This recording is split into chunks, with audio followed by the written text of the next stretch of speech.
The Palace of the Sword was incredibly large. It was like an enormous island continent that hovered in the air, filled with countless buildings and radiating a sword aura that caused Ji Ning to feel speechless. The Sword Palace had numerous black-armored Dao Lords on patrol outside of it. Fellow Daoist. A black-armored Dao Lord sensed Ning's medallion and immediately flew towards him, then said in a fairly courteous and modest manner, "Is this your first trip to the Sword Palace?" "Yes." Ning nodded. "My name is Fudan. Let me guide the way for you, fellow Daoist." This black-armored Dao Lord was courteous to the point of being obsequious. He glanced at Su Yuji. Seeing that Su Yuji clearly wasn't a member of the Sword Palace, he didn't say much to her. "I am Dark North," Ning said. "Junior apprentice brother Dark North, you come to us with an identity medallion on your very first visit. Are you from the Astral Islands?" the black-armored Dao Lord asked while leading the way. "Yes." Ning nodded. "A new entrant into our Sword Palace from the Astral Islands. Junior apprentice brother. You are incredible." The black-armored Dao Lord laughed. By now, they had already reached a stone path that was 3,000 meters wide. This path led straight towards the main gates of the Sword Palace. Right above the massive gates were two words that were written in a vigorous, bold manner. Sword Palace. These two words were overflying with so much sword intent that it filled the entire Sword Palace, then soared upwards into the skies. Even the multiple layers of folded spacetime around the palace were unable to impede it. Ning felt stunned upon seeing it. These two characters possessed such incredibly dense sword intent that they could be described as the most terrifying example of calligraphy he had ever seen. These two words were left behind by the first palace lord of our Sword Palace. "Emperor wins now," the black-armored Dao Lord said. "Junior apprentice brother Dark North, have you been informed about the rules one needs to follow in order to establish a new palace?" Establish a new palace? Ning was puzzled. He truly had never heard of such a thing. The black-armored Dao Lord Fudan explained.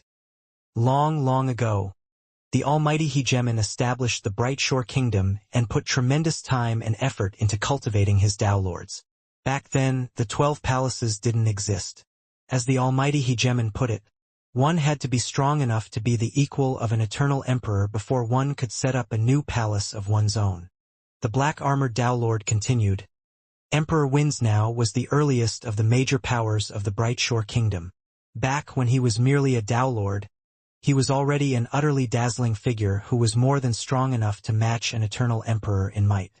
He established the Sword Palace and became its first palace lord. Later on, he succeeded in his Dao merge and became an eternal emperor, at which point he rewrote the words Sword Palace that hung above the palace gates. As the emperor once said, those two characters contain the essence of the Tao of the sword which he used to gain eternity." Ning nodded slowly. As more time had passed, more palaces had arisen. By now, the Bright Shore Kingdom had a total of 12 palaces. There eventually were quite a few cultivators who were a match for eternal emperors or even capable of slaying them. However, these current 12 palaces encompassed the vast majority of cultivation paths, and thus it had been an extremely long time since a new palace had been established. Ning was a good example. His path was that of the Tao of the sword, and thus even if he became an eternal emperor in the future he would belong to the Sword Palace. There was no need and no point to establishing a new palace. That is the Tao of the sword he used to gain eternity? Ning raised his head to stare at those characters. "I don't understand it," Su Yuji murmured softly. "Neither do I." Ning laughed. "The intent and will which this Tao of the sword embodies isn't for people like us to comprehend. The difference between it and us is simply too great. Perhaps when we become Dao Lords of the third step or Dao Lords of the fourth step, we can come back and scrutinize the secrets it holds." The three continued to advance as they chatted and laughed. This wide stone path had quite a few other cultivators traversing it as well, all of whom were world-level cultivators. Although they were quite spread out, the path was so long and so wide that Ning estimated that he had seen at least 10,000 people. Why? Why did I fail yet again? 100 chaos cycles. Only to fail yet again. Ahahaha. Wild laughter rang out from afar from a cultivator who seemed to be laughing with tears or crying with laughter. He seemed utterly mad. Who is this? Ning was puzzled. Lord Fudan shook his head. These are all world-level cultivators who seek to pass the trials for joining the Sword Palace. Aside from those like yourself who are given formal invitations, Junior Apprentice Brother Darknorth, cultivators who wish to join us generally have to undergo multiple layers of trials. All of them are here training, and once they reach a certain level of power they will try out the trials. Alas, ignore them. After enough time passes, most of them realize that they have no hopes of entering and will leave on their own. Ning nodded slowly.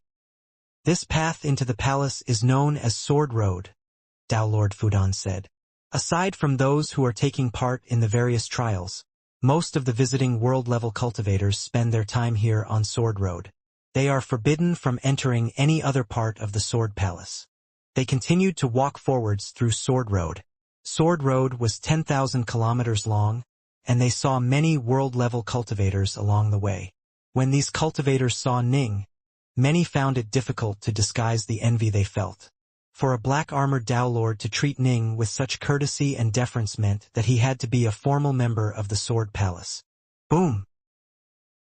Bang! Explosions suddenly rang out from afar. Ning glanced over with surprise. Is that a duel? Upon closer examination, he saw that a red-haired man wielding a greatsword was battling an opponent with 6 arms. The red-haired man had tousled hair and was standing there in a relaxed fashion as he launched his attacks, while his opponent was fighting back at maximum power with many magic treasures. Alas, it was like an ant trying to shake a tree. The second person was completely unable to do anything to the red-haired man. But with each strike the red-haired man was able to cause the space around him to oscillate in a manner reminiscent of a beautiful song. Although he was able to force his opponent back repeatedly, his opponent wasn't injured either. Ning's face turned pale as he watched. What terrifying sword arts! These sword arts! They were definitely superior to his own. In the Astral Islands, most likely only Birchelu was at a higher level of skill than this man. Ha! Senior Apprentice Brother Wildfire is dueling, Lord Fudan said. Senior Apprentice Brother Wildfire? Ning was puzzled. Fudan was a Dao Lord. No matter how badass the red-haired man was, he was still just at the world level. Fudan addressed Ning as Junior Apprentice Brother, but addressed this man as Senior Apprentice Brother Wildfire? Senior Apprentice Brother Wildfire is one of the 6 mighty sword lords of our Sword Palace, Lord Fudan immediately explained. 6 sword lords? They are all world-level cultivators, right? Ning was puzzled. The Sword Palace has a total of more than 100 Samsara Dao Lords and more than 200 world-level cultivators, Lord Fudan said. The 200-plus world-level cultivators were accumulated over the course of many years. They represent the most powerful experts of the Tao of the Sword which the Brightshore Kingdom has managed to recruit. The Brightshore Kingdom was a top-tier power that was on par with the Tao Alliance. Only the most dazzlingly, outstandingly talented world-level sword practitioners were able to join it, and only around 200 had been granted entry. Of these 200, only the ones who are acknowledged by the Sword Pagodas are given the title of Sword Lord, Lord Fudan said. There are more than 200 world-level cultivators but just 6 Sword Lords.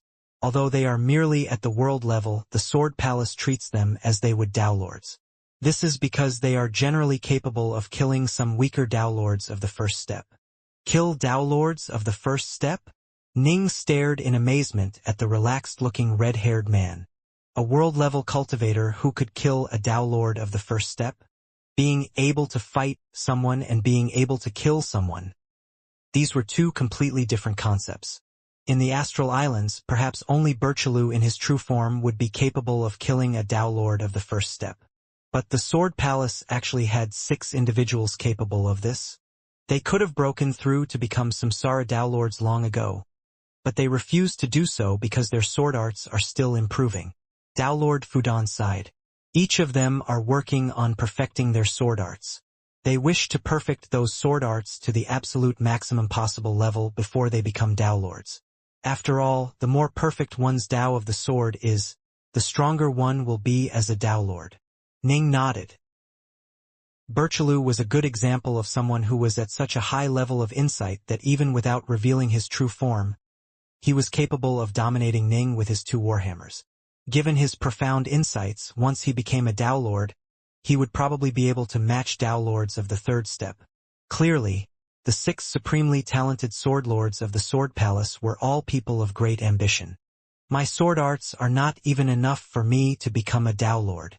This senior apprentice brother Wildfire, however, could have used his sword arts to become a Dao Lord long ago, and he's only gotten even better since then. Ning was stunned.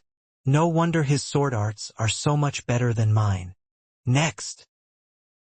Suddenly, the red-haired man's greatsword suddenly swept out. Boom!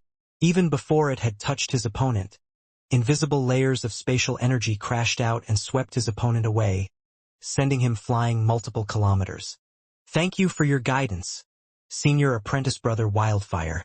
His opponent hurriedly spoke out to express his thanks. Actually, he had yet to pass the trials of the Sword Palace.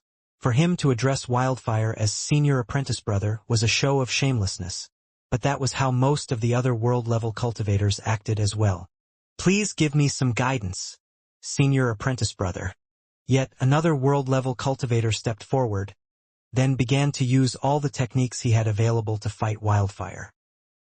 He's able to effortlessly crush them with a casual blow. Ning couldn't help but sigh. He is like an old man instructing children. They are all at the world level, and his challengers are extraordinarily strong cultivators who wield eternal weapons and are comparable to supreme world gods. But they seem to be absolutely nothing before his might. The Sword Palace has built up tremendous power over the years. The nearby Dao Lord Fudan laughed. Once you enter the Sword Palace, you'll need to start improving your own skills as well. Still, to reach Senior Apprentice Brother Wildfire's level will be very difficult. After all, there are over 200 world-level cultivators in the Sword Palace, but only 6 have been given the title of Sword Lord. Ji Ning led Su Yuji forwards alongside him as Dao Lord Fudan continued to introduce the people and places within the Sword Palace. Boom! The red-haired man sent his opponent flying with a single sword strike. His gaze then fell upon Ji Ning, and his eyes instantly lit up. He laughed loudly. Is this a new junior apprentice brother of ours? I am Dark North. Greetings, Senior Apprentice Brother Wildfire, Ning said. That explains it. I've sparred with and recognize everyone in our Sword Palace. The red-haired man let out a loud, clear laugh. Junior Apprentice Brother Dark North, since you are a new arrival, I won't disturb you. But in 2 days I'm going to go find you and have a little competition with you. I trust you won't decline. I'd be delighted to accept, Ning said modestly. Go. We can chat later, the red-haired man said. Ning nodded. As they moved past the red-haired man, Dao Lord Fudan said in a low voice, of the 6 exalted sword lords, Senior Apprentice Brother Wildfire is the most heroic and straightforward. He loves to duel other cultivators and won't look down upon weak ones. He's a person who is easy to make friends with, and is much more approachable than many of the other world-level cultivators of the Sword Palace. Ning laughed. He could sense how friendly and relaxed this Senior Apprentice Brother Wildfire was. A sword cultivator who was capable of breaking through to become a Samsara Dao Lord at any time would have a clear understanding of his own nature, be it good or bad, honorable or dishonorable. Wildfire clearly was an extremely friendly and straightforward man, and his sword was similarly a sword that crushed all before it in an open and above-board manner. We are going to go to the ancient library next. It is right up ahead. Dao Lord Fudan pointed towards a large, ancient-looking hall that was made of wood that was beginning to turn yellow with age. The entire ancient hall took up many kilometers, and just by looking at it Ning could sense the power of its aura. The ancient library was built alongside the Sword Palace itself. It has been around for an extremely long period of time, Dao Lord Fudan explained. Eh? Ning stared at it in amazement. The ancient library had quite a few black-armored Dao Lords around it. Some were seated in the lotus position on the ground, some were relaxing and drinking wine, some were training with their swords. There were over 100 of the present. Senior Apprentice Brother Fudan, Ning was puzzled. On the way over, I saw quite a few black-armored Dowlords. If we include in the ones before us, I've seen more than 200. But you told me that the entire Sword Palace only has 100 Samsara Dowlords. Dowlord Fudan paused, a mixed look appearing on his face. Let me explain. He let out a sigh. In the Sword Palace, all cultivators are like brothers. There's not much of a difference in terms of status between us. World-level cultivators who run into Verge-level Dowlords will simply address them as Senior Apprentice Brother. Ning nodded. The Sword Palace was a place where elite sword cultivators gathered. Everyone treated everyone else in a fairly equal manner. But there's still some differences, despite the overall equality, Dowlord Fudan said. The cultivators in the Sword Palace are generally divided into two different types. The first type consists of those who relied on themselves and their own insights to become Samsara Dowlords. The 6 Sword Lords are categorized along with them, even though they aren't actually Samsara Dowlords, because they can break through whenever they wish and possess tremendous potential. Once they break through, they will be far stronger than most Dowlords of the first step. This is why even Samsara Dowlords treat these Sword Lords as equals. The second type consists of the other world-level cultivators as well as black-armored Dowlords like us. In the end, world-level cultivators are still just cultivators who have a chance of breaking through to become Dowlords. They naturally have a somewhat lower status. As for us black-armored Dowlords, all of us reached this level through using pseudo-samsara pills. We will forever remain at the first step and have no hope of improving any further. There are even some freakishly strong world-level cultivators who are even stronger than us. Dowlord Fudan shook his head. Some Samsara Dowlords view us as the lowest of the low.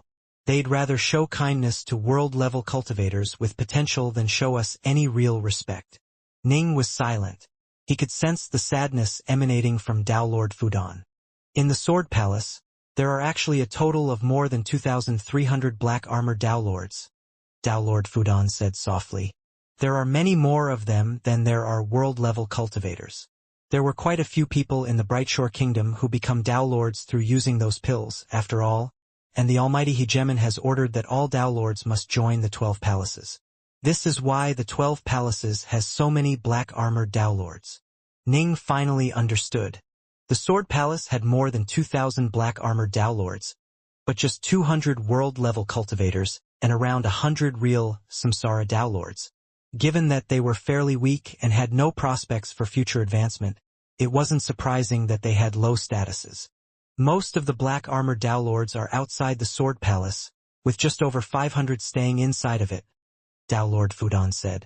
Although they are treated with some disdain, they still choose to remain within the Sword Palace because there, we will have a better chance to improve than we would anywhere else.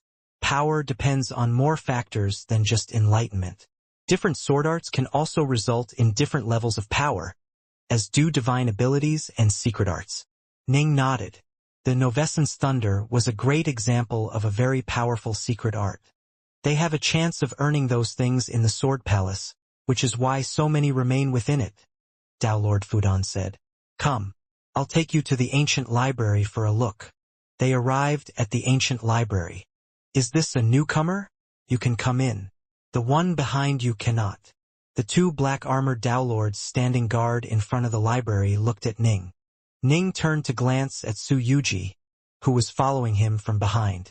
Yuji, wait for me here, Ning said. All right. Although Su Yuji was quite curious, she didn't really care because the Sword Palace was for those who walked the Tao of the Sword. For now, her path was the path of Facian the Exalted. She was focusing on the path of charm and control, a completely different path from the Tao of the Sword. Although the wooden floor and walls were protected by powerful formations, the unfeeling power of time had left its mark on them as well. The ancient hall was incredibly large, and it was completely filled with bookshelves as far as the eye could see. Every single bookshelf was filled with many jade slips and scrolls. Ning casually picked up a jade slip and sent his god sense into it. He immediately realized that it was filled with a large amount of information, and he accepted the information as it flowed into him. What a powerful sword art! Ning was rather shocked. This was a sword art of tremendous power. In fact, it was just as strong as the nameless sword art. Alas, it was fragmentary and incomplete. Ning couldn't help but spend a bit of time reading through it before finally putting it back down. Don't be impatient, junior apprentice brother. Only now did Tao Lord Fudan speak. These sword arts have been passed down since the most ancient of times. Some were left here by the almighty hegemon, while some were accumulated or created by the Sword Palace's members over the course of countless years. In fact, when the other 11 palaces acquire new sword arts, they will often send them to us. We have tens of millions of sword arts placed here, all of which are at least at the Tao Lord level. Tens of millions of scrolls? Ning was speechless. The problem is, 99% of them are fragmentary and incomplete, Tao Lord Fudan said. The ones on these bookshelves here are all fragmentary. The ones placed on the tables at the very front are all complete, with teachings that will guide you from the early stages to the late stages. That way, you can slowly train in them step by step. The tables have over 500,000 techniques. Tens of millions of incomplete techniques? More than 500,000 complete techniques? Some of these sword arts are strong, some are weak. Some were left behind by eternal emperors, while some were acquired by the almighty hegemon by happenstance and possess incalculable power. Tao Lord Fudan smiled. Are there any limitations or restrictions on learning these sword arts? Ning was worried. None. Tao Lord Fudan sighed with emotion. Any member of the Sword Palace is permitted to freely study any of the scrolls and slips here. Ning sighed in amazement as well, as he walked through the ancient library and saw the many jade slips that had been placed here for countless chaos cycles. He couldn't help but occasionally reach out to grab a scroll to take a look. Even the fragmentary ones were incredibly profound. If he was to give them to the Fogstone Dominion, they would be treated as supreme techniques. Any technique placed within the ancient library of the Sword Palace had to be at least at the Tao Lord level. Simply incredible. Ning sighed with amazement. He even saw a silver-armored Tao Lord seated in the lotus position, silently meditating on a sword art. There are simply too many sword arts here, Tao Lord Fudan said. Some of them, especially profound ones such as the ones left behind by eternal emperors, will take countless years to learn. There are so many sword arts here that no one can truly learn them all. They will at most flip through some and try to gain some experience. Ning was incredibly excited. His Tao of the sword required him to understand the true essence of the sword by analyzing and dissecting many different sword arts. This place was an absolute treasure trove for him. The ancient library is actually considered a fairly ordinary place here in the Sword Palace. Tao Lord Fudan let out a secretive smile. It doesn't even rank as one of the top 3 places here in the Sword Palace. Ah! Ning was stunned. As Ning saw it, the ancient library was already sacred grounds for those who trained in the sword. And yet, it didn't even rank as one of the top 3 places in the Sword Palace? Come, I'll take you to another place, Tao Lord Fudan said. You'll understand once you get there. Ji Ning and Su Yuji followed Tao Lord Fudan in flying through a mountainous forest grove. Every so often, one would be able to see the residences of cultivators spread out throughout the mountains. Tao Lord Fudan suddenly pointed off into the distance towards a distant valley. That place is known as Armaments Gorge. That's another one of the very important places in the Sword Palace. It is just as important as the ancient library. Armaments Gorge? Ning stared off into the distance, as did the nearby Su Yuji. None of this really had anything to do with her, but it was a chance for her to learn a few things. Distant buildings could be seen hidden throughout the gorge, with some located deep in the very bottom. Armaments Gorge is filled with many weapons, magic treasures, and unique artifacts, Tao Lord Fudan said. The weapons here are primarily swords of all shapes and sizes, but there are also many types of other magic treasures, including pills. All treasures are stored here. Ning's eyes lit up. All treasures were stored here? Would perhaps Mirror's Now paintings be stored here as well? What must be done if I wish to acquire some of those treasures? Ning said. The treasures inside Armaments Gorge were accumulated by the Sword Palace over the course of countless years. They cannot be taken away without paying a cost, Tao Lord Fudan said. If everyone just took away treasures as they pleased, the gorge would soon be completely emptied. When you are free, you can go and take a look.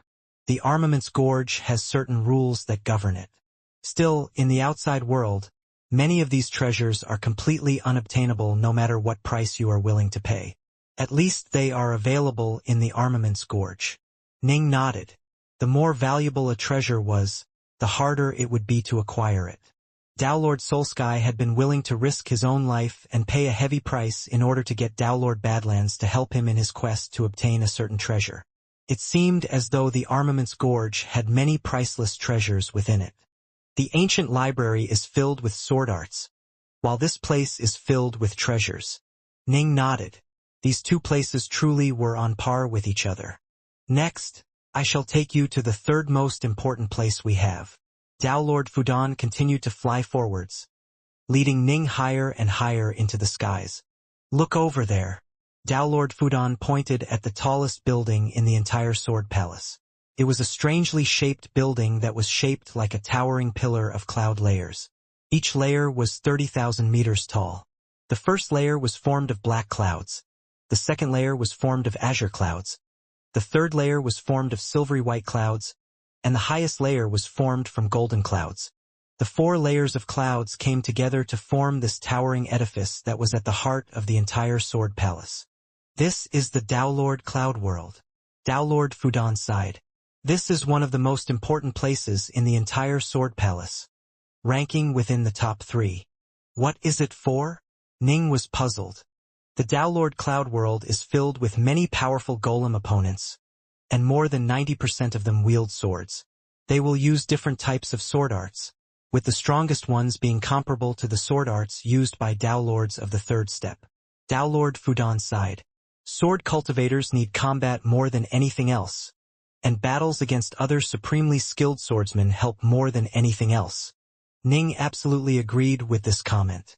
One of the reasons why his sword arts had improved so quickly was because he had been able to duel those 3 powerful swordsmen within the 3 Mirrors Now paintings. That had been of tremendous benefit to him. When you battle against other supremely skilled swordsmen, not only will you have a chance to discover the flaws in your own sword arts, you'll also learn from the sword arts they used. Downlord Fudan sighed. However, battling against such powerful swordsmen in the outside world carries the risk of death. In the Downlord Cloud World, however, you won't be at any risk of dying. The Downlord Cloud World has many golems because the entire sword palace has put tremendous resources into it over the course of countless years. That's why it has so many golems of such incredible power. Ning nodded. There were quite a few cultivators who had sword arts on the level of most Downlords of the third step, but creating a golem that possessed the same level of sword arts would carry a tremendous price that even eternal emperors would feel pain upon paying. Generally speaking, powerful golems relied on using overwhelming speed and power, with their weakness being their insights into the Dao. This was even true for golems who could battle Verge-level Downlords. Golems weren't cultivators, after all. They were innately weak in this respect. There are many powerful expert swordsmen there who all use different types of sword arts, some of which are comparable to Downlords of the third step. Downlord Fudan sighed. Which cultivator of the sword wouldn't dream of gaining access to such a place as we have here in the Palace of the Sword? Ning was growing even more excited. No wonder the Sword Palace was able to give birth to 6 freakishly strong world-level cultivators like the 6 Sword Lords. And there's more.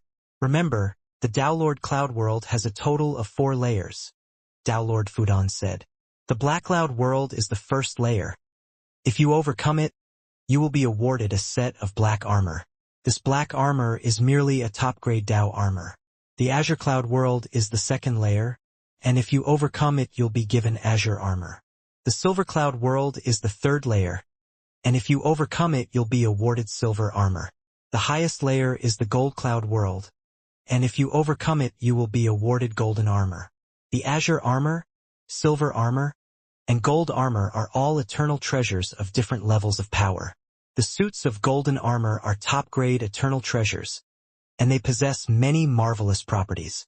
Being able to acquire the black armor means you have reached the threshold of a Downlord of the first step. Being able to acquire the Azure armor means you have reached the threshold of a Downlord of the second step. Silver armor is for those who have reached the threshold of downlords of the third step. Golden armor belongs to those who have reached the threshold for downlords of the fourth step. Downlord Fudan explained the stages one by one. Ning nodded. Reached the threshold simply meant that you were at the minimum level of power for that level. When Ning had first broken through to the world level, he had reached the threshold of a downlord of the first step. As for right now, he was comparable to an average downlord of the first step. In the Sword Palace, we have 8 world-level cultivators who have 1 azure armor, Downlord Fudan said softly. What? Ning was shocked.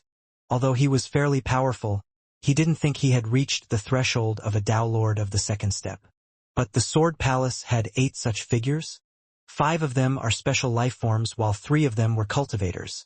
But even the cultivators have freakishly powerful divine abilities or secret arts, Downlord Fudan explained. In challenging the Downlord Cloud world, you can use all abilities and techniques that you have available, such as divine abilities and secret arts. But of course, you can't use certain single-use treasures, Dao seals, bug beasts, golems, or other similar treasures. Don't be too surprised.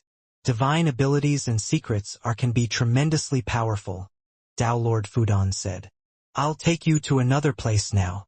Downlord Fudan led him to a bamboo hall erected at the peak of a mountain which was wreathed in clouds and mist.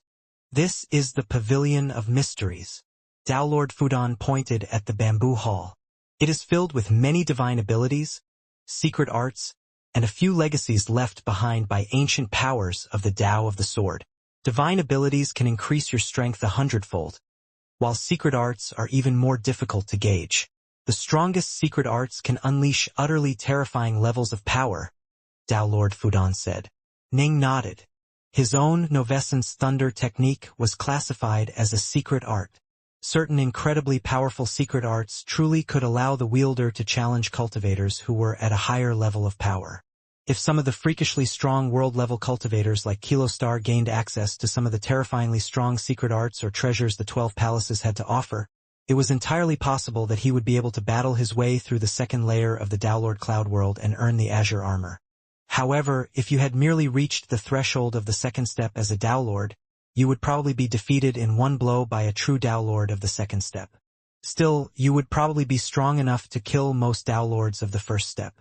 Many of the divine abilities and secret arts stored in this place were left behind by Downlords who were comparable to eternal emperors in might. Some were left behind by actual eternal emperors. The same is true for the full legacies, Downlord Fudan said. However, the full legacies are fewer in number. Ning nodded. Legacies were completely different from the sword arts held within the ancient library. To have a legacy was to essentially have a master. Not only did a legacy include many sword arts and detailed instructions on learning them, it would often include a detailed analysis and explanation of every single stance from the Downlord who had left the legacy behind.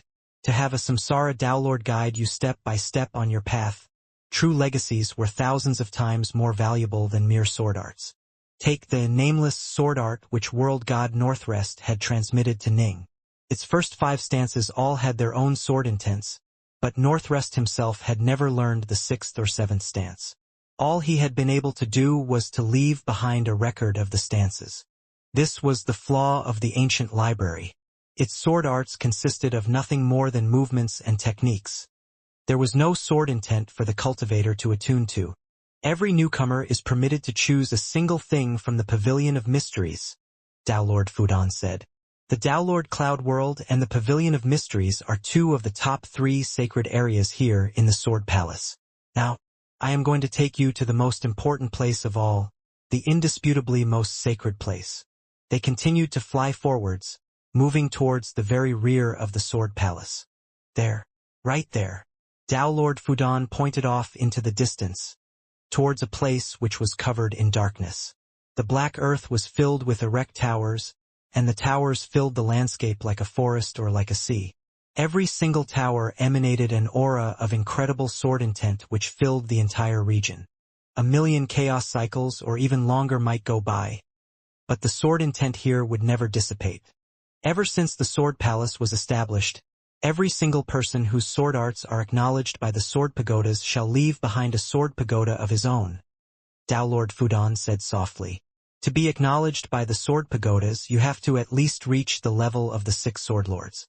Over the course of countless years, every single true Samsara Dao Lord or Eternal Emperor has left behind a sword pagoda that belongs to them. Every single sword pagoda holds the sword arts they learned and developed. They personally recorded those sword arts down and left them here, infusing their pagoda with their sword intent. Countless Dao Lords have died since the Sword Palace was founded, and even eternal emperors have disappeared into the endless darkness as they went out exploring parts unknown. Their sword pagodas, however, have been kept safe. There are a total of 83,612 sword pagodas here. This place represents the greatest wealth, the greatest fortune the Sword Palace possesses.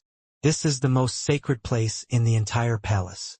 A look of awe and veneration was in Dao Lord Fudan's eyes. Ning could sense that the sword intents here were incredibly ancient, having existed for countless chaos cycles. In fact, some of the sword intents were absolutely lawless and dominating. These sword intents had all been left behind by some of the most supremely talented cultivators of the endless territories, many of whom were capable of battling eternal emperors or actually were eternal emperors.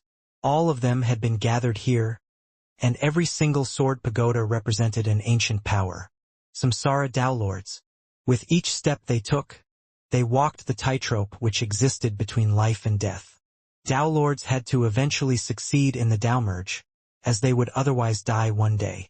Some of the earliest Dao Lords had already perished, but their sword arts and their sword intents had been left behind and would forever exist.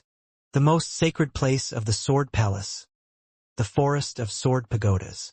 Dao Lord Fudan's voice was trembling slightly. He dreamed of one day being able to leave behind a sword pagoda of his own. But alas, his sword arts were not good enough. Ji Ning stared off into the distance, where he could vaguely see quite a few figures seated in the lotus position within those ancient, enormous sword pagodas. All members of the Sword Palace are permitted to come here and meditate, Dao Lord Fudan said. Even we black-armored Dao Lords are permitted. I'm going to take a look. Ning walked forwards. The sword pagodas were tall and erect, with each emanating a completely different sword intent. It was as though mighty sword practitioners were standing right next to Ning. As Ning walked through the ancient forest of sword pagodas, he felt as though he was walking through a sea of time. As Ning stared at the mighty sword arts and sword intents which the ancient powers had left behind, he couldn't help but feel utterly stunned. These were his predecessors, ancient masters of the Tao of the sword. The sword pagodas had more than just sword arts. Many also had a few tiny words carved into them. Ning's gaze turned towards one particular sword pagoda. The sword arts inscribed within this sword pagoda were quite similar to his own nameless sword art. They belonged to the same general style of swordsmanship, and they were similarly exalted and profound. As for the sword intent, it was awe-inspiringly profound and seemed to encompass all things. Dao Lord Everstarter. After joining our sword palace, he received the acknowledgement of the sword pagodas while still at the world level and became one of our sword lords. He had a modest disposition and liked to teach his juniors and those weaker than him. He treated the sword palace as his home and rarely went out adventuring. Silently and without any fanfare, he reached the 4th step as a Dao Lord.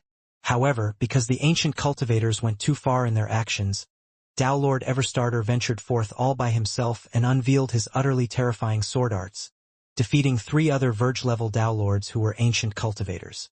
In fact, he even defeated an ancient cultivator who was an eternal emperor. This battle brought him tremendous fame, and he became acknowledged as the #1 Dao Lord of the endless territories in his time. Afterwards, as he prepared for his Dao merge, he began to travel to many different places. Ever since then, we have received no word of him. We do not know if he is alive or dead. Ning was speechless. This Dao Lord defeated an eternal emperor who was an ancient cultivator? Ning knew very little about the ancient cultivators.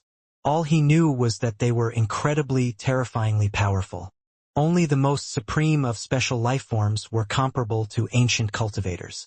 Eternal emperors who were ancient cultivators were definitely far more powerful than ordinary eternal emperors. A Tao Lord had actually defeated one of them? No wonder he was publicly acclaimed as the #1 Tao Lord in his time. This feat was far more impressive than Tao Lord Algod's feat of attacking and pursuing Emperor Malobo. No one knows if Tao Lord Everstarter is still alive or not. Suddenly, a voice rang out. Ning was startled. Someone had appeared behind him without him even noticing. He hurriedly turned and looked backwards, only to see that a golden-armored, tousled-hair, and rather decadent-looking man had appeared behind him. "Greetings, senior apprentice brother."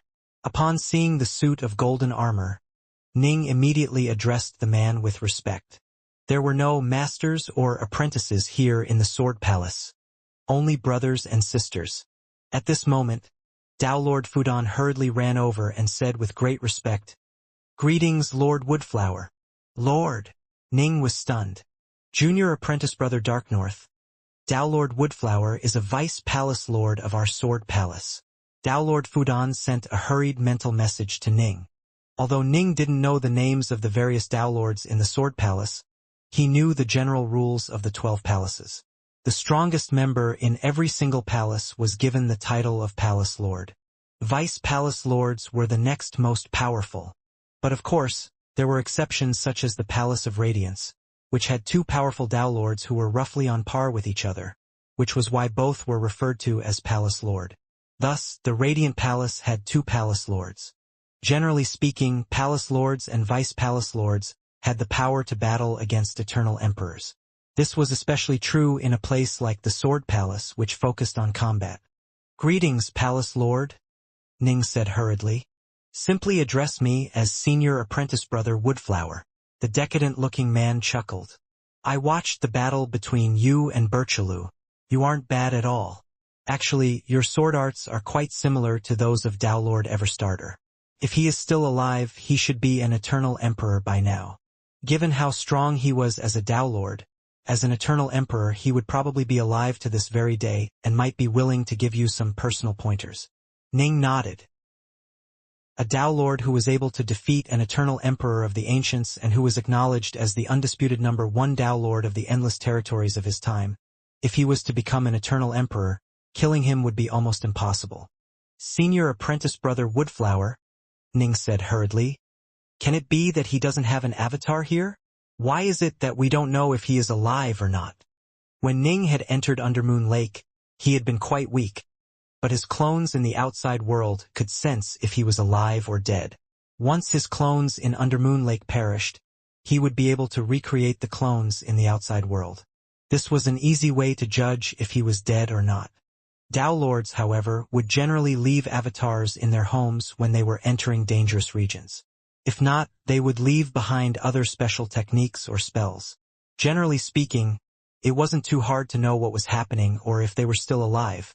The primordial chaos is vast and endless. Even the almighty Hegemon, who is older than the 12 palaces, wouldn't dare claim that he knows everything which happens within it, Lord Woodflower explained. In the endless primordial chaos, there are indeed some places which will result in you being completely cut off from the outside world once you enter. There would be no way whatsoever to ascertain if you were alive or not. Given that we have heard no word from him in countless years, it is very likely that he is dead. However, there's no way to verify it, and so we generally will list these elders as status unknown, rather than deceased on their sword pagodas, Lord Woodflower explained. Ning nodded.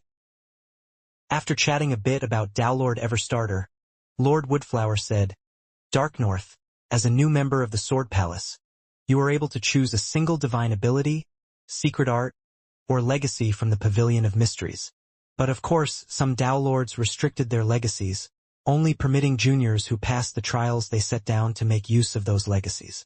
Generally speaking, the more valuable a legacy, the more common this practice is." Ning naturally understood this principle. His Mirrors Now paintings had trials as well. Actually, procuring all 4 paintings was a major trial in and of itself, and of course he had to defeat the 4 experts within the 4 paintings. "I'll go take a look first," Ning said. "I'll lead the way." Lord Woodflower waved his hand. sending a surge of immortal energy to surround Ning. Sword light flickered around them, resulting in them disappearing into the skies. Tao Lord Fudan raised his head to watch them leave, a look of envy in his eyes. He murmured softly, "Lord Woodflower is quite nice to him. It seems he views Dark North with great favor." As he spoke, he walked back to the outskirts of the forest of sword pagodas. "Who was that person who just flew away with my master?" Su Yuji immediately asked. "That was Lord Woodflower of our sword palace. Although he behaves in a very casual, laid-back manner, he's a very discerning man. It isn't easy to attract his attention. It seems he quite likes your master," Tao Lord Fudan said. "Let us wait for him here." "All right." Su Yuji smiled. The better Ning's live here was, the happier she would be.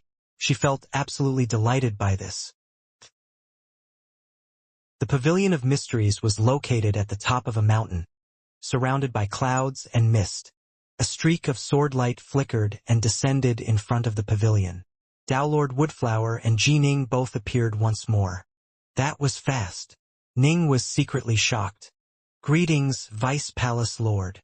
Suddenly, a fiery red golem at the entrance to the pavilion rose to its feet and called out respectfully. Its entire body was made from magic treasures. A simple glance was enough to tell that it wasn't an actual living creature. "Sword 3. I'm going to take this new arrival of ours, Junior Apprentice Brother Darknorth, in for a look." Tao Lord Woodflower smiled towards Ning. "This is Sword 3, the overseer of the Pavilion of Mysteries. He's been guarding this place for an extremely long period of time, much longer than any of our Tao Lords have been alive. He is ranked the third most powerful golem in the Sword Palace, and so we just call him Sword 3. You can call him the same." "Sword 3, Ning said hurriedly. "Dark North." The fiery golem cracked a friendly smile towards Ning. "Follow me inside." Lord Woodflower led Ning inwards. Within this bamboo hall there were a series of jade slips. There were also stone steels, statues, books, paintings, leaves, wine gourds, and all sorts of other items. They all looked quite ordinary, as though this was a flea market filled with many miscellaneous objects. "This place holds many divine abilities and secret arts," Lord Woodflower said. "All 12 palaces share more or less the same divine abilities and secret arts. Our legacies, however, belong to us alone." Lord Woodflower continued. "There are differences amongst the legacies. Some are more profound, some are less. Some were left behind by fairly ordinary Tao Lords. Some were left behind by awe-inspiringly powerful Tao Lords who were as strong as Eternal Emperors, and some were left behind by actual Eternal Emperors. There's no need to pass any trials to use the divine abilities or secret arts. All you need to do is choose one and you will be able to train in it. Legacies, however, generally come attached with trials and conditions. The legacies left behind by Eternal Emperors are the most valuable. Here within this bamboo hall, there are 5 legacies that were left behind by Eternal Emperors." Lord Woodflower explained. "Here in the Sword Palace, we have an additional requirement. World-level cultivators have to become acknowledged as Sword Lords by the Sword Pagodas before they are qualified to select a legacy left behind by an Eternal Emperor. But of course, they still need to pass the trials which the Eternal Emperor set down." Ning said with surprise, "Don't some of those freakishly powerful Tao Lords possess sword arts that equal the sword arts of Eternal Emperors? Why is it that the legacies of the Eternal Emperors are so much harder to obtain?" Anyone who was able to become an Eternal Emperor had already perfected his Tao of the sword to a level where it could gain eternity, Lord Woodflower explained. "These legacies will give you experience that will help guide you to eternity. Over the course of countless years, we have seen several freakishly strong Tao Lords in every single generation. However, very few of them are ever able to become actual Eternal Emperors." Lord Woodflower continued. "Based on the rough numbers we have for the endless territories, less than 1 in 100,000 Tao Lords shall become an Eternal Emperor. Although our Sword Palace is assisted by the almighty Hegemon and selects only the cream of the crop, the elites of the elites, we've only given birth to a total of 3 Eternal Emperors since the establishment of the kingdom." Lord Woodflower shook his head. "Of the 3 Eternal Emperors, 1 perished, while the other 2 were solitary figures who went off wandering by themselves. Lord Woodflower let out a sigh. Our ratio of Dao Lords to Eternal Emperors is actually fairly high. The Dao Alliance has a much lower ratio than the 12 palaces. Ning was speechless. At present, the Sword Palace didn't even have a single Eternal Emperor. It's simply too hard for a new Eternal Emperor to be born. Even if one is born, they live far too long and easily grow bored, and so they often delight in exploring places which no one has ever been before. Sometimes they never come back. Lord Woodflower continued. As for the freakishly strong Dao Lords, after they fail their Dao merge, they know that they shall die, and so they will often go out and try to find chances to slay Eternal Emperors belonging to enemy organizations. Although there aren't that many freakishly strong Dao Lords, there's usually a few in every generation. Although Eternal Emperors are untouched by the ravages of time, they can still perish through other means, Lord Woodflower explained. But of course, there are always differences. Take our almighty Hegemon. He's actually an Eternal Emperor, but he's just far, far too powerful. As a result, he's still alive to this very day. Even though he occasionally abducts world-level cultivators who belong to other organizations, they just ignore it and pretend not to see it. Ning let out a sigh. What sad, sad fates these Eternal Emperors had. They were incredibly rare in number, but the freakishly strong Dao Lords who failed their Dao merge would often target them in suicidal attacks. Dao Lord Allgod was a good example. After he failed his Dao merge, he attempted to chase down and kill Emperor Malobo. Far too many Eternal Emperors disappeared while adventuring, were slain by Dao Lords, or went into hiding. Only truly almighty figures like the Hegemon were capable of staying alive. As a result, there are very few legacies that were left behind by Eternal Emperors. Even the weakest Eternal Emperor's sword arts are comparable to the sword arts of Supreme Dao Lords, and they contain a hint of eternity. Lord Woodflower looked at Ning. I'm sure you know this, but cultivators must find and walk their own paths. After becoming a Dao Lord, you must develop a sword art all your own. These so-called legacies are mainly valuable because they will help guide you in that. Ning nodded. By now, you should understand why the legacies left behind by Eternal Emperors are so rare and valuable, Lord Woodflower said. I urge you to do your best to acquire one of them if you can, but of course it is up to you. What do you want? A divine ability, a secret art, or a legacy? What will you choose? What will I choose? Ning began to ponder this question. A divine ability? Ji Ning's greatest advantage was his Azure Flower Mist energy, but there was no way to use it to execute divine abilities. For now, his golden idol and 3 heads 6 arms were enough. A legacy? He was still missing the 4th Mirrors Now painting for the legacy of Emperor Mirrors Now. Senior Apprentice Brother Woodflower, Ning said. Have you made your decision? Lord Woodflower looked at Ning. There's no need to choose right away. Think it over. You'll only have one opportunity to pick something of your choosing.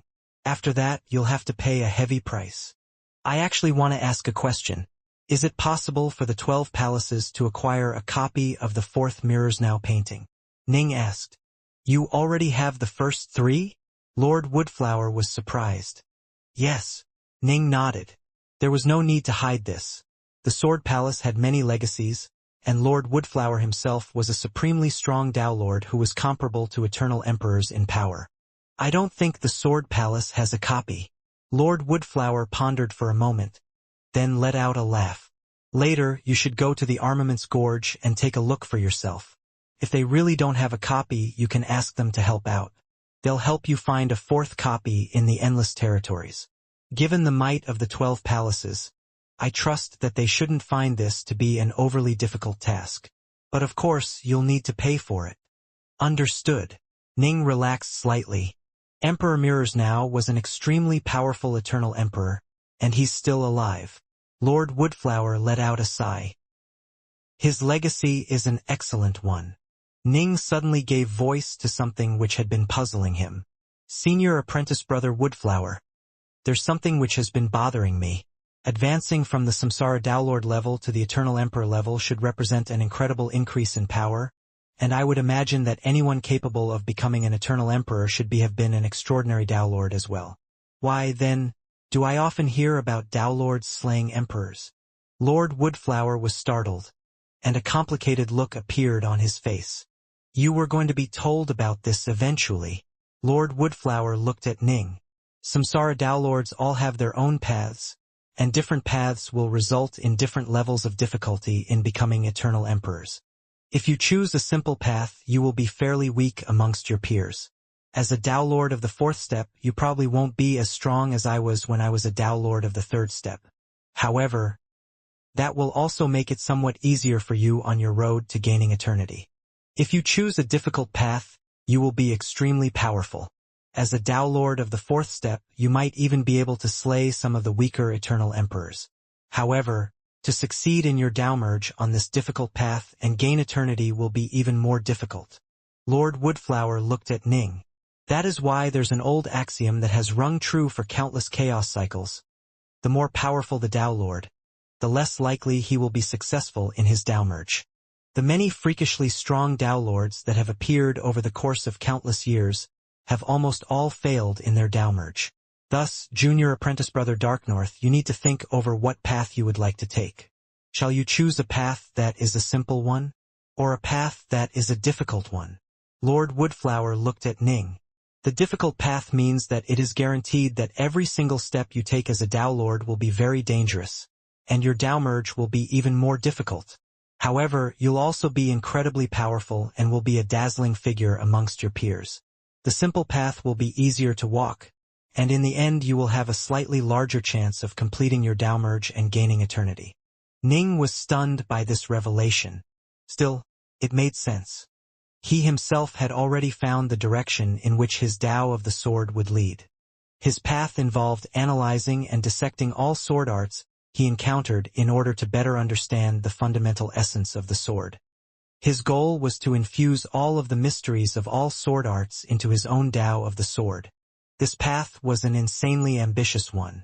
To understand the fundamental essence of the sword and to absorb all of its mysteries meant that in the end, he would have developed what could be described as an ultimate, perfect sword art. Perfection was not so easily achieved. Ning had chosen an extremely difficult path. In truth, Ning could have chosen to walk a simpler path. For example, right now Ning was extremely skilled in defensive techniques. If he focused all his efforts on defense, things would be much easier for him. Why should cultivators fear difficulties? Ning laughed. Even if you choose the simpler path, perhaps less than 1 in 100,000 Samsara Dowlords shall gain eternity. It is best to follow your own heart and embark upon a path which is hard but glorious. That way, if you do become an eternal emperor, you'll be truly invincible and will have nothing and no one to be afraid of. Right? Lord Woodflower laughed loudly. In the Endless Territories, there are 3 almighty hegemons. All 3 were freakishly powerful Dowlords who were capable of slaying eternal emperors, and they eventually were successful in breaking through to become eternal emperors. After they made their breakthroughs, no one has ever been able to shake them and their positions. To show our respect for them, and in order to differentiate them from ordinary emperors, we revere with them the title of hegemon. The almighty hegemony of our own Brightshore Kingdom is one of the 3, and he has been alive for far longer than our 12 palaces have existed. Ning nodded. A thought suddenly flashed through his mind, causing him to take a deep breath before asking the question which he cared about more than all other questions. Senior Apprentice Brother Woodflower, if a true soul is destroyed, is the almighty hegemon capable of reversing time to save it? In terms of mastery over space-time, it was possible that the almighty hegemon was second to none in all the Endless Territories. Would it be possible for him to reverse the flow of space-time and rescue Yue? Lord Woodflower was startled. He gave Ning a hard look. In the Endless Territories, there is indeed a legend that says it is possible to invert space-time itself, allowing you to reach out into the distant past and bring back to life a person whose true soul has already been destroyed in the present day. However, I've heard that the person who uses this technique would have to pay an utterly ruinous price. I don't know if the almighty hegemon can accomplish this task, but even if he truly can, he wouldn't make it public. To invert space-time and rescue a true soul from the distant past is something which would probably cause him to suffer heavy injuries. There's no way he would make something like this public. Lord Woodflower continued to look at Ning. Still, It is indeed true that if you can reach a profound enough level of insight, you can invert spacetime and bring someone back to life. However, it will be so difficult that very few of the ancient powers capable of doing it would actually be willing to carry it out. Understood. Ning felt excited. Hope. He finally saw some hope. Ning had always clung onto a dream which even he knew was unlikely. He had felt that theoretically, someone who had reached certain incredible heights in the manipulation of spacetime should be able to invert it and reach into the past to save a deceased true soul. However, there was no proof backing up this theory of his. But today, Lord Woodflower had personally verified that this was indeed possible. And in fact, the almighty hegemon might be someone who was capable of such a thing. But of course, if Ning wasn't able to offer enough of an incentive and pay enough of a price, there was no way he would be able to convince the almighty hegemon to do such a thing. Senior apprentice sister, we will definitely be able to meet each other once again. I don't care how long it takes. I'm going to work hard until the day I see you again. Ning closed his eyes. When he imagined that day in the distant future, he felt as though he could see Yue smiling at him from afar. Ning felt a warmth spread into his heart, filling him with strength and resolve. Ning opened his eyes.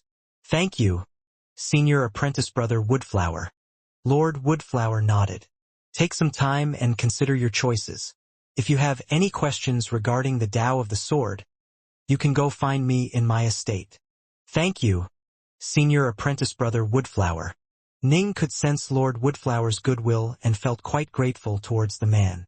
Lord Woodflower left, allowing Ning to search through the Pavilion of Mysteries by himself. The Windsmoke Secret Art. The normal price is 500,000 cubes of Chaos Nectar, and it involves the Endless Dark Divine Ability. The normal price is 300,000 cubes of Chaos Nectar.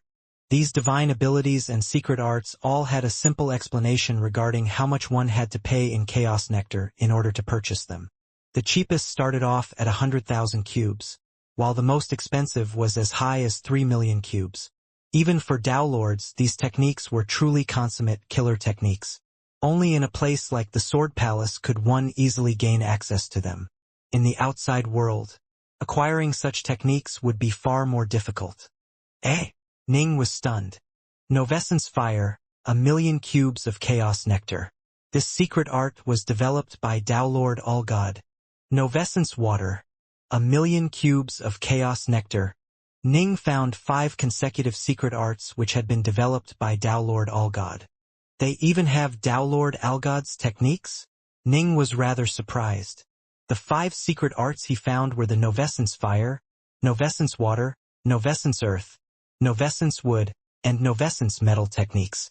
Ning carefully read through the other secrets arts following them, only to find nothing else. Curious, Ning hurriedly ran over to the entrance to the Pavilion of Mysteries. Have you chosen Dark North? The Guardian Golem, Sword 3, looked at Ning. I saw 5 of the secret arts left behind by Tao Lord Allgod, Ning said. But I heard that Tao Lord Allgod actually had 9 in total? Right? Tao Lord Allgod was an astonishingly talented man who was skilled in alchemy, artificing, rearing bug beasts, and more. He was a master of many different skills, and so he was an exceptional developer of secret arts as well. He created 9 mighty secret arts, and when those 9 secret arts came together they were able to unleash utterly shocking levels of power. Unfortunately, the Tao Alliance completely refuses to give us the entire thing. Sword 3 shook his head. The almighty hegemon made a personal appearance and paid a considerable price, but was still only able to convince the Tao Alliance to give us 5 of the secret arts belonging to Tao Lord Allgod. The 4 remaining secret arts were even more powerful, but we weren't able to acquire them. Now Ning understood. Ning had already come to a decision, but to be careful he still reviewed the basic descriptions of all the divine abilities and secret arts in the entire Pavilion of Mysteries. Each of the 5 secret arts of Tao Lord Allgod cost 1,000,000 cubes of Chaos Nectar, and every single one of those secret arts was enough to slay weak Tao Lords of the 4th step. These were terrifying killer techniques. Aside from the Tao of the Sword, I have some affinity for lightning, water, and space. Lightning and water resonate with each other and can support each other. These were two naturally aligned elements. The 9 secret arts of Taolord Allgod were meant to be used together in a combination. I shall choose the Novescence Water secret art. Ning quickly made up his mind. Are you certain you wish to choose the Novescence Water secret art? Sword 3 looked at Ning. To tell you the truth, legacies are more important for world-level cultivators. I am certain. Ning nodded. All right. Sword 3 easily dispersed the restrictive spell covering the jade slip. Go ahead and learn it. Ning sent his senses into the slip, immediately swearing the relevant lifeblood oath and beginning to study the technique. Although the Novescence Water was very powerful, it was more of a soft, subtle technique. By contrast, the Novescence Thunder was a more dominating, destructive technique. Of the 9 secret arts, the 5 pertaining to metal, wood, water, fire, and earth were slightly weaker, whereas the Novescence Thunder, Novescence Light, and the other 2 were slightly stronger. Time to go to the Armaments Gorge. After learning the secret art, Ning departed from the Pavilion of Mysteries and headed towards the Armaments Gorge. He had to acquire the 4th Mirrors Now painting as soon as possible. Ji Ning hovered there in midair, staring downwards at the Armaments Gorge. He then immediately flew downwards and landed in front of an icy building that was erected within the gorge. This was the true Armaments Gorge. There were 2 golems guarding the gates to the building. Dark North greets you, Ning said courteously. Sword 5. Sword 6. The 2 golems introduced themselves. They both had stately, solemn auras of tremendous power. Ning walked past the gates, and the 2 golems let him enter unimpeded. Although there were many weapons and treasures stored here, not even eternal emperors were strong enough to seize them by force. The formations surrounding the most important parts of the 12 palaces had been personally established long ago by the almighty hegemon himself, and the successive generations of geniuses in the 12 palaces had repeatedly strengthened them and reinforced them. By now, there were few to none in all the endless territories capable of breaking inside. What a treasure trove! As soon as Ning entered, he saw the divine swords that had been firmly planted into the ground. They were clustered tightly next to each other, and they all emanated auras of terrifying sword intent. Even the weakest sword was at least an eternal weapon. There was a stone steel next to every single sword, and each stone steel had a simple line of characters on them: 30,000 cubes, 90,000 cubes, 50,000 cubes. These were the prices of the swords, and the prices were actually quite low. Still, it hadn't been easy for the sword palaces to collect these wondrous weapons, and there was no way Ning and the others could simply take the swords away without paying anything at all. What is? Ning's gaze suddenly turned towards the distance, where he sensed an incredibly terrifying sword intent radiating from afar. Although it was quite a distance off, and although there were thousands of other swords there, Ning could sense that none of them were able to shake that terrifying sword intent in the slightest. It was a broken sword that was emanating that aura, and it was placed atop a table.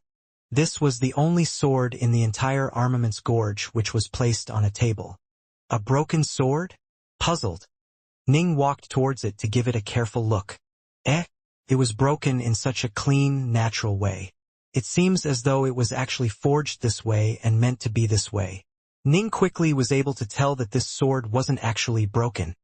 It was created this way. Rumble. Sword intent billowed out from the sword. Ning felt as though he was a tiny ship facing the wild waves of the ocean, about to be capsized at any moment. The incomparably ancient sword intent. It was the most terrifying sword intent Ning had ever sensed. The nameless sword art, violet jewel, the forest of sword pagodas. None of these things had ever given Ning such a sensation before. It was vast, it was awe-inspiring, and it was unfathomably ancient. It made Ning feel like he was back on Earth, staring into the endless sea of stars. When Ning reached within 30 meters of the broken sword, a surge of invisible force suddenly stopped him from moving any farther.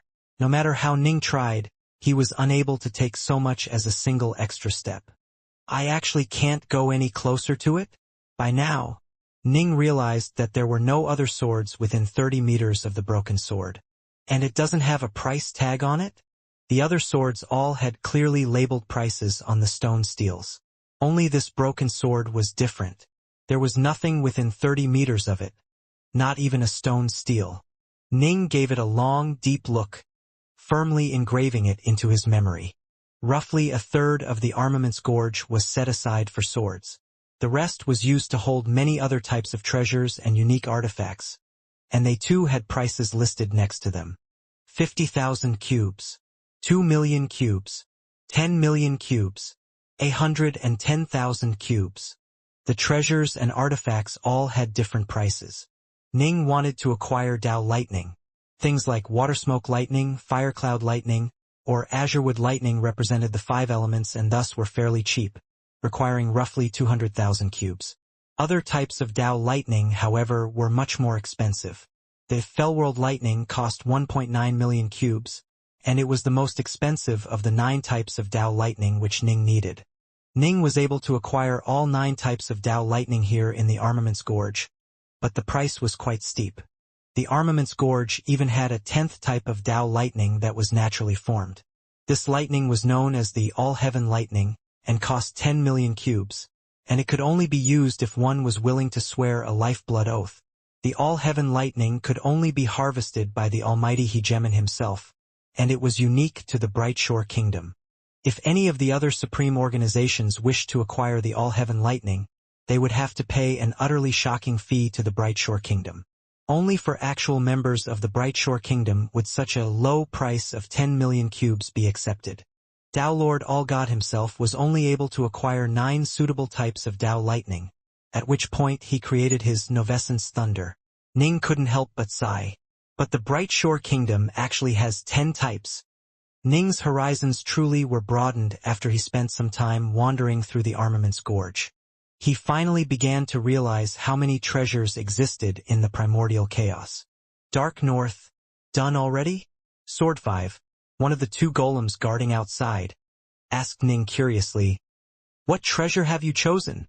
I was looking for but unable to find 9 types of divine water, including netherstring water and wormwind water, Ning said.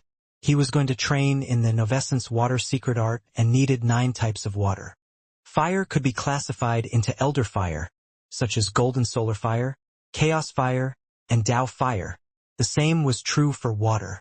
When Elder Gods or Ancestral Immortals were touched by Wormwind water, they would find their bodies riddled with holes. Even their true soul would begin to collapse. Oh, Chaos Water? The nearby Sword 6 said in a low voice. The Sword Palace doesn't have low-level water like that. One of the other palaces, the Palace of Kindwater, definitely has it. If you really need it, we can have the Kindwater Palace deliver it to you. I need 9 types of Chaos Water. Ning carefully listed out the number types of Chaos Water he needed. The Novescence water was also divided into 2 parts. The upper part involved using 9 types of Chaos Water, while the lower part involved using 9 types of Dao Water. This was a technique which was on par with the Novescence lightning. However, because of certain innate properties of lightning, the Novescence thunder was slightly more powerful. Once these 2 techniques were used in unison, then they would become much more powerful, especially considering that water and lightning were mutually complementary elements. It must be understood that when Dao Lord All-God used all 9 secret arts together, he had been able to suppress even eternal emperors. Right? In the Armaments Gorge, I was only able to find a copy of the 3rd Mirror's Now painting. Ning looked at Sword 5 and Sword 6. That's the only one we have, Sword 5 said. Emperor Mirror's Now was a rather dissolute and wanton figure, but his sword arts were exceedingly profound. Countless world-level cultivators were driven mad with lust for his paintings. If it wasn't for the fact that only world-level cultivators are permitted to study from his legacies, they would probably be much more expensive. Ning agreed with this assessment. Emperor Mirasno's legacies actually provided even Dao Lords with good experience. If Dao Lords could learn from them, the price would become astonishingly high. The only reason why the price was fairly low was because Emperor Mirasno had decreed that only world-level cultivators could study his legacy. How much money could a world-level cultivator possibly have?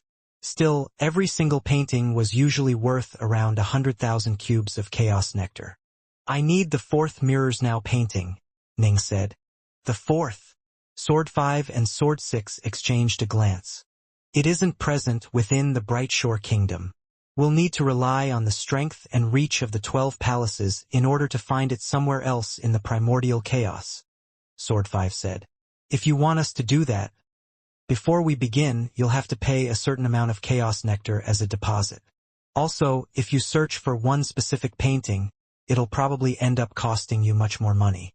I can accept any price under 500,000 cubes, Ning said.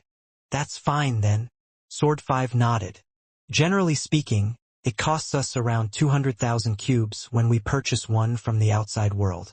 It'll just take us a bit of time. 300,000 cubes is usually the maximum. Just wait for me to send word.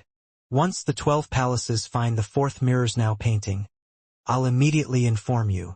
How long will it take, roughly? Ning asked. Anywhere from 10 years to 1,000 years. Sword 5 was rather smug. The 12 palaces are quite influential in the endless territories. Ning was speechless. Many of the Tao lords of the 12 palaces had been abducted from other places when they were at the world level.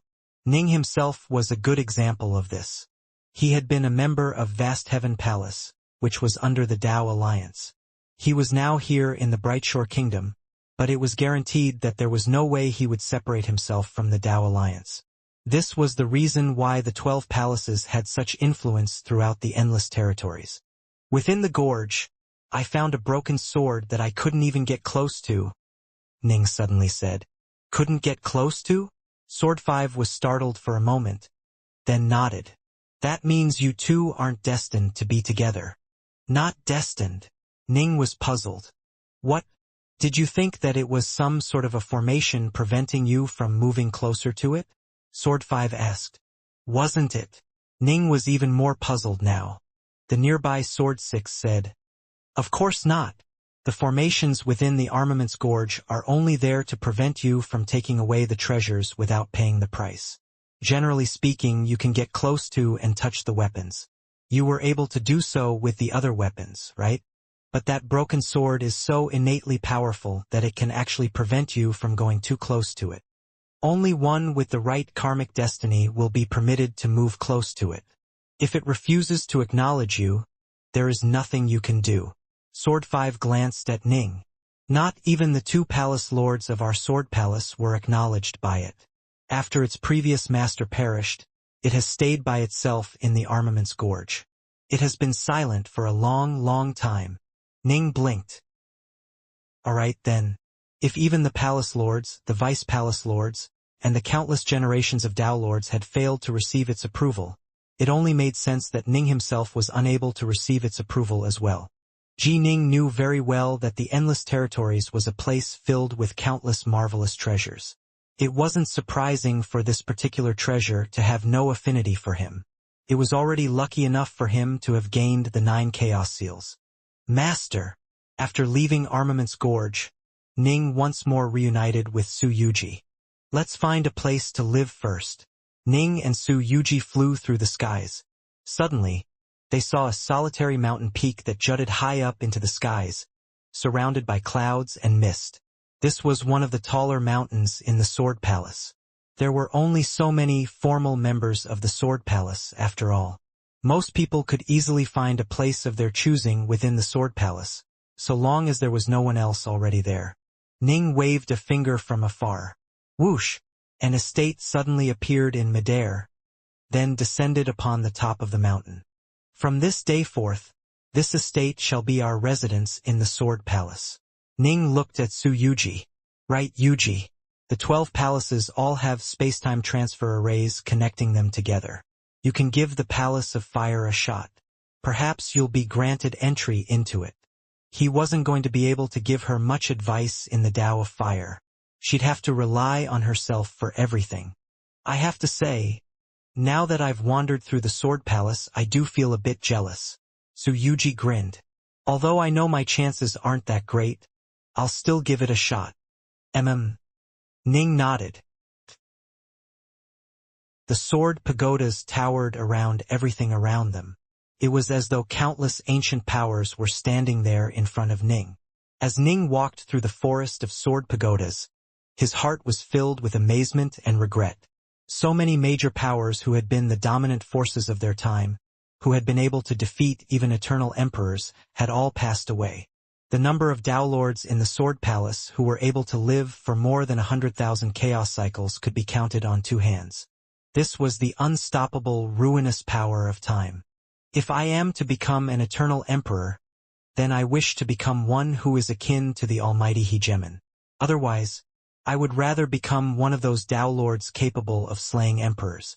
I have to become powerful enough to convince the almighty hegemon or someone on his level to rescue and revive my wife. A dreamy look was in Ning's eyes. If I could bring her back, me, her, and Bright Moon would be together once more. Our family of three would be together again. Even if I eventually fail my Tao merge and perish, it will all have been worth it.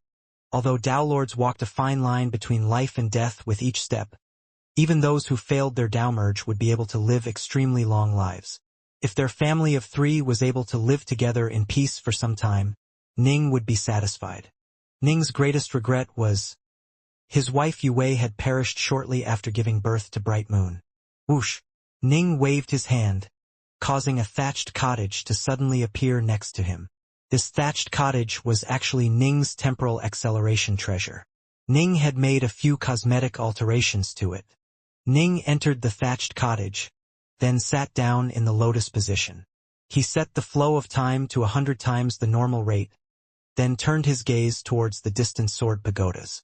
So many supreme sword arts for me to analyze, and in fact, every single sword art is filled with the sword intent of its creator. Ning couldn't help but sigh at this. For most cultivators, greed was not a good thing. In fact, if you learn too many techniques, you might end up losing yourself or your own way. However, Ning's path was a path that began from understanding the fundamental essence of the sword, and it was a path he would walk by analyzing and dissecting all other sword arts, absorbing their best parts into his own Bright Moon sword art. The Bright Moon sword art was still quite young and incomplete, but Ning had chosen a path where he would use it to embody all the mysteries of the Tao of the sword. This path Ning had chosen was a very difficult path. It had been a blurry, unclear path for Ning back when he was in the Three Realms, but the guidance Tao Lord Soulsky had given Ning had made everything clear. He had analyzed thousands of sword arts in the All-God estate, and now he had arrived in the most sacred part of the Sword Palace, the Forest of Sword Pagodas. There are 83,612 sword pagodas here, many of which are comparable to my nameless sword art. I have to treasure this opportunity. Having come from the Three Realms, Ning knew exactly how precious this opportunity was. It must be understood that the reason why none of the others had been able to reach the world level was because they had no access to good techniques. This was true for Ning's own master, Subhuti, as well as the martyrs such as Hoi or Three Purities. It was only in recent years that Ning's primal twin had begun to transmit more information regarding the Tao back home. However, this opportunity in the Sword Palace was truly priceless, and Ning valued it immensely. He was the second person to leave the Three Realms, with Mother Nuwa being the first. He didn't know what had happened to Mother Nuwa, but he was determined to seize this opportunity to make himself as strong as he possibly could. Su Yuji stood outside the Forest of Sword Pagodas, staring at that distant form which was seated in that thatched cottage. The white-robed youth was completely absorbed with meditating on his sword arts, and countless streams of sword force began to naturally manifest in the area around him, followed by one sword stance after another. These things manifested whenever Ning had a new insight. Master has never had a truly excellent teacher who was able to give him any good guidance. Now, after so long, he has finally reached a truly holy place for cultivation. I imagine this will result in his power skyrocketing. He'll be even more dazzling than before. Su Yuji murmured silently to herself. I have to work hard as well. Now that I have the legacy of Facian the Exalted, I should be able to provide him with some assistance. All this time it had been Ning helping Su Yuji rather than vice versa. She felt grateful, but she also wanted to be able to do something for him. Time to go to the Palace of Fire. Su Yuji turned her head and departed. The 12 palaces were all linked together by spacetime transfer arrays. So many world-level cultivators here? When Su Yuji arrived at the Palace of Fire, she saw numerous world-level cultivators on the path before her seated in the lotus position. She walked forwards, quickly reaching the end of the path. Halt! Suddenly, a black-armored Dowlord barked out at Su Yuji. I wish to join the Palace of Fire, Su Yuji said. You'll have to wait. In about half a month, the next batch of world-level cultivators will be permitted to take part in the trials. The black-armored Dowlord gave her a cold look. You world-level cultivators are only permitted to remain on this path. You are not permitted to go into other parts of the palace without prior permission. If you do, the restrictive spells here will automatically activate and burn you to a crisp. Understood. Su Yuji immediately nodded. When she had entered the Sword Palace, she had been alongside Ji Ning, and so the black-armored Dowlord had been fairly courteous to her. Normally, however, the black-armored Dowlords were quite cold and indifferent to these applicants. There were simply too many of them, after all. Another half-month. Su Yuji found an empty spot and sat down in the lotus position. Another newcomer. There really are a lot of people who wish to join the Palace of Fire. Just a few hundred meters away from Su Yuji was a chubby youth dressed in fiery robes. The chubby youth mumbled to himself, I'm a venerable grandmaster of alchemy, but I not only was rejected by the Palace of Spacetime, I even failed the trials of the Palace of Fire. What should I do? Why the hell isn't there a Palace of Alchemy? The chubby youth shook his head. I'm skilled in alchemy, spacetime, and fire, but I wasn't able to pass the trials of either the Palace of Spacetime or the Palace of Fire. The chubby youth sighed. It seems I'll have to seek out Brother Darknorth and ask him to help. He definitely entered one of the 12 palaces. If I follow him, things will be a bit easier for me. This chubby youth was World God Pill Saint. He truly was an unlucky fellow. He himself was an extremely skilled, Grandmaster-level alchemist and pillmaker. Why would a person like him be forced to engage in combat? In the past, he had to simply wave his hand and whatever he wished would be carried out, and his master would often give him advice with regards to alchemy. Who would have thought that he would suddenly be abducted to the Astral Islands? In the Astral Islands, combat was all that mattered. Who cared about you being an alchemist? He had started off with an eternal weapon, but as soon as he arrived he had been robbed of it. Thankfully, alchemy required high levels of insight into both fire and spacetime, and he was quite skilled in both. This was why he had been able to survive for so long. But accumulating a complete legacy and being able to escape was incredibly difficult. It was all thanks to Ji Ning's assistance that he had been lucky enough to survive. His skill in alchemy made his life in the Brightshore Kingdom an easy one, which was why he was able to reach the 12 palaces. Alas, his skills weren't enough for him to enter the 12 palaces. I'll keep trying.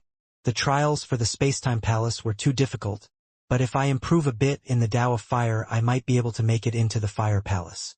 World God Pill Saint gritted his teeth. He was determined to make something of this. He knew that entering the Palace of Fire would be a tremendous boon, and he deeply desired to succeed. Although Su Yuji and Pill Saint were just a few hundred meters from each other, neither knew each other. The Imperial Palace of the Brightshore Kingdom. Hush! A blazing beast of fire was racing through the void of space. There were a few chaos stars in this vast region, which was part of the Brightshore Kingdom's even vaster Imperial Palace. This was the place where the almighty Hegemon usually rested and resided. The blazing beast was racing happily through it.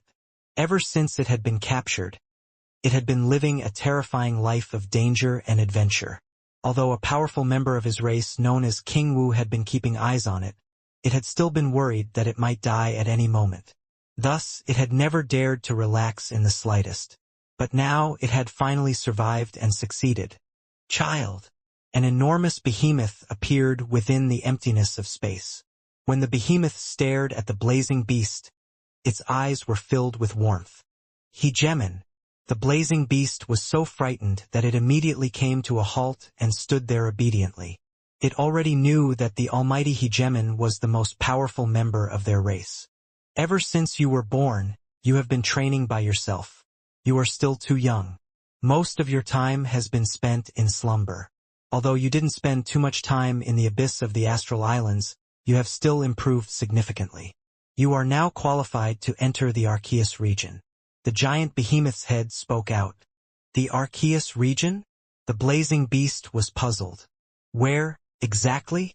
As the almighty Hegemon used his true form to chat with the blazing beast, something else was happening at another part of the imperial palace, a place where there were 13 royal thrones. One of the thrones was as white as snow. The other 12 were golden in color. A white-bearded, snowy-robed old man with 6 horns was seated atop the snowy white throne. The other 12 golden thrones were occupied by 12 golden armored figures, and Dowlord Woodflower was one of them.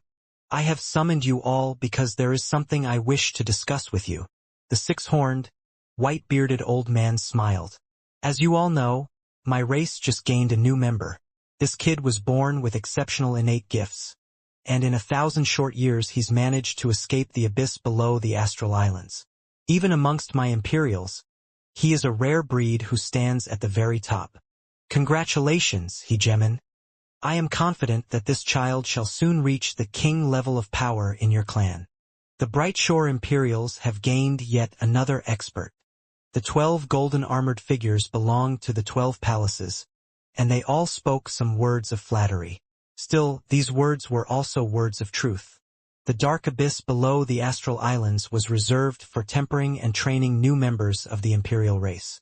Generally speaking, the new members of the race had been wandering the outside world alone and didn't really have any good teachers. Most of them needed to spend a long period of time in the abyss before overcoming its trials. In addition, the Imperials were so few in number that every new addition to their race was a cause for celebration. A new Imperial who was exceptionally talented was even more precious. The almighty Hegemon beamed merrily. Clearly, he was in an excellent mood. This young fellow is so talented that I wish to send him into one of the alternate universes. Alternate universe? An alternate universe? The faces of the 12 golden armored figures turned pale. Hegemon, none of us have ever been to that place before. They all began to worry. Don't worry, the Hegemon said. As you know, when I was meditating on the Tao of spacetime, I once discovered traces of a completely different universe within the flows of spacetime and opened up a transversal conduit to it. Our two universes have different essences, which has an impact on my transversal conduit. Only those below the Dowlord level of power are able to enter, but I was able to let my will slowly seep into that alternate universe and seduce some of its local life forms to come to our universe. Quite a few world-level cultivators from that universe have passed through my transversal conduit to come to our universe. I've gone through their memories and have learned quite a bit regarding that universe.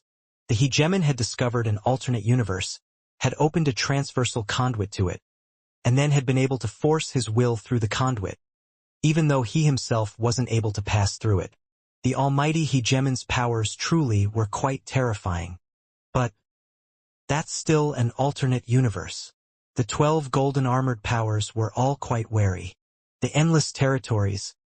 It was a place that was so incredibly vast that it was still filled with many places which no one had ever explored.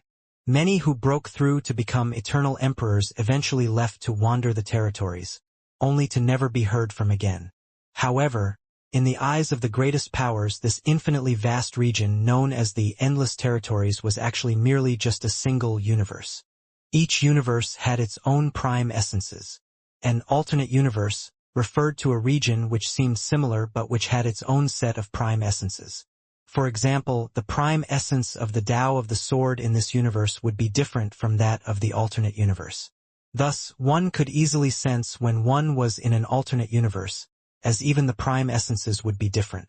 When I sent my will into that alternate universe, I was able to scan quite a few chaos worlds close to the exit of my conduit, the almighty Hegemon said. I've been watching this universe for many years, and now know quite a few things about it. There aren't that many differences between our two universes. The main difference is that cultivators in the Endless Territories are spread out across many different organizations, but the alternate universe has a single unified power ruling over it. The Hegemon continued, In the alternate universe, there is a place known as the Arceus region. Countless cultivators in that universe deeply desire to enter the Arceus region, and even many Downlords dream of having a chance to enter it. However, only a tiny number are able to enter it, but those who enter and then come out alive again are all strengthened dramatically. The almighty Hegemon let out a sigh. Although it might be a bit dangerous, cultivators who live in perfect safety will get soft. They won't be able to make it far on their paths. When you live on the edge between life and death, you'll encounter many dangers but also encounter many miracles. The young fellow's level of talent is so great that it is rare even amongst members of my race. I've prepared quite a few dangerous regions for him to test himself against, and the Arceus region of the alternate universe is the first place and an extremely important place. If he can survive it, he'll definitely have undergone utterly earth-shaking transformations. In addition, once he is able to unify the mysteries of both our universe and the alternate universe, his future potential will be truly unlimited, the almighty Hegemon said. The 12 golden-armored experts grew increasingly interested as they listened to the Hegemon speak. It was true that the path of cultivation had to be a path filled with danger.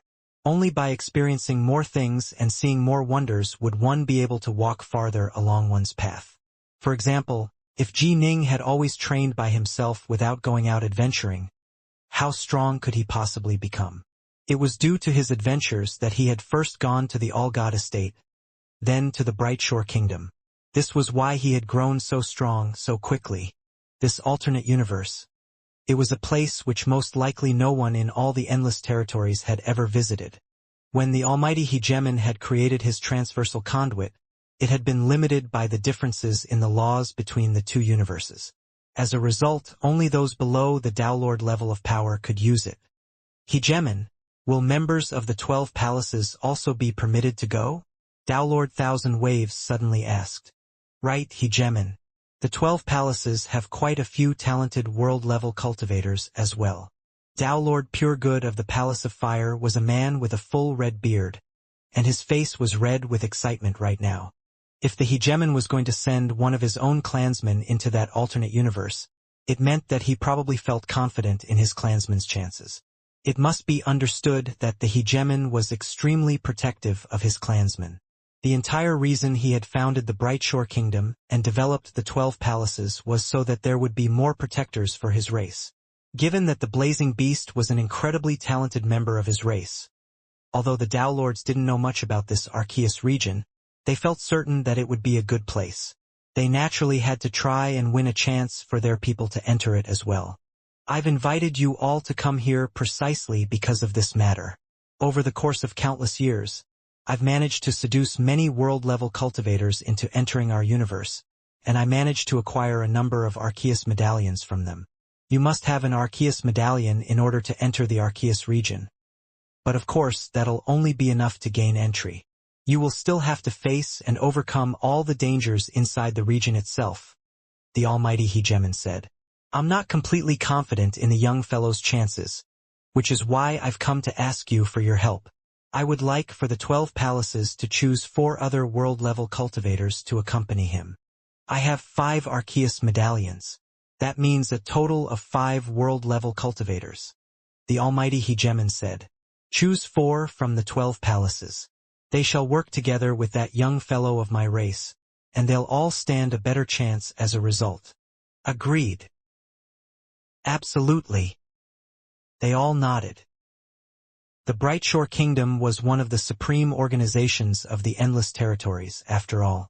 If they were only permitted to choose 4 world-level cultivators, they would most assuredly choose freaks that were strong enough to defeat ordinary Downlords of the first step.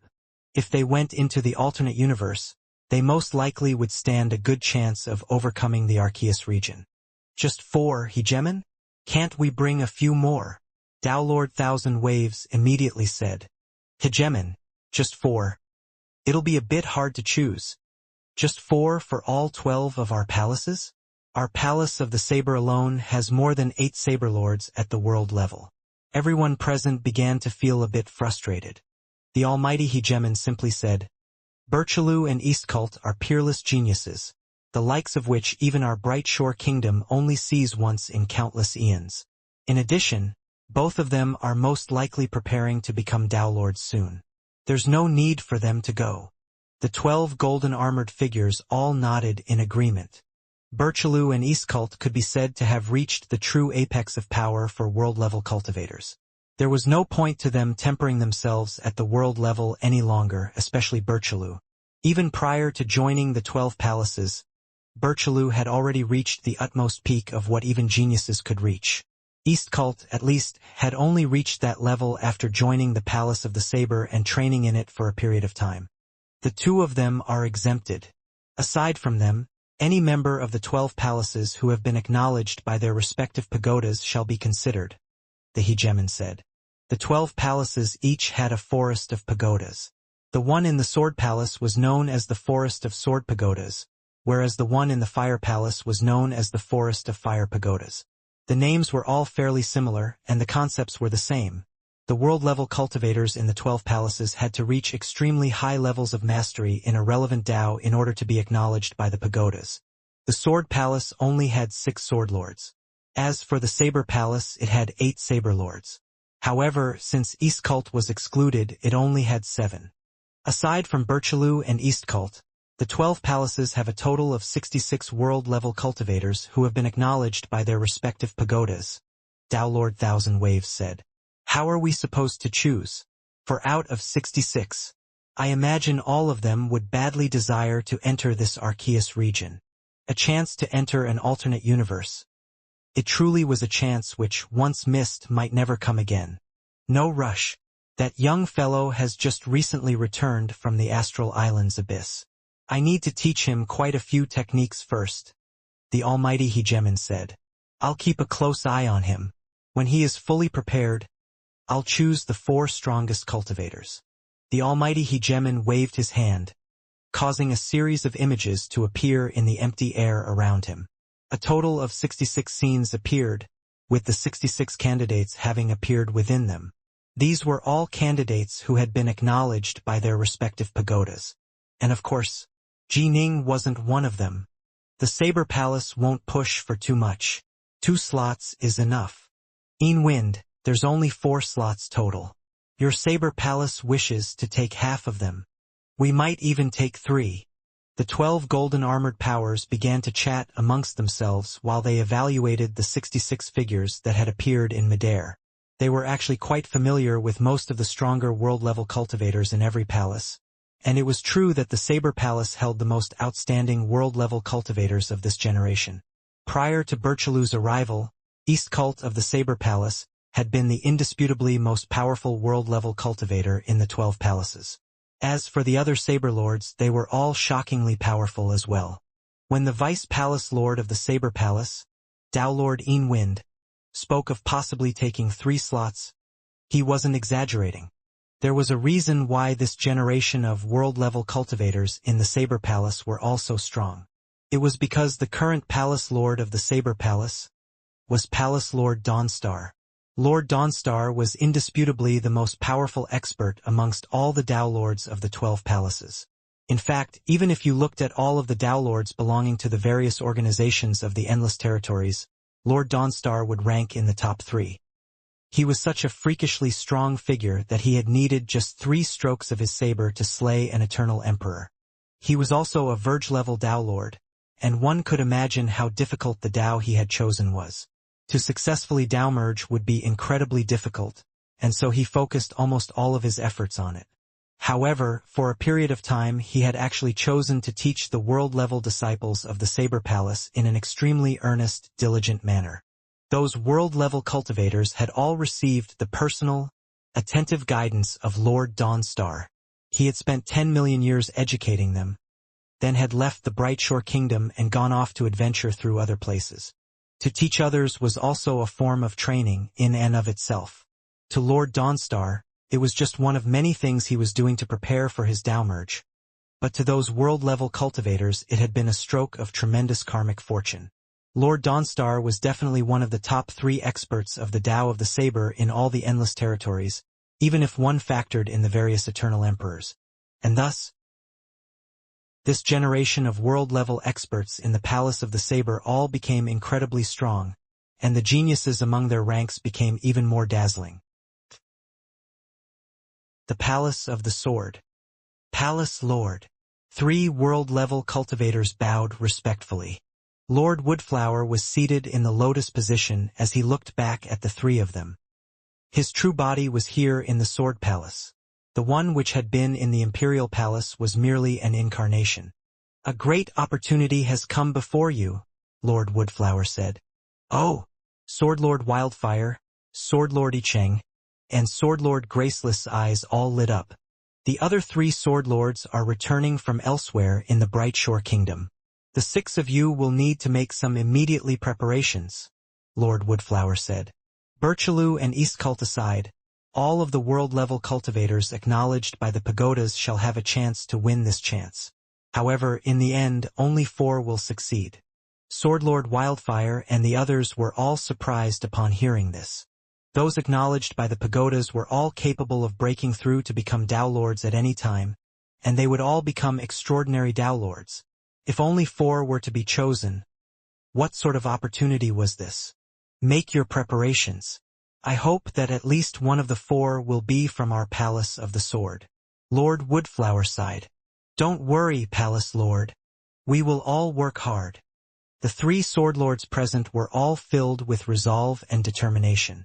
However, Lord Woodflower knew that determination alone wasn't enough. Everyone acknowledged by the pagodas was filled with determination. In the end, strength was what would matter.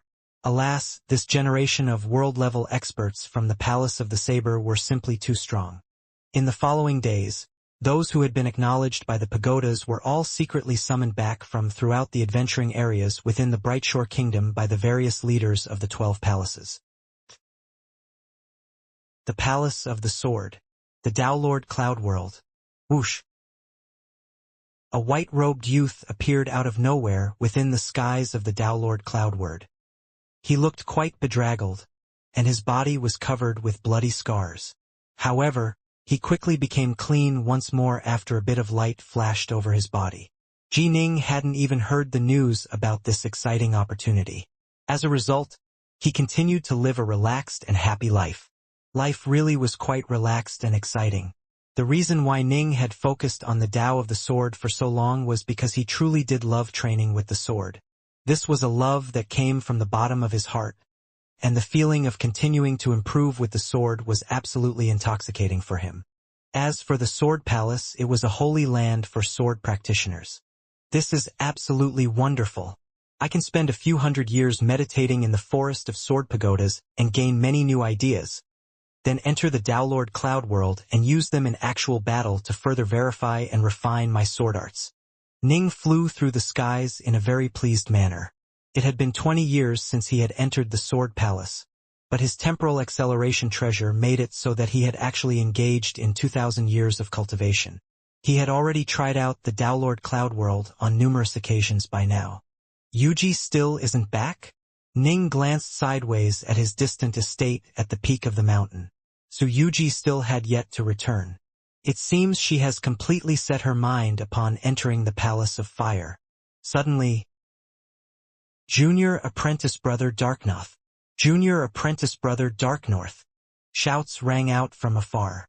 Ning turned his head, only to see a tall, muscular, heavily bearded Dao Lord dressed in black armor fly towards him. "Senior Apprentice Brother! You are?" Ning truly didn't recognize this person. The Sword Palace had quite a few black-armored Dao Lords, and Ning had spent most of his time training and very little time in making friends. He truly didn't know many people in the Sword Palace. "My name is Ji Wang," the black-armored Dao Lord said. "Sword 5 of Armaments Gorge asked me to send word for you to go meet him." Sword 5. Ning's eyes lit up. Sword 5 was a golem. Golems focused exclusively on their duty, which meant Sword 5 wouldn't summon him without a reason. Ning had long ago purchased the Novescence water, which meant the only thing still pending at the Armaments Gorge was his request for them to help him purchase the 4th Mirrors Now painting. "Thank you, Dao Lord Ji Wang," Ning said, then immediately flew away from his estate. Ning descended upon the Armaments Gorge, then immediately turned to look at Sword 5 and Sword 6. They each stood to one side of the entranceway. Dark North. Sword 5 nodded at him. Is it the mirrors now painting? Ning couldn't help but blurt out. Aren't you the impatient one? Sword 5 chuckled. Ning grinned as well. How can I not be? When I joined the Sword Palace, I didn't choose a legacy. Because Ning already had access to Emperor Mirsno's legacy, the other legacies in the Sword Palace really weren't of interest to Ning. Although the Sword Palace did have legacies left behind by eternal emperors, they could only be chosen after Ning was acknowledged by the Sword Pagodas and passed the trials the eternal emperors had left behind. Ning clearly didn't fulfill these requirements at present. And the other legacies were clearly inferior to Emperor Mirsno's. You were wise not to choose, Sword 5 said. Your luck wasn't bad. We didn't need to spend too much effort in finding this fourth painting.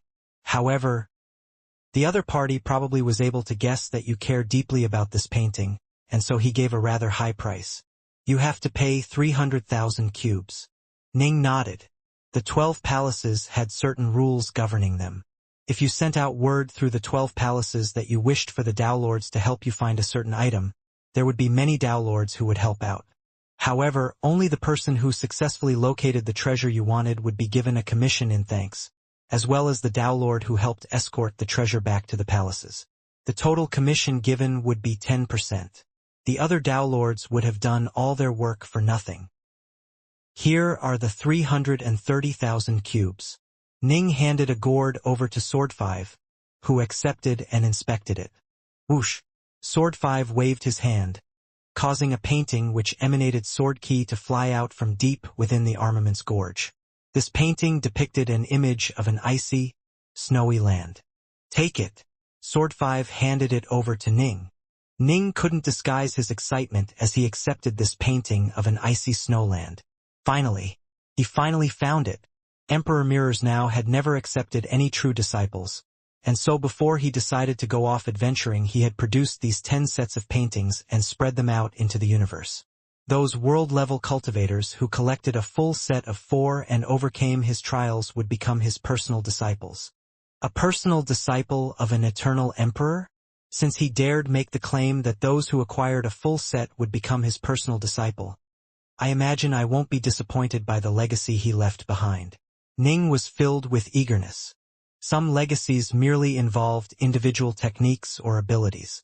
Others had more thought put into them, such as World God Northrest, who had worked hard to set up those 98 stone steels to guide Ning.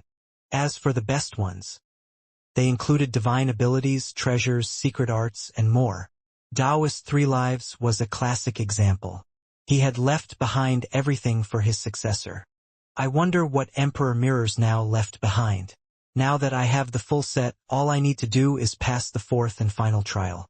I've already passed the first 3 trials. Only the last one remains.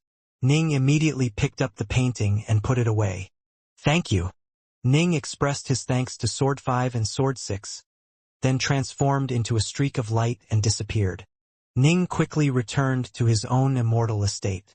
Swoosh! He flew into his estate, then shut the gates with a loud bang. No one would be able to bother him now. Even if Su Yuji returned, she would have to stay outside and wait for him. Ning absolutely would not let anyone disturb him at all right now. The world within the 4th painting. Push! A cold wind howled through as snow drifted through the skies. This was a world of ice and snow. Ji Ning appeared out of nowhere. He swept the area with his gaze, then began to walk towards a distant thatched hut. A white-haired, grim-looking man was seated in the lotus position within the thatched hut. In front of him was a flagon of wine that was surrounded by flames. Also on the table next to the wine was an ordinary sword. Ning looked at the white-haired man. What? Has Dao Lord Flylead gained yet another disciple in his Snowsword sect? The white-haired man looked at Ning. Dao Lord Flylead? I don't know him. Ning shook his head. Oh! The white-haired man glanced at Ning in surprise. In this chaos cycle, Dao Lord Flylead has sent more than 10 world-level cultivators to duel with me in swordplay. Although he himself isn't that strong, he's still a Dao Lord of the 3rd step. Are you actually strong enough to seize the 4th painting from him by force? Ning instantly understood. This painting had been in the hands of a Dao Lord, and one who often sent different disciples into this place to duel in swordplay. It made sense.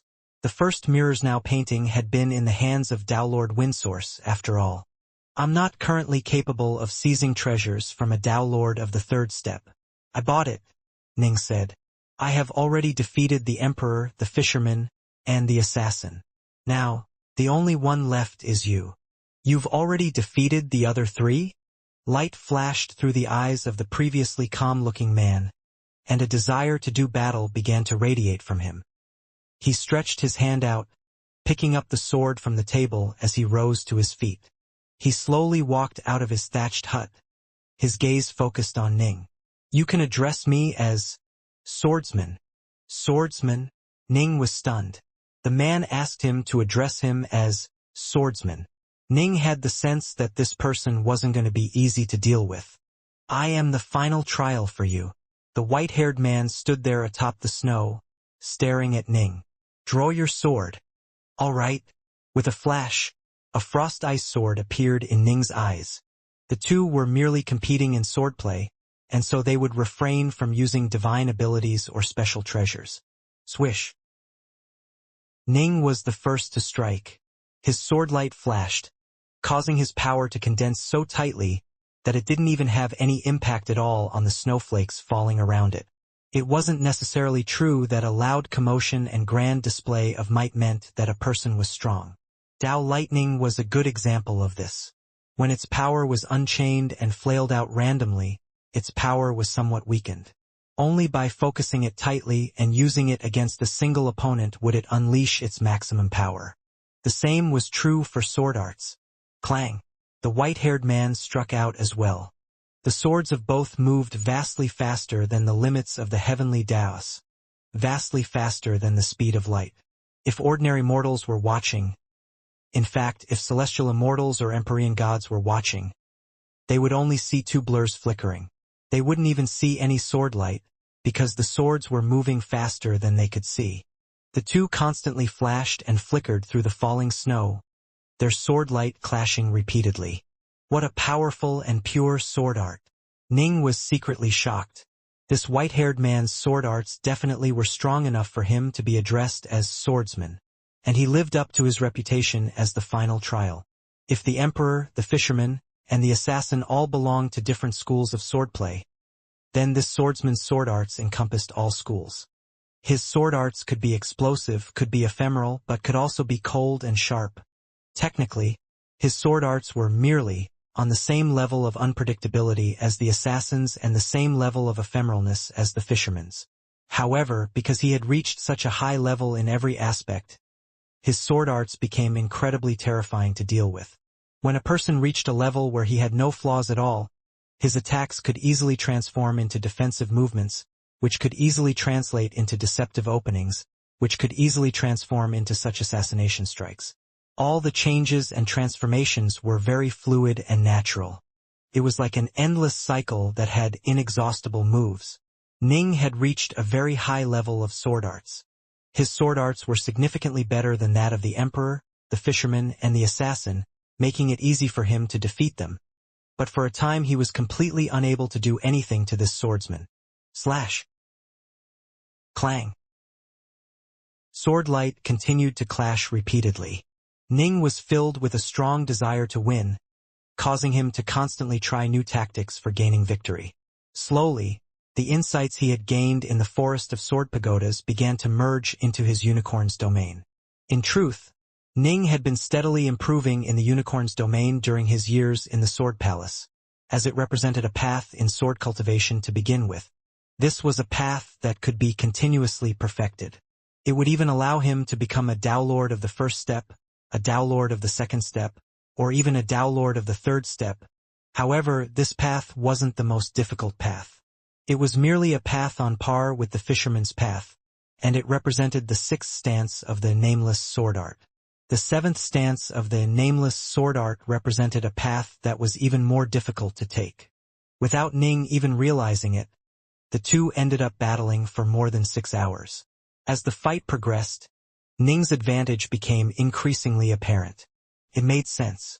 He had already been able to defeat the first 3 trials while he had been in the Astral Islands. Although he hadn't spent too much time in the Sword Palace, 2,000 years of accelerated time had resulted in him improving significantly. Clang!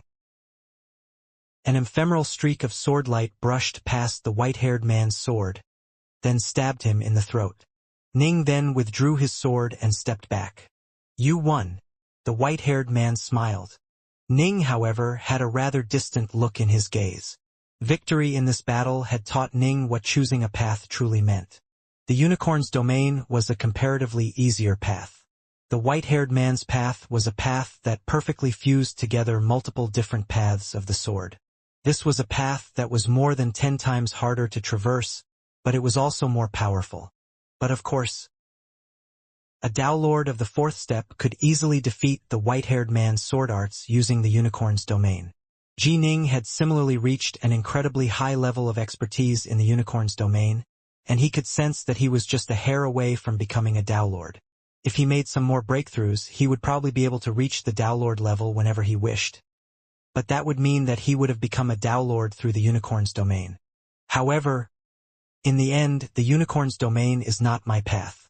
Nor is the white-haired man's sword art my path. Ning's path was a path that would lead him to the very essence of the sword itself. He would infuse all of the essence of the sword and countless sword arts into his own bright moon sword art, which represented his truest path. The white-haired man had merely fused a few different sword arts in a perfect manner. It was more profound than the unicorn's domain, but it couldn't really be said to point to the true essence of the sword itself. The latter path was the purest and most difficult path to take. But this was what Ning wished to obtain from his sword cultivation. He had to take this path. Only by taking the path you wish to take would you be on the most suitable path. Rumble. Ning was seated in the lotus position within his immortal estate. It had merely been a divine power clone which he had sent into the 4th world. After defeating the overseer of the 4th painting, Ning called out with his will and summoned all 4 mirrors now paintings. The 4 paintings hung there in the air, slowly drawing closer to each other before they completely merged into one. After the 4 paintings completely merged together, they actually transformed into a single painting. This painting looked quite ordinary, and it didn't have any sword intent within it. It did, however, depict a man. This man carried a sword on his back and was staring off into the distance. He looked extremely handsome and suave. Disciple, this is the painting of myself, your master. Kowtow 3 times first. A voice rang out from within the painting. Ning was badly startled by this. In the next moment he felt completely speechless. Geez, Emperor Mirrors now. Why are you such a narcissist?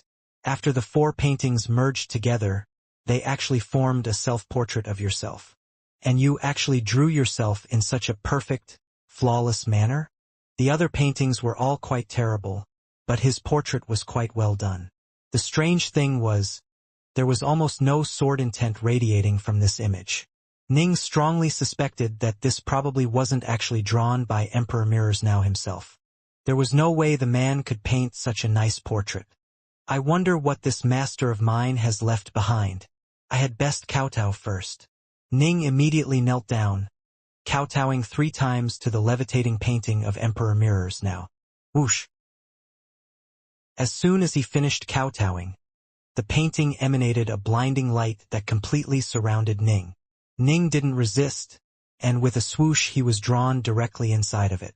Within the Eternal Emperor's painting, this was an incredibly vast and ancient world. A man carrying a sword on his back was standing there atop the desolate earth, and there were 4 retainers who were standing by his side in a respectful manner. These 4 retainers were the Emperor, the Assassin, the Fisherman, and the Swordsman. Whoosh! Ning appeared out of nowhere next to them. Disciple! The man carrying the long sword on his back looked at Ning. Ning immediately understood that this person was most likely Emperor Mirrors now. Still, it most likely wasn't the Eternal Emperor's true form. Actually, the Eternal Emperor really did look quite handsome. The painting apparently had been an accurate one, and the sword intent which naturally radiated from his eyes caused Ning to feel a sense of alarm in his heart. Although this sword intent seemed quite calm, It had a hidden sharpness that was far more terrifying than the sensation which Tao Lord Woodflower had emanated. "Master," Ning called out respectfully, "this is a world which will only appear after all 4 paintings merge together." The Eternal Emperor looked at Ning. "I've left a strand of my will in this place, all for the sake of waiting for you, my dear apprentice." The Eternal Emperor looked at Ji Ning, extremely moved. "I delight in exploring, in visiting one beautiful new world after another. I truly don't have the patience necessary to teach a disciple. However, if I keep adventuring like this, I'll probably die one day. If I die, I die, but I'm afraid that after enough years pass, even my name shall be forgotten by the vast majority of cultivators.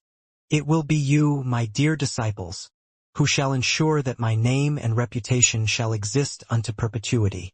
Once you become my personal disciple, you must accept 10 more disciples on my behalf before you attempt your downmerge. They can be considered honorary disciples of mine," the Eternal Emperor said. "The skills I impart unto you, you can only impart unto those 10 honorary disciples." "Your disciple understands." Ning nodded. "Accept 10 disciples before his downmerge?" This was a fairly easy oath. "Then swear the oath," the Eternal Emperor said. Ning immediately swore a lifeblood oath. If he wanted to transmit certain legacies to his future disciples or to Subhuti and the others in the 3 realms, he could simply transmit his own insights. He would have a Tao that was completely his own, after all.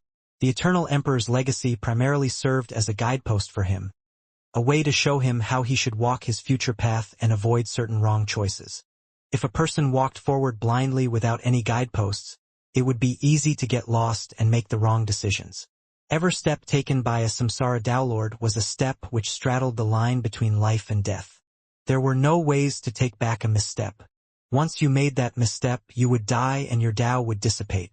The Eternal Emperor watched Ning swear the oath, nodding in satisfaction. He transformed into a streak of light that flew straight into Ning's body. Ning wasn't able to resist him in the slightest. Rumble. Ning just stood there in the middle of the wilderness, surrounded by the 4 retainers of the Emperor.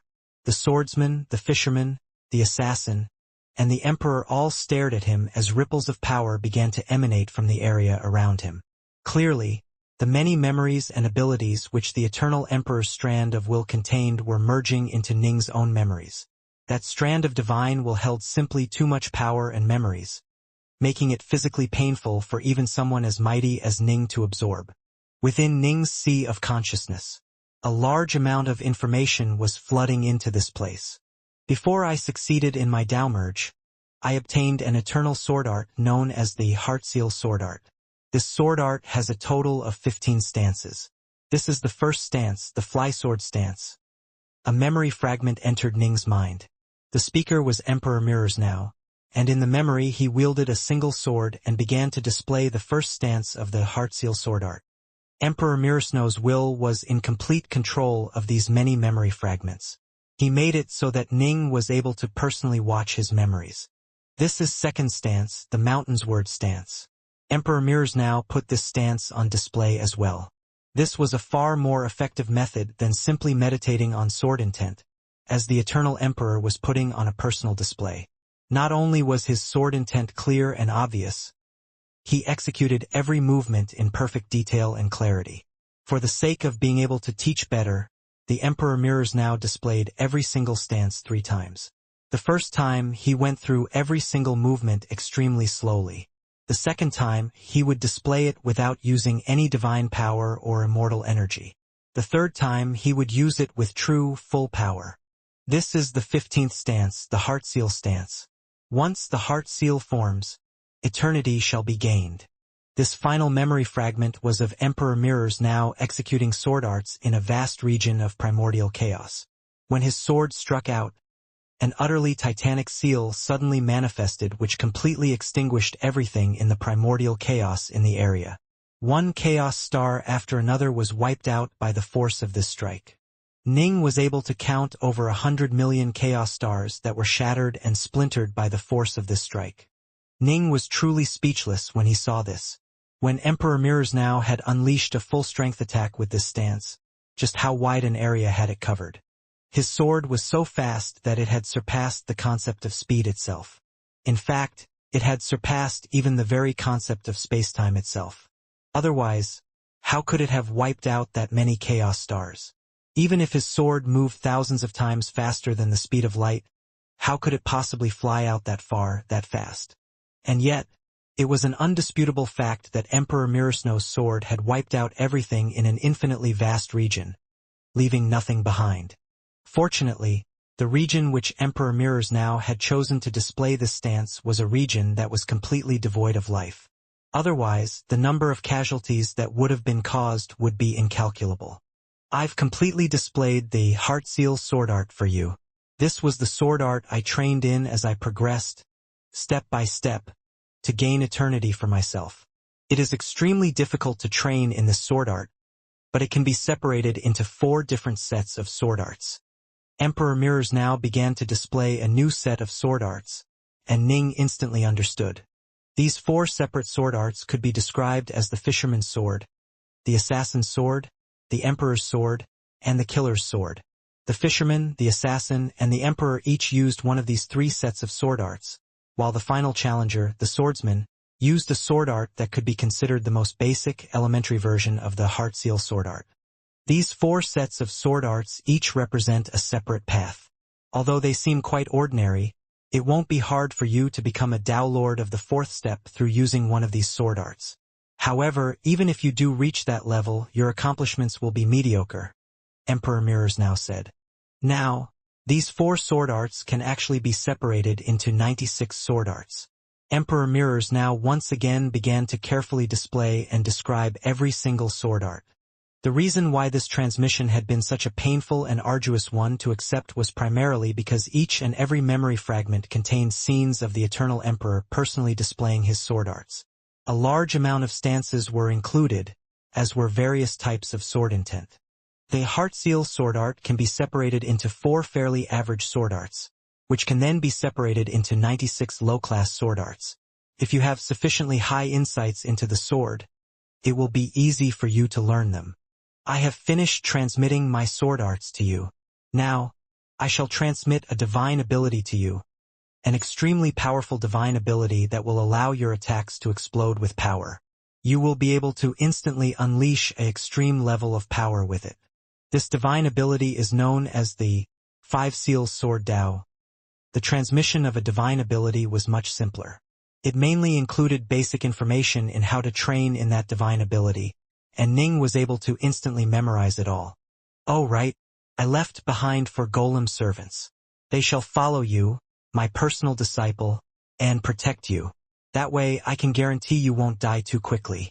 I've taught you everything I should teach, and I've said everything that needs to be said. Train hard and make sure you don't besmirch my mighty name, dear disciple. If fate wills it, perhaps we shall truly meet in the flesh one day. The transmission came to an end. Back within the desolate wilderness, the 4 retainers continued to watch Ning. While Ning had been accepting the transmission, he had been rippling with waves of power. This state had persisted for 2 full days before he came to a halt and took a rest. The main reason it had taken this long was because it truly was difficult for Ning to completely absorb all of the information in the memory fragments. In truth, if Ning had personally watched Emperor Mirrors now display his sword arts, he wouldn't have been able to understand or memorize the truly profound parts. However, Emperor Mirrors now had completely transmitted his memories directly into Ning's mind. Once the process was complete, Ning would never forget those memories unless he personally wiped them away. Why hasn't Dark North woken up yet? Right? There are no more ripples. The transmission should have concluded. He's probably training. The 4 retainers chatted amongst themselves. Their guesses were correct. Ning was indeed training. In the forest of sword pagodas, he had only been able to visualize and sense the sword intents radiating from the pagodas. There was obviously no way he could see or visualize those ancient powers actually displaying their various sword arts, much less have their memories be directly infused into his mind. The Heartseal sword art was also an incredibly profound sword art, and one which could be broken down into multiple different sword arts. This made it extremely easy for Ning to train in. Many of the questions he had regarding the Tao of the sword were wiped clean. He was continuously gaining a deeper and deeper understanding as his sword arts dramatically improved. This explosively effective training session persisted for more than half a month before it finally came to an end. Phew! Ning opened his eyes. Having a master versus not having one. It really is completely different. Ning glanced at the world around him in a jubilant mood. He knew that he had just completely changed compared to a month ago. Ning now knew how he should advance from the world level all the way to the Eternal Emperor level. In the past, he knew nothing. Now he knew. I wonder who is stronger?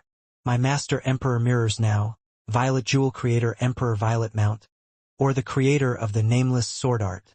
Ning mused. Still, the Violet Jewels are merely middle-grade eternal weapons. Once I become a Tao Lord of the first step, I'll probably need to switch them out for something else. As for the nameless sword art, I only have the first 7 stances to them. Ning understood that in the future, he would spend much of his time meditating on the Heartseal sword art and learning from it, infusing its mysteries into his own Tao of the sword. If I could gain the complete nameless sword art legacy and the complete legacy of Emperor Violet Mount, then I would now have 3 complete legacies. I could simultaneously absorb the teachings and mysteries of all 3 legacies, then go learn from the Forest of Sword Pagodas. I'll definitely improve even more quickly then. When this thought flickered through Ning's mind, he couldn't help but grin. Dark North, was that helpful to you? It seems you've gained quite a bit from it. Given how strong Dark North is already, he'll soon be able to break through to become a Tao Lord whenever he wishes. The 4 retainers all spoke out when Ning woke up.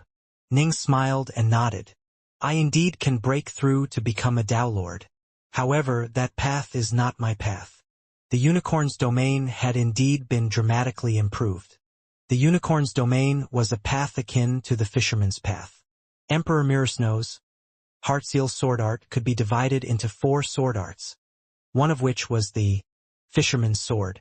Ning's highest level of attainment in recent years was in the Unicorn's domain, which was his Unicorn's domain had dramatically improved just half a month after Ning had received the legacy. Ning could already sense that his accomplishments in the Unicorn's domain were enough for him to use it as his core foundation to rebuild his divine body and become a Tao Lord of the first step. Samsara Tao Lords. Each step they took resulted in their divine bodies being completely reconstituted. If you took a single wrong step, you would cause your body to crumble. You would die and your Tao would vanish. Just as Emperor Mirrors now said, although all 4 sword arts which make up the Heartseal sword art can allow a person to become a Tao Lord of the 4th step, they will result in mediocrity. Ning secretly shook his head. Just becoming a Tao Lord was not enough. The 4 of you. Ji Ning looked at the 4 surrounding him. According to what my master told me, you 4 shall follow me in the future, right? Right? The 4 all nodded. Might I ask how strong the 4 of you are? Ning asked. The 4 of us are roughly comparable to peak-level Tao Lords of the 3rd step. But of course, the swordsman's sword arts are a bit better, making him slightly more powerful, the golden-robed emperor said. Ning couldn't help but feel stunned. All 4 golems were comparable to peak Tao Lords of the 3rd step? This was the legacy which his master had left behind for him. The more masters like this, the better. Golems comparable to Verge-level Tao Lords are too expensive. The Eternal Emperor did have one such golem, but he ended up selling it to procure 40 golems comparable to peak Tao Lords of the 3rd step for his personal disciples like you, the golden-robed emperor said. Ning was speechless. Alright, fine. Maybe he had gone a bit too far in mentally praising his master. Still, Ning did know that golems with the strength of Verge-level Tao Lords were indeed quite expensive, and forging them was no easy task. After all, true Verge-level Tao Lords not only had considerable immortal energy and divine power, they also had mighty magic treasures and high insights into the Tao. To have a mere golem be a match for one of them was extremely difficult. Tao Lord Allgod was an incredibly skilled artificer, but even he had been only able to painstakingly forge a single Verge-level golem. The Sword Palace had collected many golems over the course of countless years, but even it had only acquired a total of 9 Verge-level golems. Those golems were the ones titled Sword 1 through Sword 9. Although the Downlord Cloud World had many golems within it, those were all fairly weak. The strongest were probably just on par with the 4 standing right in front of Ning. "If you are to follow me, should I bind you all?" Ning asked. He was too weak right now. There was no way for him to forcibly bind them. Unacceptable. Per the Eternal Emperor's instructions, we can each only help you out a single time prior to you defeating us in battle. Once you are able to defeat us, we'll permit you to bind us and be your eternal servants. The Emperor, the Swordsman, the Fisherman, and the Assassin all refused in solemn fashion. Ning was instantly speechless. Fine. Most likely, Emperor Mirrors now was afraid that he would rely on the golems too much and so had restricted him to using them a single time. He probably just wanted to ensure that his disciples wouldn't be killed while they were weak if they were unlucky enough to be trapped in a dangerous situation. Just one time each. Still, that'll keep me alive in dangerous situations. Ning was in quite a good mood. The divine ability my master taught me makes it so that someone with the body of a half-step Downlord is able to match a full Downlord of the first step. Unfortunately, my Azure Flower Mist energy ensures that I already am comparable to a Downlord of the first step, and it lasts for a very long period of time. Ning shook his head. This divine ability really was somewhat useless to him. If he used it, his divine power would probably run dry after a short battle. How could it possibly last as long as the Azure Flower Mist energy in battle? The most valuable part of the legacy were those memory fragments which Master transmitted to me. Ning couldn't help but feel excited. Although there had been legacies in the Astral Islands, those legacies consisted of simple information which any cultivator could learn and make use of. Those legacies within the Astral Islands would be transmitted to countless cultivators over the course of eons, and they weren't truly valuable. These memory fragments of Emperor Mirrors now could only be transmitted a single time, and their creation had involved the Eternal Emperor infusing his own divine will into them. The Bright Shore Kingdom, the Imperial Palace. Rumble. The blazing beast stood there in a region of empty space, staring at the distant, towering behemoth. Golden light began to radiate from the behemoth's giant eyes, and the light completely swallowed the blazing beast. Within that barrier of golden light, many mysteries and secrets were being transmitted to the blazing beast in an endless stream. Gruor! The blazing beast's body trembled from the pain. Every so often, flames would flicker and burst out in the area around him. Finally, the golden light dissipated. Hegemon! The blazing beast revealed a look of delight as he stared at the distant, towering behemoth. After 12 separate transmissions, you have completely memorized the 12 scrolls of the Sutra of Eternity. Our race has very few members, and those who are suitable for my legacies are even fewer. Long, long ago, our race was forcibly enslaved by the ancient cultivators. The ancients are on par with us in terms of innate gifts, but they have many legacies. I was once fortunate enough to acquire a legacy left behind by a senior of our race, a set of 10 scrolls called the 10 Scrolls of Eternity. It was thanks to that legacy that I was able to train to my present level, and I perfected them and supplemented them, transforming them into the 12 Scrolls of Eternity. In this era, our race is on an equal footing with the ancients, precisely because of the 12 Scrolls of Eternity. These 12 scrolls include all things with them. No matter what path you choose, it will be of assistance to you, which is why I will transmit this legacy to every single member of our race. Child, as of right now, I am the only member of our race who has broken through to become an eternal emperor. I hope you will be the second one of our race. The towering behemoth concluded. Yes, Hegemon. The blazing beast was incomparably excited. In recent years, he had come to learn much of the history of his race from the time he had spent in the Imperial Palace. He naturally now felt a tremendous sense of kinship and belonging. As for these 12 Scrolls of Eternity, they included virtually all Daos. This caused him to feel even more awe towards the almighty Hegemon. Choose an imperial name for yourself, the towering behemoth instructed. When I was born and gained consciousness, I gave myself a name, God of Sky and Fire. Let my name be Skyfire of the Bright Shore Imperials, the blazing beast said. A look of amusement appeared in the towering behemoth's eyes. God of Sky and Fire? The members of his race were only born from the primordial chaos under certain very unique situations. They were incredibly few in number, and if it wasn't for the fact that the hegemon went out of his way to hunt for them, many would probably wander the primordial chaos for countless years by themselves. Generally speaking, they would choose rather odd names for themselves. God of Sky and Fire was a fairly amusing one. Spend some time training in the 12 Scrolls of Eternity. I will give you 1,000 years. 1,000 years later, I'll send you into an alternate universe, which will be your first training grounds, the towering behemoth said. Yes, hegemon. The blazing beast was very excited, and he knew he needed time to study the 12 Scrolls of Eternity. Actually, after he learnt this precious technique, he would continue to rise in power even as he roamed the outside world. This was how the Bright Shore Kingdom worked.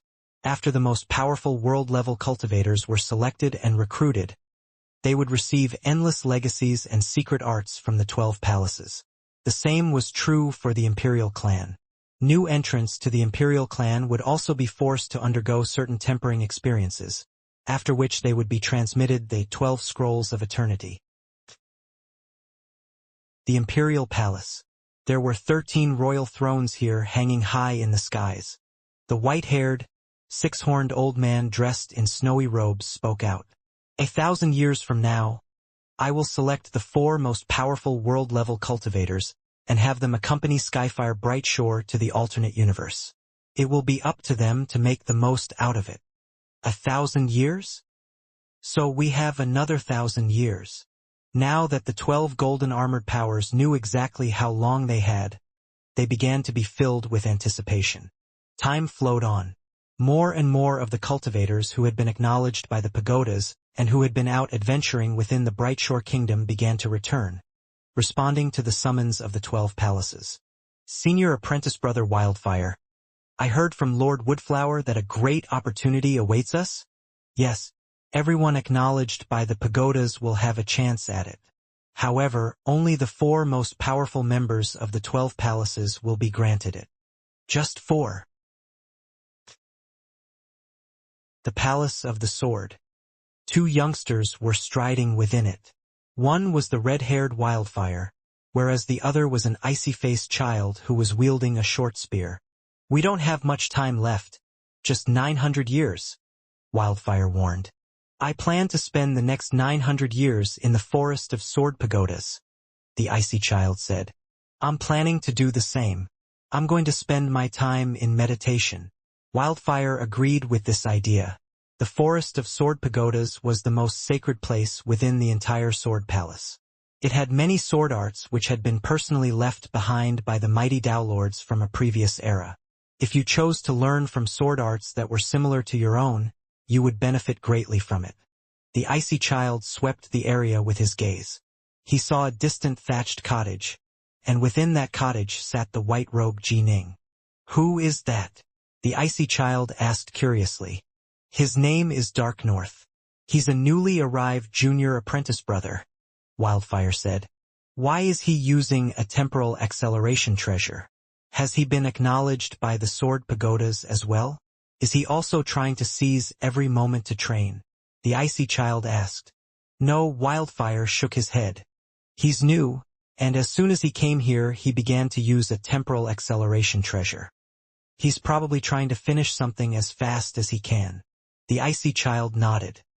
Normally, cultivators wouldn't go out of their way to use temporal acceleration treasures, as they didn't make much of a difference. The more one trained, the more those moments of epiphany mattered. Only when there was a pressing need would people use temporal acceleration treasures. Our opponents shall be all the world-level cultivators who were acknowledged by their respective pagodas. Senior Apprentice Brother Wildfire, you'll be one of my opponents as well. The icy child looked at Wildfire.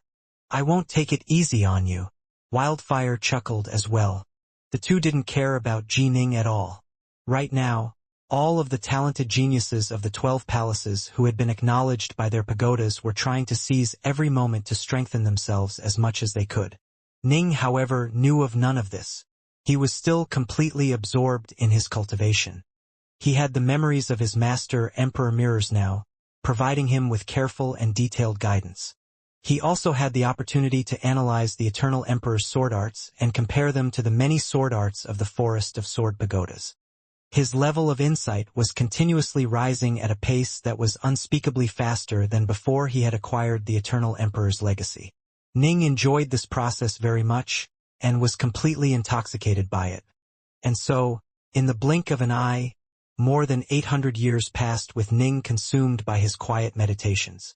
The Forest of Sword Pagodas was filled with tens of thousands of towering sword pagodas which stood silently erect. Numerous cultivators were scattered throughout the Forest of Sword Pagodas, quietly training with no one disturbing them. There was a thatched cottage in the forest as well, and within the thatched cottage was a white-robed youth. Streams of sword keys surged in the area around him, occasionally flicking out as sword stances. Suddenly, the youth opened his eyes. A look of delight could be seen in his gaze. "I've finished mastering the 7th stance of the Heartseal sword art, the Reincarnation stance." Ning was in a superb mood. "My master, Emperor Mirrors now, used the Reincarnation stance to break through to become a Samsara Dowlord, and now I myself have learned this stance as well." Hush! Swordlight began to flood the area around Ning.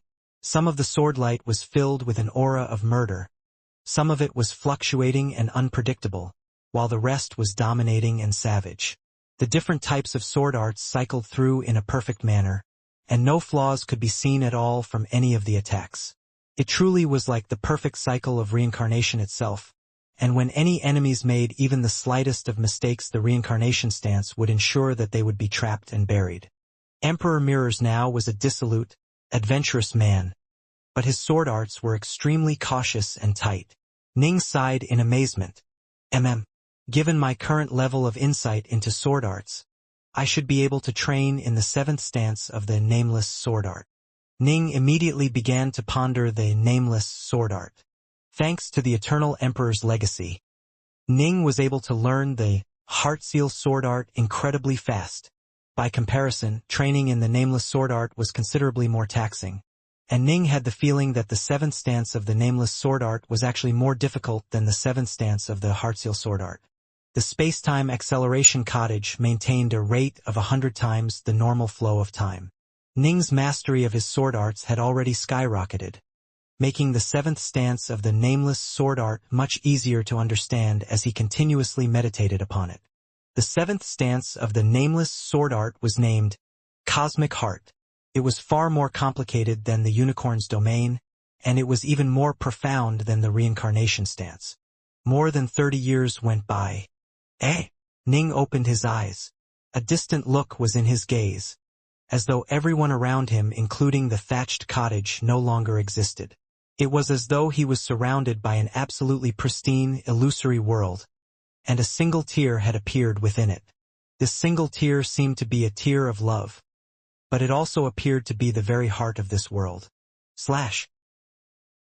Ning flicked out with his fingernail as if he was stabbing forward with a sword, piercing that tear with it.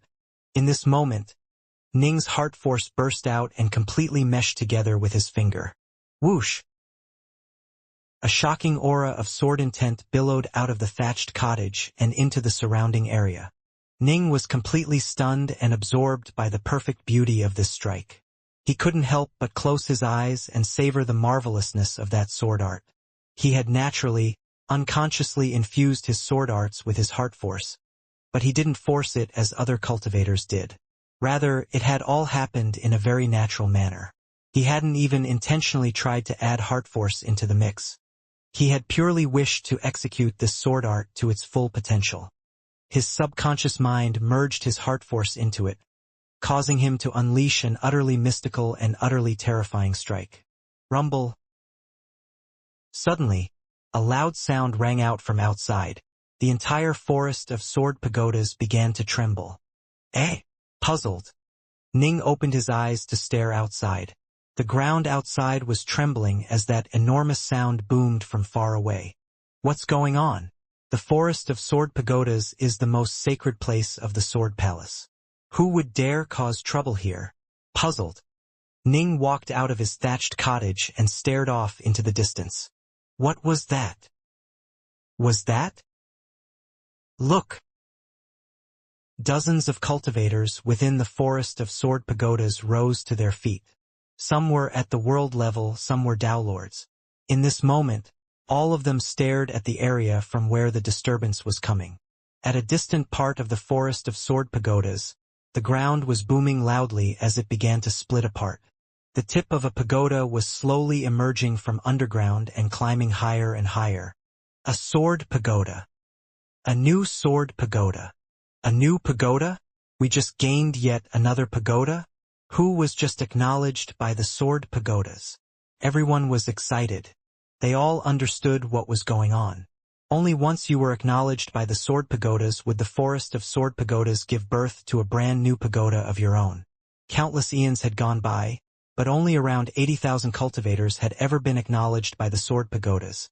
And in this day and age only 6 world-level cultivators had been acknowledged. They were, of course, the 6 exalted sword lords. Ning stared in astonishment as well. Although he had seen quite a few sword pagodas in the past, this was his first time seeing a new one rising. That distant, newborn sword pagoda continued to rise upwards as the booming sounds rang out unabated. The entire Forest of Sword Pagodas was shuddering. Finally, the new sword pagoda came to a halt when it reached the same height as the other sword pagodas. Whoosh! Suddenly, countless sword shadows began to fly out from throughout the Forest of Sword Pagodas. There had to be trillions of the things, and they all began to bow down in a certain direction. Ning was rather flabbergasted.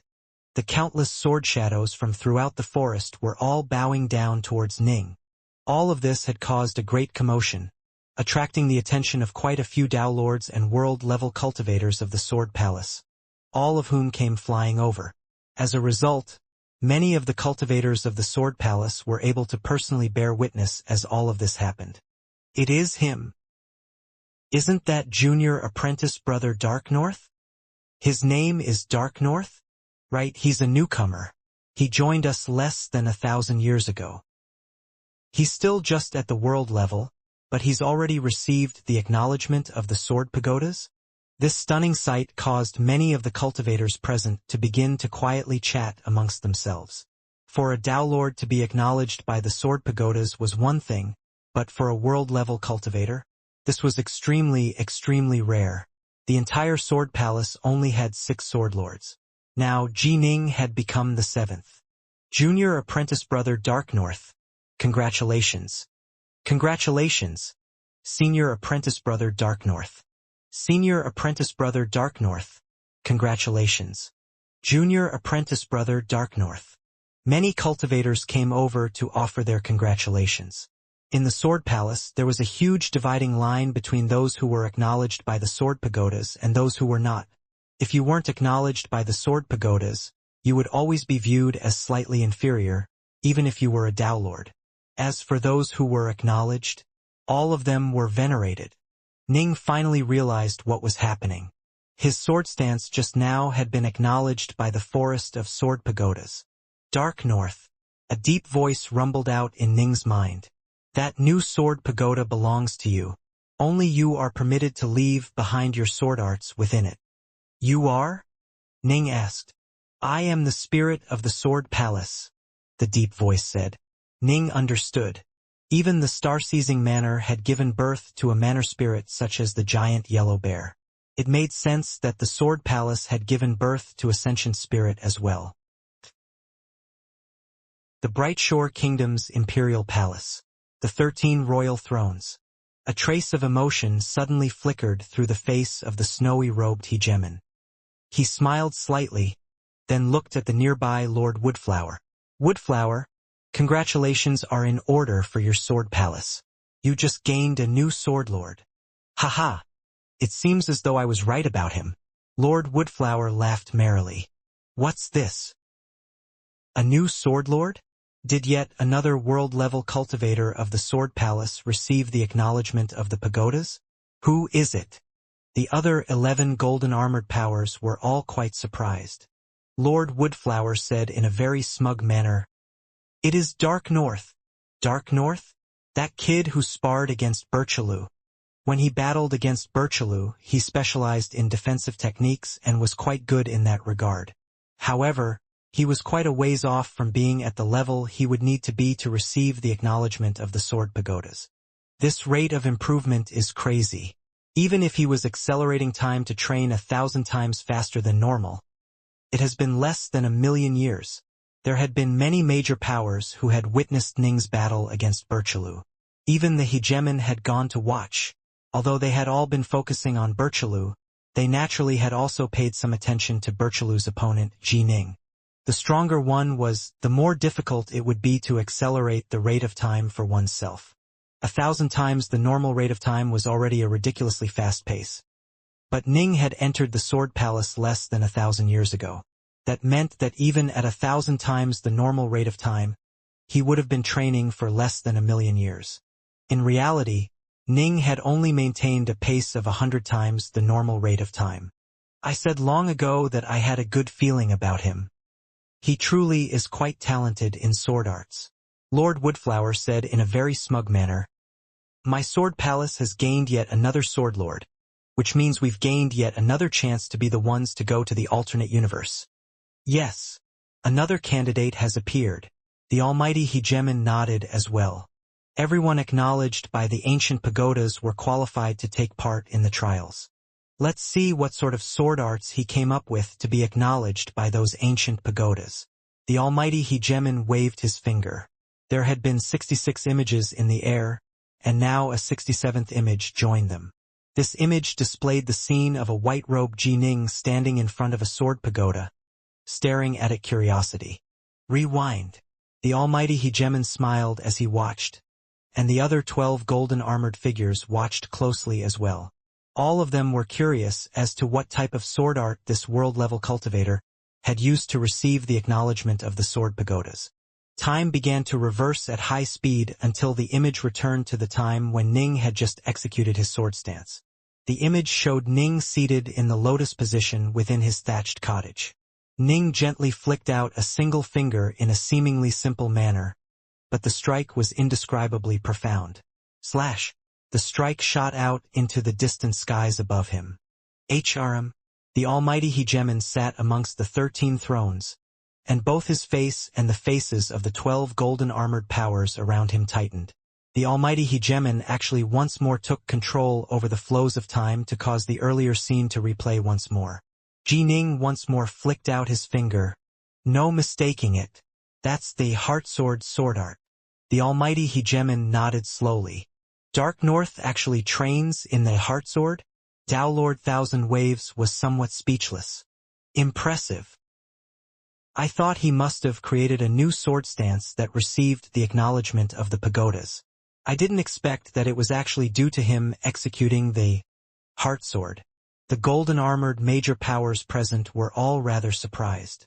It must be understood that there was a difference between using your own sword arts and using someone else's. A self-created sword art would generally be a bit more powerful. When Ji Ning had mastered the reincarnation stance of the Heart Seal, he could have chosen to develop a sword stance of his own that would also be acknowledged by the sword pagodas. However, he was in no rush to do so. Instead, he had decided to meditate on the even more difficult and profound Nameless sword art. The 7th stance of the Nameless sword art had an extremely powerful sword intent, and so when Ning executed it, his burst of sword intent was acknowledged by the pagodas. He has merely learned the sword arts of another. The almighty hegemon shook his head slightly. Only if he reaches this level through his own power and own skills would he be considered a truly dazzling figure. Agreed. Right? The golden-armored powers all nodded. Long ago, a person had been able to use the Heartsword to reach the apex of power and become an eternal emperor, but that didn't mean that Ji Ning would be able to walk the same path. In addition, Ji Ning had only gained an elementary understanding of this sword art. Woodflower. The almighty Hegemon looked at the nearby Lord Woodflower. Hegemon. Lord Woodflower nodded respectfully. Go give that young fellow a gentle reminder. The almighty Hegemon instructed. In the future, when he finds his own Tao and his own path, he should merge his heart force and his sword arts together and pour them both into his Tao. But of course, that's just a suggestion. His own path will of course be up to him to choose. Understood. Lord Woodflower nodded. A distant look appeared in the Hegemon's eyes, and he murmured softly. When Emperor Heartsword suddenly descended upon the world, he challenged all three of us Hegemons, then wandered off into parts unknown. The 12 golden-armored figures all listened attentively. Emperor Heartsword was indeed a legendary figure. He was a legend who was roughly comparable in power to the three mighty Hegemons. However, his rise to prominence was just as sudden as his disappearance. Prior to him becoming a Verge-level Tao Lord, he didn't really have much of a reputation. He was a very low-key figure, and it was said that he lived the life of an ordinary commoner in a distant chaos world. However, once he became a Tao Lord of the fourth step, a feud resulted in him slaying more than 20 Tao Lords in a row, and he even completely crushed and wiped out a large enemy sect. This action had shocked the endless territories, resulting in his rise to fame. Shortly afterwards, he succeeded in his Tao merge and gained eternity. After gaining eternity, he immediately went and challenged each of the other eternal emperors. He won every single battle. However, he didn't kill a single one of them. After that, he challenged the three ancient Hegemons. Ever since the most ancient of days, the three ancient Hegemons had stood at the very apex of the endless territories. No one had ever been able to shake their positions. No one knew what the results of those duels had been. When asked, Emperor Heartsword simply said one thing: I lost. However, one of the three ancient Hegemons, the one belonging to the ancient cultivators, had said something else. His power is comparable to ours. This phrase guaranteed that Emperor Heartsword would become a legend. However, despite his quick rise to prominence and the many waves he had caused, he disappeared just as quickly. Despite that, most later cultivators acclaimed him as being the eternal emperor who was closest to the level of the three Hegemons, and his Heartsword style was venerated by many. Alas, he had never transmitted his Heartsword sword art to any disciples. The only thing he did was leave behind a complete copy of the Heartsword sword art to the Tao Alliance before he disappeared on his journey. The Heartsword tome became a precious treasure of the Tao Alliance. All the copies of this tome circulating in the outside world were all fragmentary, with only the tome in the possession of the Tao Alliance being genuine. Other organizations such as the Brightshore Kingdom would never be given access to a complete Heartsword manual, no matter what price they offered to pay. His sword arts, although he reached an extremely high level of proficiency in the Tao of the sword, some of the most freakishly talented Tao Lords, the ones capable of slaying eternal emperors, were superior to him in that regard. The almighty Hegemon's side. His strength lay in the fact that he was actually able to almost perfectly merge his power as a heart force cultivator and as a Fiendgod body refiner. That is why he had such tremendous power. Right? The 12 golden-armored figures all nodded. Logically speaking, heart force cultivation, Fiendgod body refining, and key refining were three completely separate paths that couldn't merge together. Take Birchaloo as an example. In battle, he could use some illusions or use his heart world to pressure his foes. In short, he would use heart force as a supportive skill as he engaged in close combat. However, Emperor Heartsword was different. When he used his divine abilities and struck out with his sword, he was able to unleash tremendous power. As for his heart force, he was able to use its illusions to affect reality itself. Most importantly, he was somehow able to cause his heart force to naturally join together with his sword. This made it so that he was able to perfectly meld his power as a heart force cultivator and as a Fiendgod refiner, causing his power to skyrocket to a terrifying level. This was why he was acclaimed by so many as the Eternal Emperor who was closest to the three Hegemons in power. The Sword Palace. Congratulations, Senior Apprentice Brother Darknorth. Senior Apprentice Brother Darknorth, now that you've been acknowledged by the Sword Pagodas, You are the 7th Sword Lord of our palace." Ning was in a superb mood as he entertained his fellow disciples. Suddenly, he saw a figure appear at the margins of the forest of sword pagodas. Senior apprentice brother Woodflower? Ning immediately recognized him. "Follow me, Dark North." Lord Woodflower sent him a mental message. "Everyone, the palace lord has summoned me. Pardon me." Ning said a few words of farewell to the cultivators nearby. They too had seen Lord Woodflower appear. A short while later, Ning and Lord Woodflower were walking side by side through a mountainous forest. "Dark North, you have received the acknowledgement of the sword pagodas and become a sword lord. Per our rules, you are permitted to go to Armament's Gorge and choose a single treasure that doesn't cost more than 1,000,000 cubes of chaos nectar," Lord Woodflower said. "This is a special rule the Sword Palace created for the benefit of our sword lords. Only sword lords are given this benefit." Ning's eyes lit up. No more than 1,000,000 cubes? What an enormously generous offer. It made sense. Sword lords were capable of becoming Dao lords at any time, and they would be extraordinary Dao lords once they made their breakthrough. They were worth the cost. "Oh right, now that you are a sword lord, there is something I must tell you." Lord Woodflower smiled. "All of the world-level cultivators in the 12 palaces who have been acknowledged by their respective pagodas are preparing for a very special opportunity which has come before you." "A special opportunity?" Ning was puzzled. "Right. In the end, only 4 world-level cultivators in the 12 palaces will be given this special opportunity." Lord Woodflower looked at Ning. "This truly is a stroke of tremendous fortune for you. None of the 12 palaces have access to this. In all the endless territories, most likely only the exalted hegemon is capable of bringing this opportunity before you. If it wasn't for the sake of a newcomer who recently joined his clan, the almighty hegemon definitely wouldn't give us this chance." Lord Woodflower knew very well that in the hegemon's heart, what mattered the most was his imperial clan. Only for the sake of his Bright Shore Imperials was the almighty hegemon was willing to make use of this opportunity.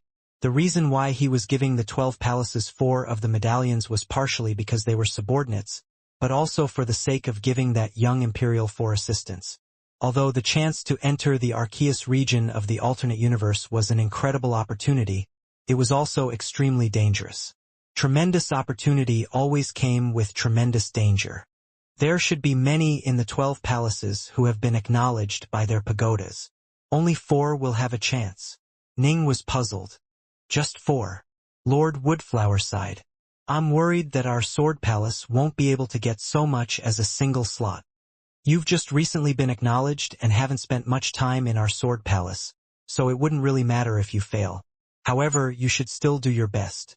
According to what the hegemon said, the strongest 4 shall be given this tremendous opportunity," Lord Woodflower said. Frankly speaking, he really didn't have much faith in Ning. Although Ning had been acknowledged by the sword pagodas, so had the other 6 sword lords. In roughly 1 century, the almighty hegemon will select the 4 strongest candidates, Lord Woodflower finished. "A century?" Ning nodded secretly. It seemed as though it was indeed time for him to make some preparations. "Oh right. Do you know the name of the sword art you used to gain acknowledgement from the sword pagodas?" Lord Woodflower looked at Ning. Ning shook his head. "I do not. I obtained this sword art by accident, because I don't know what its true name was. I've been calling it the Nameless Sword Art this entire time. Do you know its true name, Senior Apprentice Brother Woodflower?" Ning's eyes became filled with an eager blaze. When Ning had executed the 7th stance, the Cosmic Heart stance, he had noticed that although it was harder to use than Emperor Mirasno's Reincarnation stance, the two were actually on the same level when it came to the profundity of their insights into the Tao of the sword.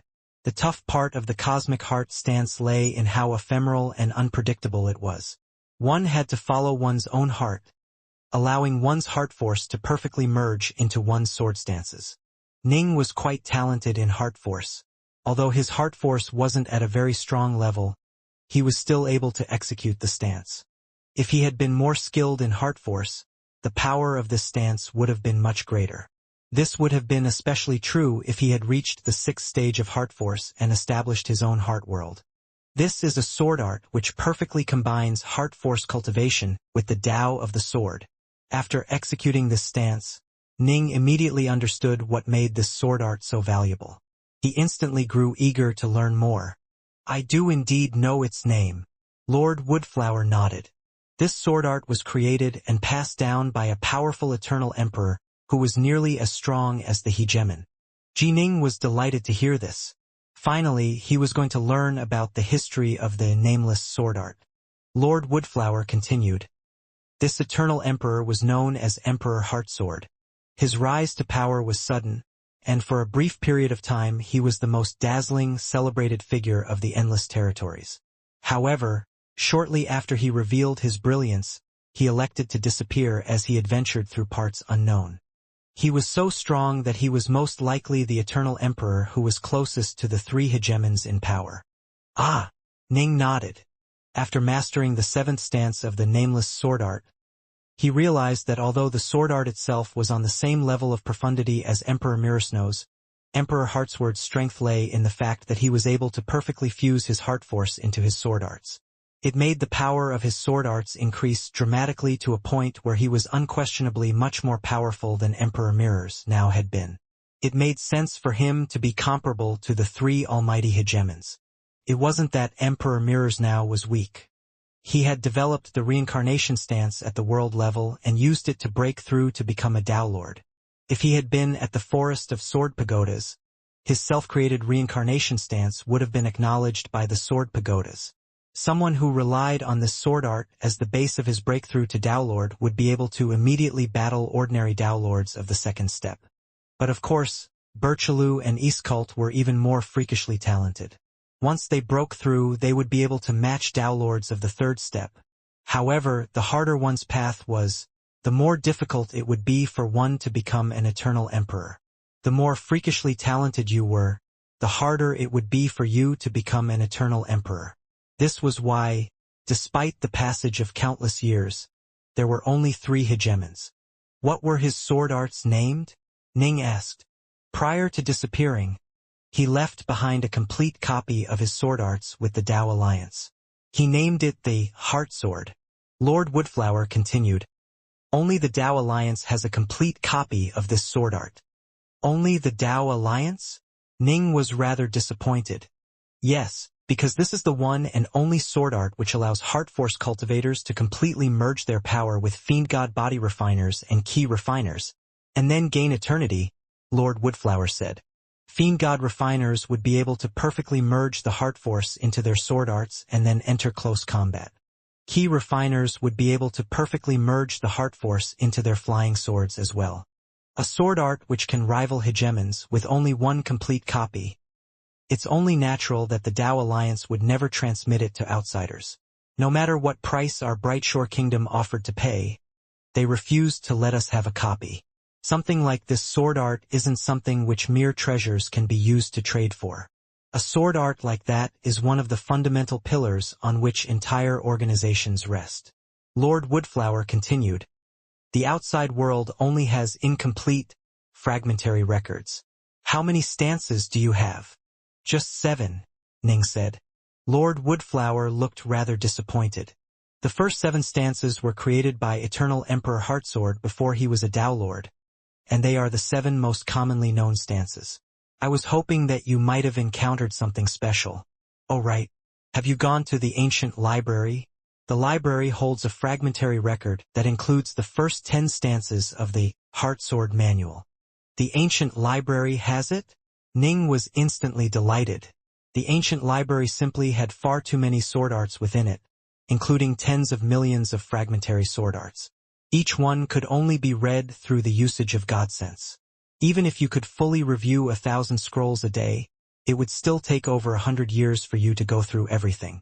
Our Brightshore Kingdom had to pay a hefty price in order to purchase these 10 stances, and we're allowed to teach them to others, Lord Woodflower said. You are a cultivator, after all. I'm sure you'll have some connections to the Tao Alliance and eventually be able to gain entry into it. At that point in time, if you spend a bit of Chaos Nectar, you'll be able to purchase the complete Heartsword Sutra. Ning nodded. He was a member of Vast Heaven Palace, which meant that he actually had quite a deep connection to the Tao Alliance. Make your preparations. You have 100 years, at which point the 12 palaces will select just the 4 strongest world-level experts for this opportunity. Lord Woodflower smiled as he delivered this message. After parting with Lord Woodflower, Ning immediately headed towards the ancient library. The ancient library was filled with tens of millions of sword arts. Ning scanned the place with his god sense and was quickly able to discover a jade slip that had the words Heartsword Sutra atop it. In the past, Ning didn't realize what it was, but now he realized that this Heartsword tome contained the nameless sword art he trained in. It really is the same. As Ning picked up the jade slip and sent his god sense into it, a large amount of information flooded into his memories. This really did contain the first 10 stances, as well as some explanations regarding this sword art. The complete version of this sword art contained 15 stances.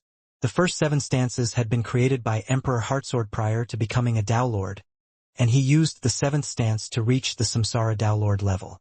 Afterwards, he used his 15th stance to become an eternal emperor. It is even more profound than I believed it to be. After Ning viewed the final 3 stances, he couldn't help but sigh. Actually, anyone could tell that they were the same technique. The very first stance of this sword art was named the Heartsword stance, after all. The Heartsword stance had exceedingly high requirements with regards to one's mind and heart. The user had to make his mind one with both the sword and the world around it, gaining absolute mastery over the sword. The various later stances also had very high requirements with regards to both the sword and the heart. The 6th stance, Unicorn's Heart, was even more profound and abstruse than the Heartsword stance. One had to find that ephemeral feeling which was so difficult to grasp. The 7th stance was even better.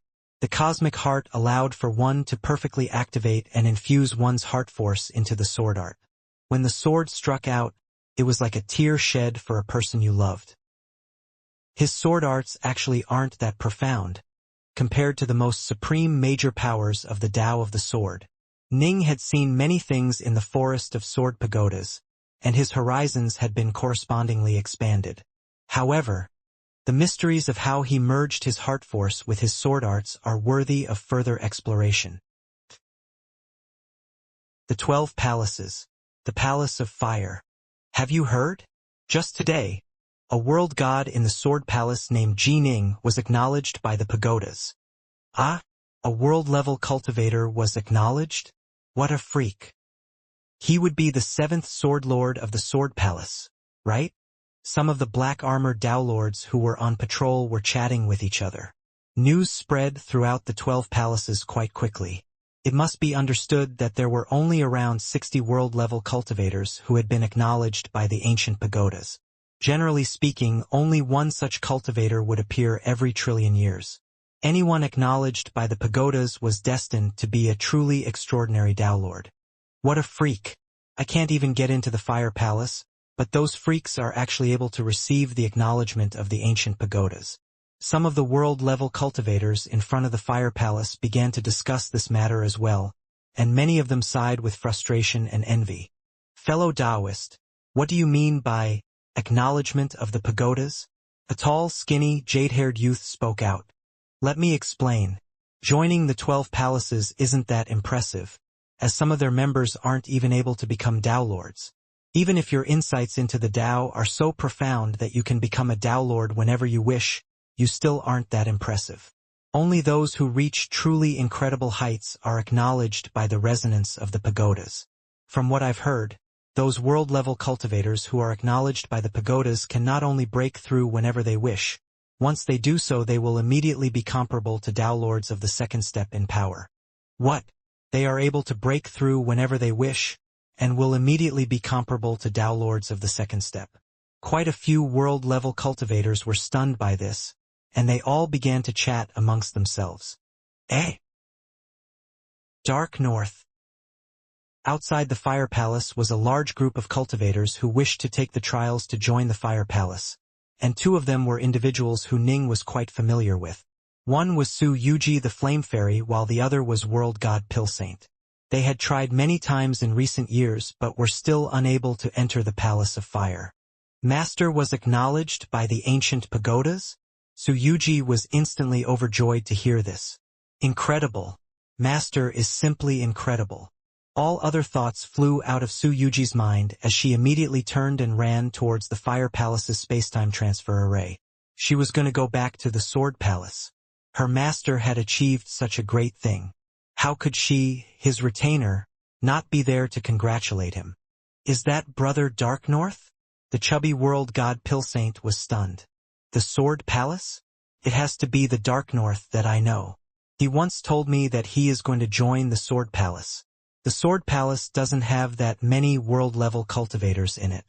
There's no way someone else will have the same Taoist title as him. I've been training for years, but still am not able to enter the Fire Palace. I might as well join Brother Dark North instead. World God Pilsaint quickly made up his mind, then turned and began to hasten towards the spacetime transfer array. Even assuming he didn't wish to become Ji Ning's retainer, he still would have gone to congratulate Ning on his success. Ning had shown him kindness after all. Whoosh! A few hours later, Suyuji and World God Pilsaint, along with a few other cultivators, rode the spacetime transfer array from the Fire Palace to the Sword Palace. Suyuji rushed straight into the Sword Palace. As Ji Ning's retainer, she was permitted to go straight into the Sword Palace. As for World God Pilsaint, he informed the black-armored Tao Lord who sought to bar his path. Senior, I wish to meet with Sword Lord Dark North. I am his good friend. He wishes to meet Sword Lord Dark North? Suyuji, who had rushed on ahead, couldn't help but turn back and glance at the chubby world god Pilsaint. A short while later, within an immortal estate located at the peak of a mountain, Ji Ning, Suyuji, and Pilsaint were all seated facing each other. Yuji, this gentleman is the world god Pilsaint who I mentioned to you before. Ning laughed. In the Astral Islands, he was my very first competitor. World god Pilsaint looked rather embarrassed. He hurriedly said, I really didn't know my own limits. Thankfully, you showed mercy to me, Taoist Brother Dark North. Otherwise, I'd be dead. Ning chuckled. It was a sign that destiny binds the two of us. Right. Bound by destiny. World god Pilsaint grinned at Ning. Taoist Brother Dark North. I have nowhere to go in the Bright Shore Kingdom. I've tried a few times to enter the Palace of Fire, but I've failed each time. And so, I'm planning to give up and join you instead. Am I lucky enough to be accepted? Follow me? Ning was startled, but he then said with a laugh, if you don't mind joining me, I'd naturally be willing to welcome you. Others would beg for the chance to take such a master alchemist as a retainer. Then it is settled. World god Pilsaint immediately and straightforwardly swore a lifeblood oath. His oath was one of the fairly common retainer oaths that were sworn in the Endless Territories. Generally speaking, retainer oaths were fairly relaxed. Ning was able to break through to become a Tao Lord whenever he wished, and would be an extraordinary Tao Lord at that. Someone like him was definitely qualified to take on World God Pilsaint as a retainer. Pilsaint greets you, Master. World God Pilsaint bowed respectfully. Enough.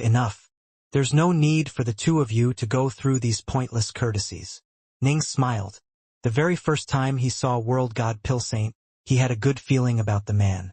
Now, the chubby-cheeked, rosy-faced youth who wore all his feelings on his sleeve had become his retainer.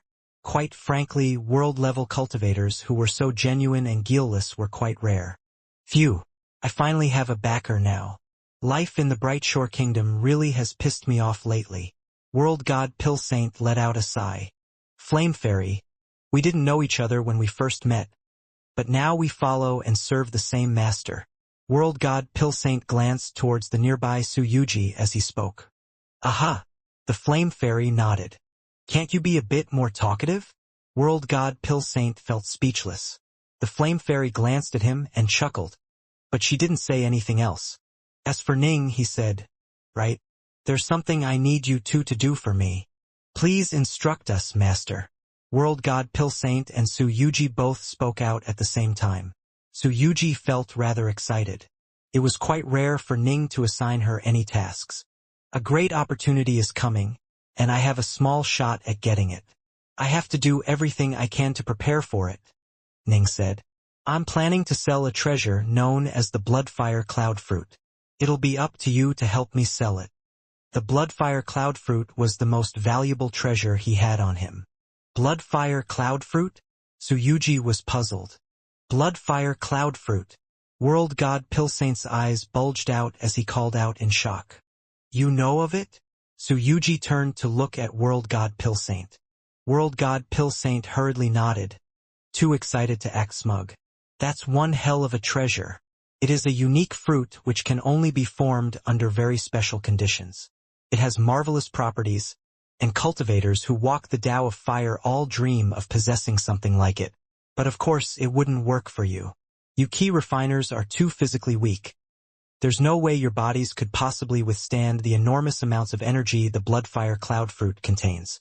Only Fiendgod body refiners are able to endure its energy, which they can then use to forcibly convert their bodies into fire attribute bodies. By then, they would be able to easily take control over Chaos Fire and ride it to escape. Most likely, even Tao Lords would not be able to catch up to them. It's that amazing? Suyuji was rather shocked. Not even Tao Lords would be able to catch up? If I sold it to Armaments Gorge, I'd be able to sell it for 1,000,000 cubes of Chaos Nectar, Ning said. However, I'm hoping for a higher price. That's why I'd like for you to help me spread the news of this treasure to the Black Armored Tao Lords. They'll definitely discuss it amongst themselves and with many others. Soon, everyone in the 12 Palkis will know, and I'm sure there will be some who would be willing to pay a high price for the Bloodfire Cloud Fruit. Selling for a high price? Easy. Leave it to me. Pilsaint was quite confident. Just spread the news as widely as you can. Even if a Tao Lord wishes to speak to me personally, just have them give you the bid, Ning said. 100 years from now, I will leave the Forest of Sword Pagodas and choose the highest bidder, giving the Bloodfire Cloud Fruit to him or her. All right? Understood. Pilsaint and Suyuji were both a bit excited. Although this was a simple task, it was still a task that involved 1,000,000 cubes of Chaos Nectar. They couldn't help but be filled with enthusiasm. All right, I'm heading to the Forest of Sword Pagodas. Ning rose to his feet. Am I now allowed to enter and exit the Sword Palace freely? Pilsaint was a bit worried about this. Just now, Ning had personally guided him through the palace, which was why the Sword Palace's defenses had not automatically attacked him. Don't worry. The spirit of the Sword Palace was able to see you becoming my retainer, Ning said. The rules of the Sword Palace were that each formal disciple was permitted to grant 2 retainers free entry to and from the Sword Palace. Suyuji and Pilsaint were now both able to enter and leave freely, but Ning wouldn't be able to grant this permission to a 3rd retainer. Swish. Ning transformed into a streak of light and flew out the gates of Immortal Estate and towards the Forest of Sword Pagodas. Pilsaint and Suyuji watched as Ning left. Both of them felt a sense of pressure. Although this was a simple task, it still involved a great deal of wealth. As his new retainer, I need to make sure I handle this well, Pilsaint mused silently. I've never been able to help out Master much. I can't let him down. Suyuji felt the same sense of pressure. The Forest of Sword Pagodas. Ning set out his temporal acceleration cottage, then sat down in the lotus position and began to cultivate. I hope I'll be able to garner a high price for it. I don't really have many valuable treasures on me right now, Ning mused. Although he did have a few eternal weapons, there was nothing special about them. The only other item he owned, which was worth over 100,000 cubes of Chaos Nectar, was the spare Mirrors Now painting. When Ning left the Astral Islands and headed towards the Sword Palace, he had acquired a spare from the underwater creatures. However, Ning was in no rush to sell If he really did need money, he could sell it then. If he waited for a good opportunity, he might be able to sell it for a better price. Still, the truth was that Ning really didn't have many items he could sell for a high price. As for the Bloodfire Cloud Fruit, the 12 palaces actually weren't the best place to sell it, because almost all of its major powers were wandering the outside world. The Sword Palace theoretically had over 100 Dao Lords, not including the black-armored ones, but almost all of them were out adventuring. Only 10 or so were here at the Sword Palace.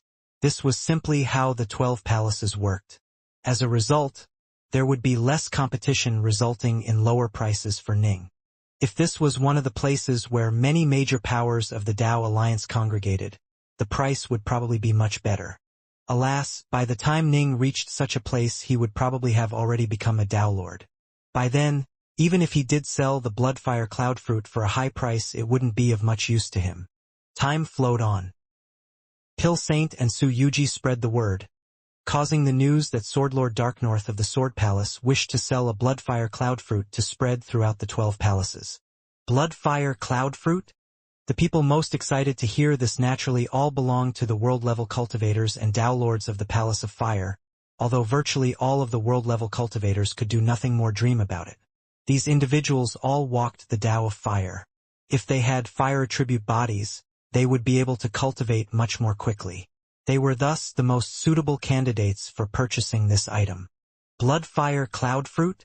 The Saber Palace, Heartforce Palace, Sword Palace, Spacetime Palace, and other palaces also held Dao Lords and world-level cultivators who were interested. Ning, for example, was a member of the Sword Palace who had a body that was lightning attribute in nature.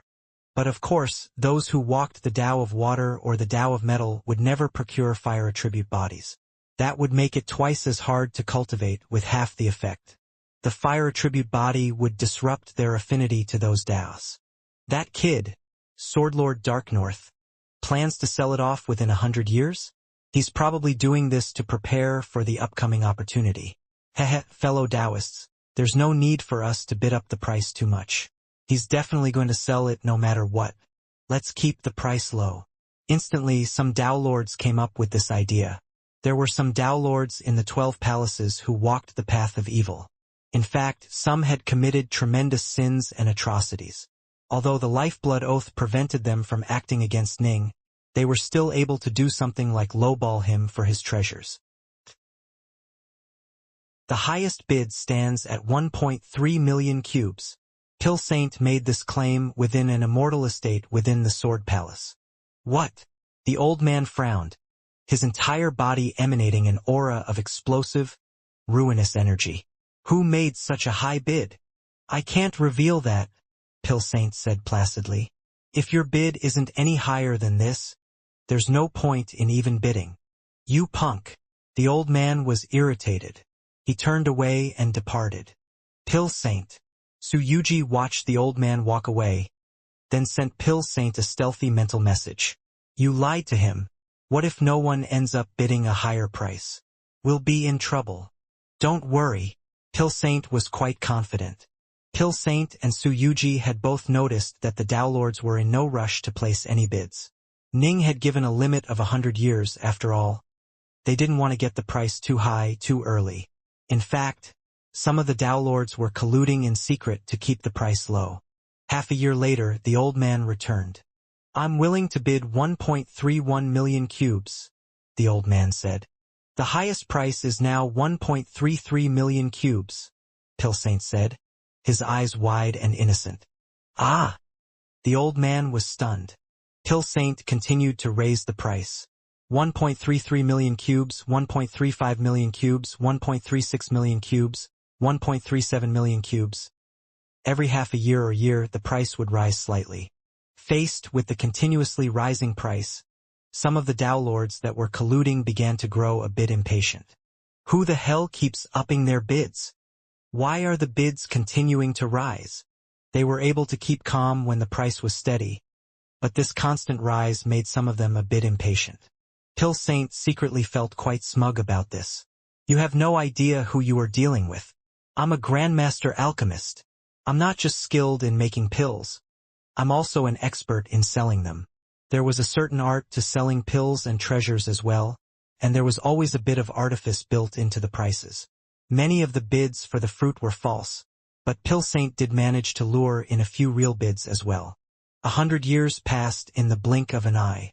The highest price is now 1.46 million cubes. This is the final year, Pill Saint declared. My master will return from the forest of sword pagodas any time now. When he does return, the auction will come to an end. The highest bidder will win the bloodfire cloud fruit. What? The auction will end as soon as his master leaves the forest. This is the final year. Swordlord Darknorth might return at any moment. Even the most patient of Dao Lords were no longer able to hold on. Once Ji Ning returned, they would have missed this opportunity for good.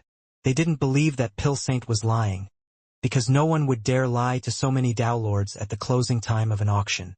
I'm willing to offer 1.47 million cubes. I'll offer 1.48 million. 1.5 million. In the final year, the bids increased very rapidly.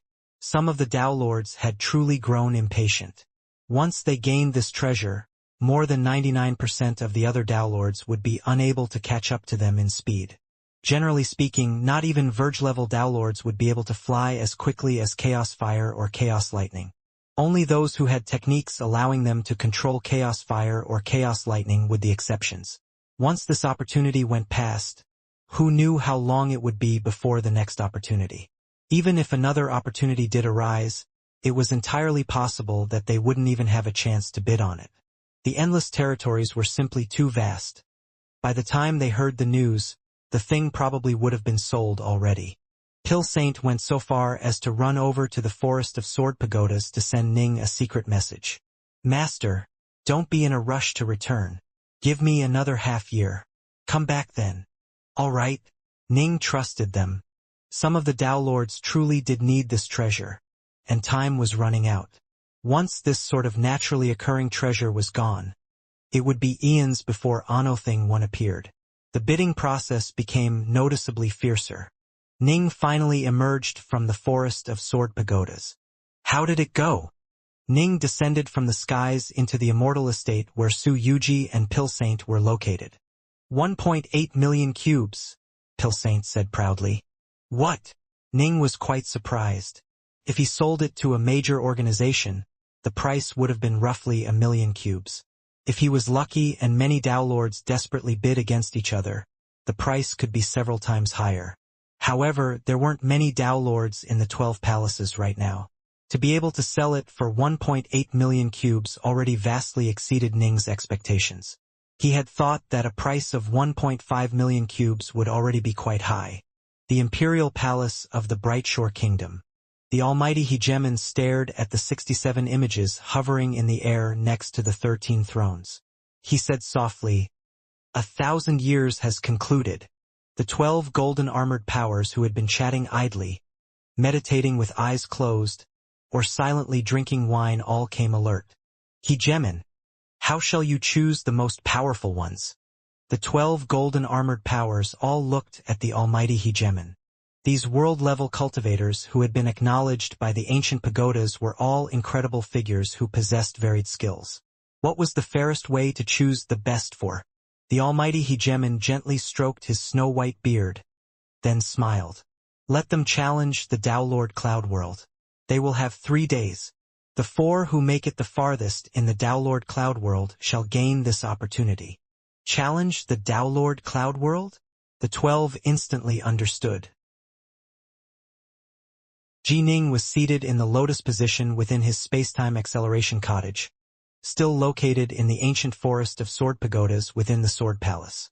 Darknorth, come to me right away. A voice rang out in Ning's mind. Eh? Ning opened his eyes. Dim flickers of sharp light could be seen within them. 1,000 years has concluded.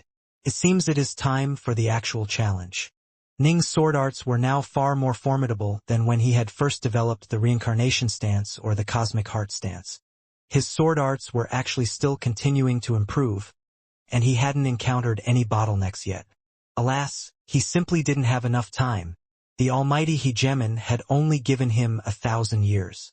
Whoosh! Ning put away his space-time acceleration treasure, then flew out of the forest of sword pagodas and towards Lord Woodflower's palace.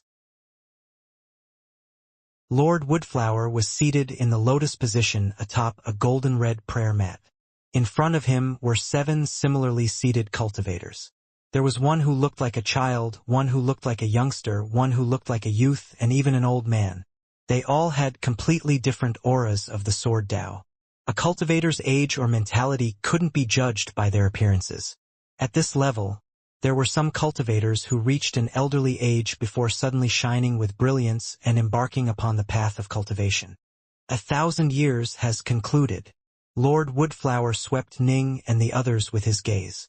The 7 of you are the only ones within our sword palace have been acknowledged by our ancient pagodas.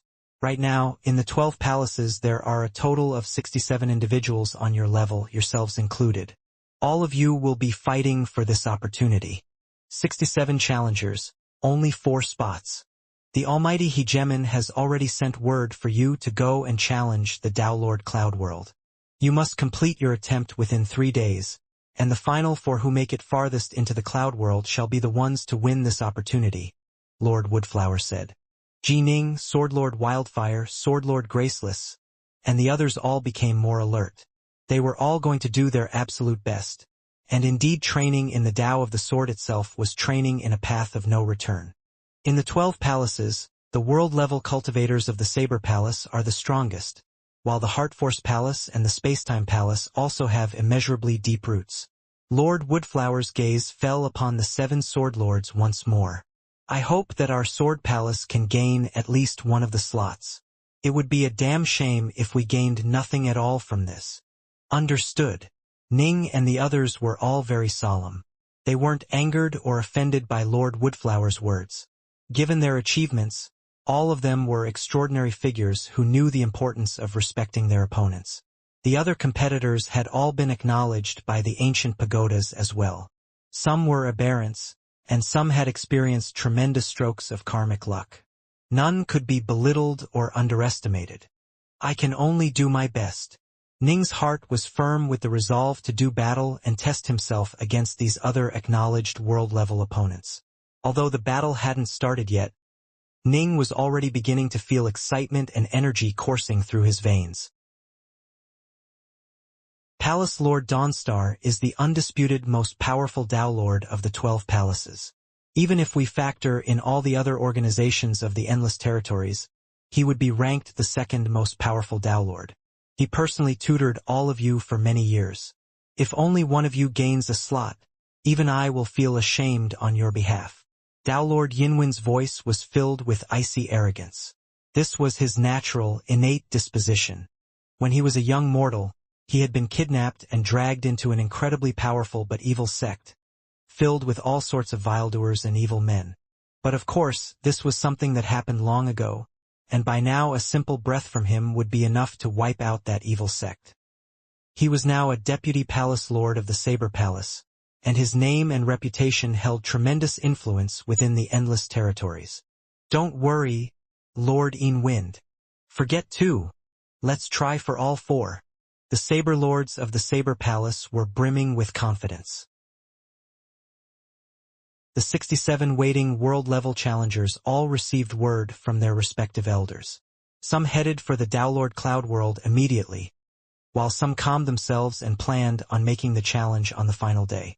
The trials of the Tao Lord Cloud World could actually be completed quite quickly. Generally speaking, half a day was enough. The Heart Force Palace. The Palace of the Heart was extremely quiet.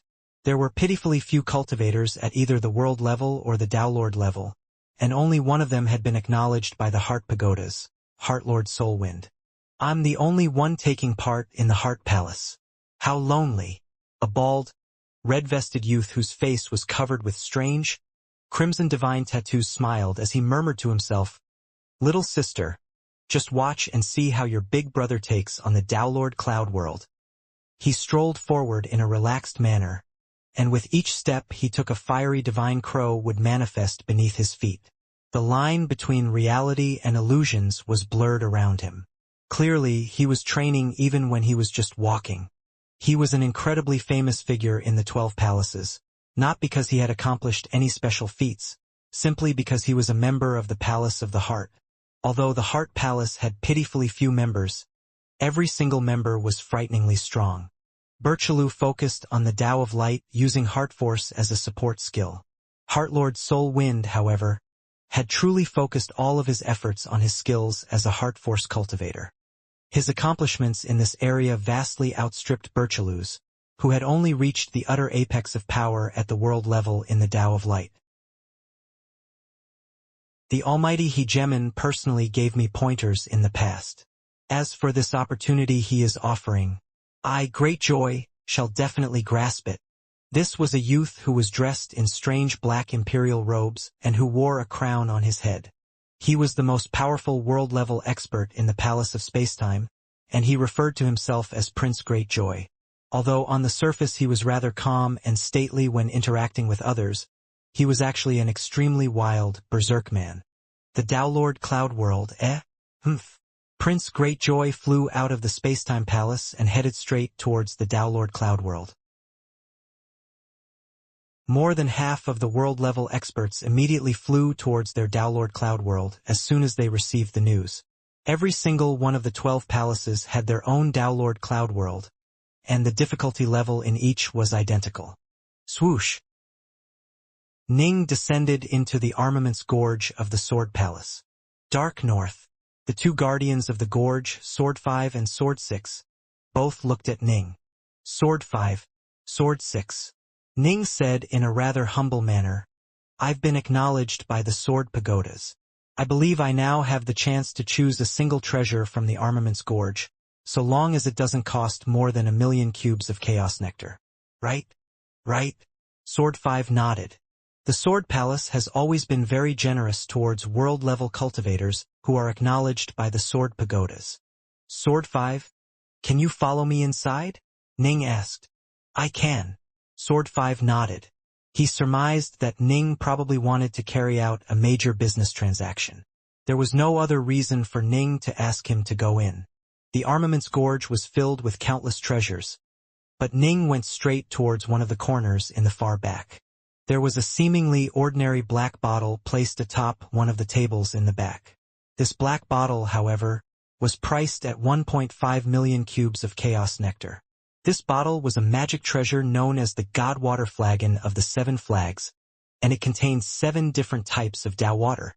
These 7 types of Tao water could be used to form an enormous formation known as the 7 Flags Formation, which could easily annihilate almost any opponent. Can I take this flagon? Ning asked. Sword 5 slowly shook his head.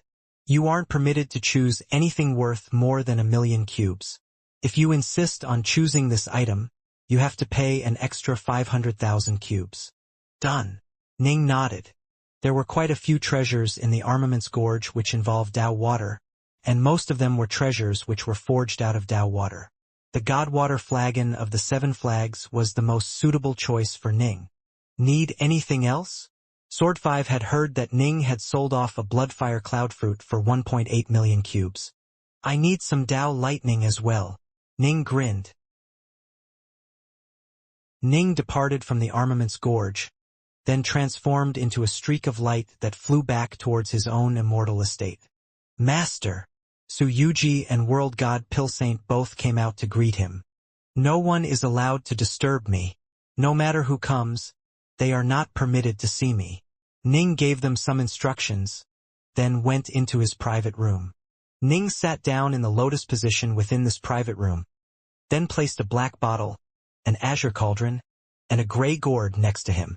This time, he had purchased 7 types of Tao water and 5 types of Tao lightning. He had paid 2.1 million cubes of chaos nectar for them. Factoring in the million cubes of credit which the Sword Palace had bestowed upon him, he actually had used up more than 3 million cubes. With these items, I should now be able to make myself much more powerful. Ning was quite calm as he summoned the technique for creating the Novescence Thunder and the Novescence Water into his mind. Ning willed the ethereal lightning to fly out of the gray gourd. It seemed unremarkable, but in reality it was terrifyingly powerful.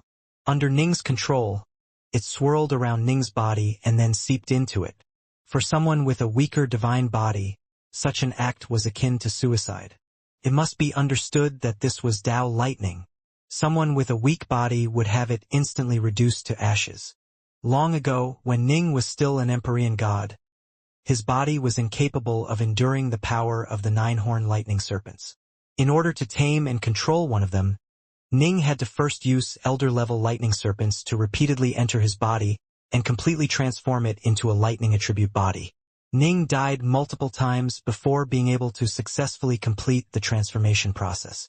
Only then was he able to survive alongside the nine-horned lightning serpent and draw it into his body, storing it in the divine rune of a lightning serpent egg. And now? Ning had completely mastered the golden idol, making his divine body comparable to top-grade Dao treasures. This Dao lightning was completely incapable of harming Ning. Whoosh! After the ethereal lightning entered Ning's body, it seemed to be affected by a powerful gravitational force. With a swoosh, it was drawn towards Ning's Jindan Chaos World, towards the location where one of 9 lightning essences was located. This lightning essence was similarly ethereal, and the two seemed to have come from the same source. The Dao lightning voluntarily merged into the lightning essence, rapidly surging into it and drawing upon the chaos lightning energy which had previously been present. "I've finished absorbing the first Dao lightning."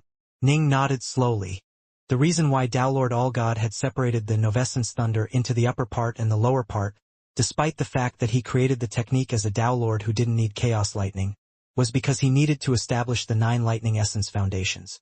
The lightning foundations were similar to the lightning serpent egg, which Ning once used to store and transform the 9-horned lightning serpent.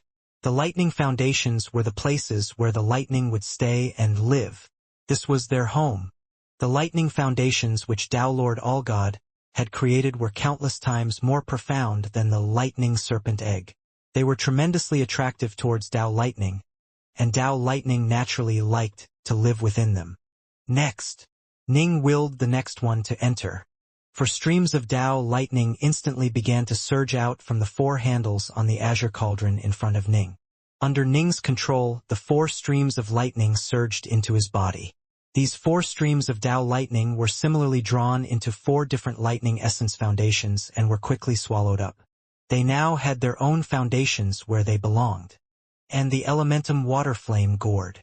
Finally, Ning produced the gourd which he had been using for quite some time. He used the exact same technique to draw those 2 streams of Dao lightning into the foundations inside his body. There were a total of 9 lightning essence foundations. These 9 foundations were meant to hold 9 streaks of Dao lightning or 9 streaks of chaos lightning, which belonged to the same type. Right now, Ning had 7 of those streaks of Dao lightning. These 7 Dao lightnings were the 7 cheapest ones he could find, but they had still cost Ning a total of 2.1 million cubes of chaos nectar. As for the 7 types of Dao water, they had cost Ning a total of 1.5 million cubes of chaos nectar. The Dao lightning was more powerful and thus preferred by cultivators, resulting in a slightly higher price than the Dao water. Ning had purchased 9 types of chaos water shortly after arriving at the Sword Palace. As a result, his body already had 9 types of water essence foundations within it, and he used them to absorb those streams of Dao water, completely drawing them inside. The transfer is complete. Ning was a bit excited. I wonder if I'll be able to start training in the lower part now. To actually absorb the Dao lightning didn't really signify anything, as Ning could control them regardless of whether they were inside his body or inside a magic treasure. In this sense, the location didn't matter. According to the notes regarding the lower part of the Novescence Thunder, only a Samsara Dao Lord can train in the technique, because Dao lightning is thousands of times more explosive and unruly than chaos lightning. The immortal energy of world-level cultivators simply cannot cope with it, preventing them from training in this technique. Ning's eyes were shining. When he had first started on the Novescence Thunder using chaos lightning, he had failed numerous types in his attempts to master it. In the end, he had to rely on his Azure Flower Mist energy to succeed. Using the Azure Flower Mist energy to control the chaos lightning had been hundreds of times easier than using his own immortal energy. The reason why only Dao Lords can train in the lower part is because the immortal energy of world-level cultivators is too weak. However, I can use the Azure Flower Mist energy instead. That energy should be comparable to the energy of a Dao Lord of the first steps. According to the manual, a Dao Lord of the first step has a chance to complete the second stage of the technique. In fact, he even has a shot at the third stage. Ning felt quite eager. The second stage referred to the secret art needed to completely merge two of the streaks of Tao lightning together. This would instantly cause the power of the Tao lightning to skyrocket. Upon reaching the second stage, those two streaks of Tao lightning would probably be even more powerful than 7 streaks of Tao lightning and 7 streams of Tao water combined. Right now, Ning was relying on superior numbers in order to achieve victory. And yet, all his Tao lightning and Tao water combined was merely on par with the second stage. If I can master at least the second stage for the Tao lightning, then do the same for the Tao water, then use them along with the rest of my lightning and water, the power should be quite extraordinary. Ning was filled with eagerness. Time to begin. Using the azure flower mist energy to reinforce his physical strength in battle was the most basic way of using it. Using it to train in secret arts? That was far more impressive. This was a form of energy comparable to a Daelord's energy, after all. Whoosh! Whoosh! The azure flower mist energy spread out in accordance with the Novescence thunder, stretching out like an invisible hand that quickly latched onto the water smoke lightning and the fire cloud lightning. These were the two types of Tao lightning that were the easiest to control. Ha ha ha! I'm completely able to control them. My suspicions were correct. My azure flower mist energy can be used to control Tao lightning, as if it was Tao Lord energy. Ning began to grow excited. This meant that he would be able to realize his ambitions. The two streaks of Tao lightning were innately explosive, but the power of the azure flower mist energy was still able to control them. They followed Ning's will and began to transform non-stop as the secret art began to take shape. However, the later parts of this process grew increasingly complicated. The Novescence thunder and the Novescence water techniques were techniques that were akin to applying alchemy and pill-forging principles to lightning and water. The lightning would be constantly adjusted and harmonized, causing its power to eventually be completely transformed in nature. Pill makers needed to have complete control over their pills, and Ning needed to have similarly exquisite control over his lightning. The process grew more and more difficult. Boom!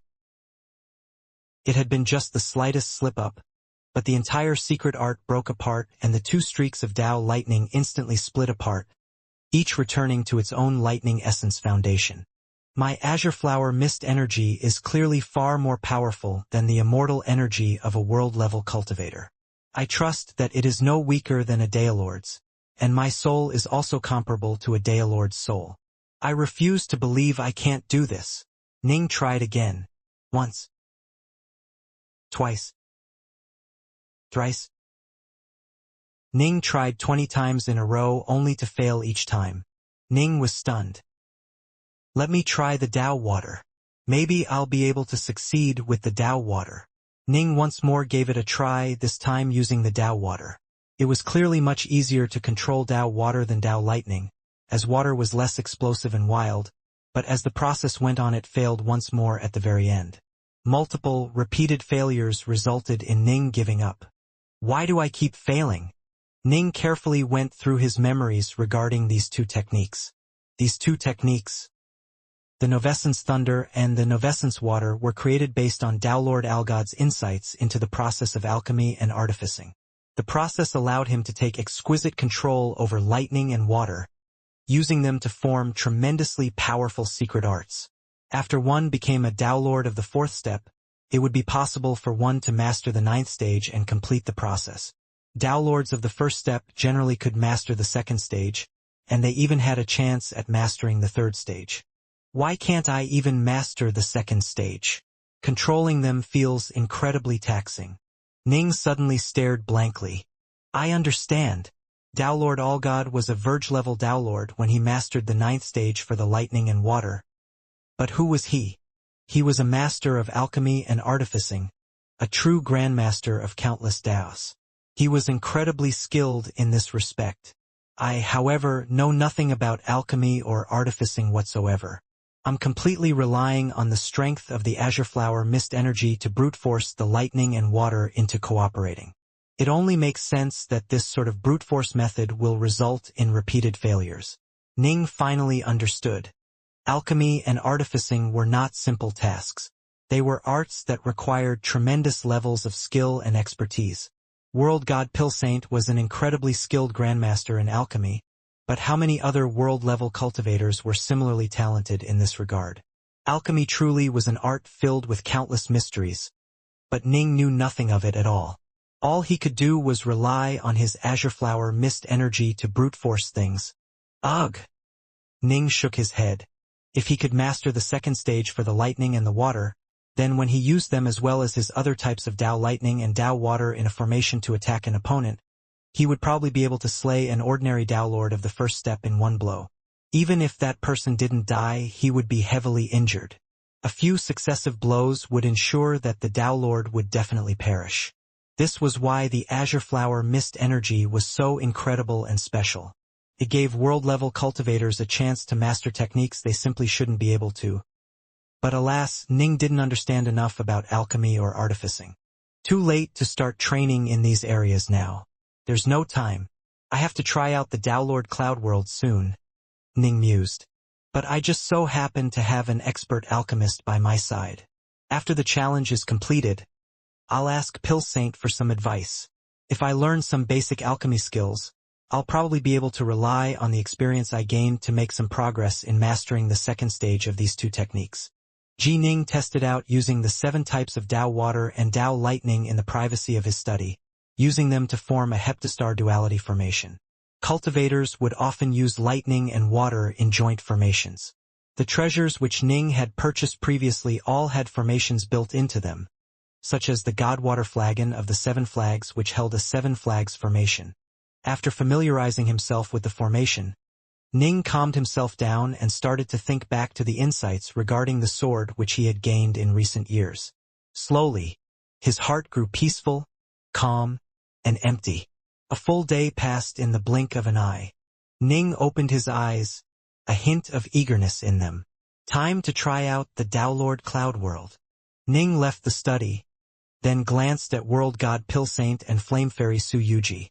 The two were seated outside, drinking some wine, but when they saw Ning they immediately rose to their feet. Su Yuji immediately said, "Master, are you going to the Dao Lord Cloud World?" "Yes." Ning nodded. "Master," Pilsaint hurriedly said, "I've heard that quite a few of the acknowledged world-level cultivators of the 12 palaces went to the Dao Lord Cloud World on the very first day. It seems the competition will be quite fierce, but I know that you will definitely succeed." "You both know about it?" Ning was surprised. It seemed as though everyone knew about the Dao Lord Cloud World trials. "Although you didn't tell us about it, even an idiot would be able to figure it out. The 12 palaces don't exactly have that many acknowledged world-level cultivators. For so many of them to enter the Dao Lord Cloud World on the exact same day is far too bizarre." World God Pilsaint looked towards Ning. "As I see it, you'll definitely succeed, Master. In fact, you might be number 1. Those other fellows are nothing more than dirt chickens and clay dogs, of no worth whatsoever." Pilsaint was such an adorable-looking figure that these words didn't seem offensive at all. Instead, he made them sound amusing. "I hope you are right." Ning laughed. "All right. Time for me to go to the Dao Lord Cloud World." Su Yuji and Pilsaint watched as Ning flew into the air towards the distant Dao Lord Cloud World. The Dao Lord Cloud World was the tallest building in the entire Palace of the Sword, and its outer surface was that of 4 enormous layers of clouds. "I'll do everything I can. Let's see how far I'll be able to make it." Ning craned his neck, staring upwards at the Dao Lord Cloud World. Even though he had tried it out several times in recent years, those had all been merely for the sake of testing out some new sword arts. He had never really gone all out. Whoosh! Ning took a single step forwards, moving deep into the layer of black mist and inside the Dao Lord Cloud World. Sword Lord Dark North just went in. Now, all of our qualified sword lords have entered. I wonder what's going on? All of the geniuses of the 12 palaces have gone inside recently. The black-armored Dao Lords patrolling off in the distance were all watching. News spread quite quickly within the 12 palaces. The Dao Lord Cloud World was split up into 4 levels. These levels were known as the Black Cloud World, the Azure Cloud World, the Silver Cloud World, and the Gold Cloud World. Cultivators of the Sword Palace would have to start from the Black Cloud World each time, because the main point of the Downlord Cloud World was to help cultivators find suitable opponents. The Azure Cloud World. The white-robed Jining was striding atop a long path formed from azure clouds, wielding a long sword in one hand. Right in front of him was a golem barring a path. The golem was shaped like a strange beast with 4 legs and was roughly as strong as a Downlord of the first step. Boom! Sword light swept against the golem's chest in a seemingly casual manner, but the golem was knocked flying backwards off its feet. This was Ning's Heavenbreaker stance of the Bright Moon sword art. Swish! Sword light flashed again in a mysterious manner, causing many sword shadows to appear in the air. There was no way to tell which attack was real and which attack was illusory. The edge of the sword sheared against the neck of a spider-shaped golem, and it couldn't help but crumple as it was sent flying backwards by Ning's sword light. Ning defeated opponent after opponent on the Azure Cloud path, but the more he defeated, the stronger the new opponents became. In fact, even the total number of opponents began to increase as well. Ning, however, continued to merely use a single sword, and the only sword art he used was his own Bright Moon sword art. I've never finished going through the entire second level before. Ning's sword arts had truly reached a profound level. Each of the 5 stances of Bright Moon were actually stronger than the 7 stances of the Heart Sword or the Heartseal sword arts. It seems that at my current level of sword arts, a single sword is enough to easily overcome this level. Ning was already able to see the distant end to this Azure Cloud path. He had distilled some of the essence of Heartseal and Heartsword sword arts, then raised them to a higher level.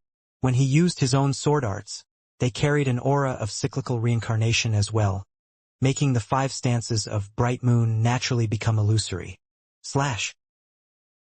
A dazzling streak of sword light split the air.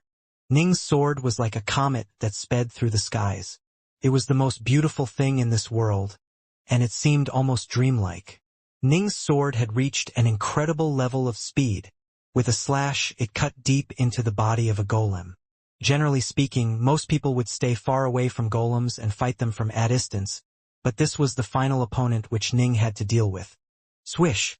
The sword light stabbed through the golem's throat. Eh?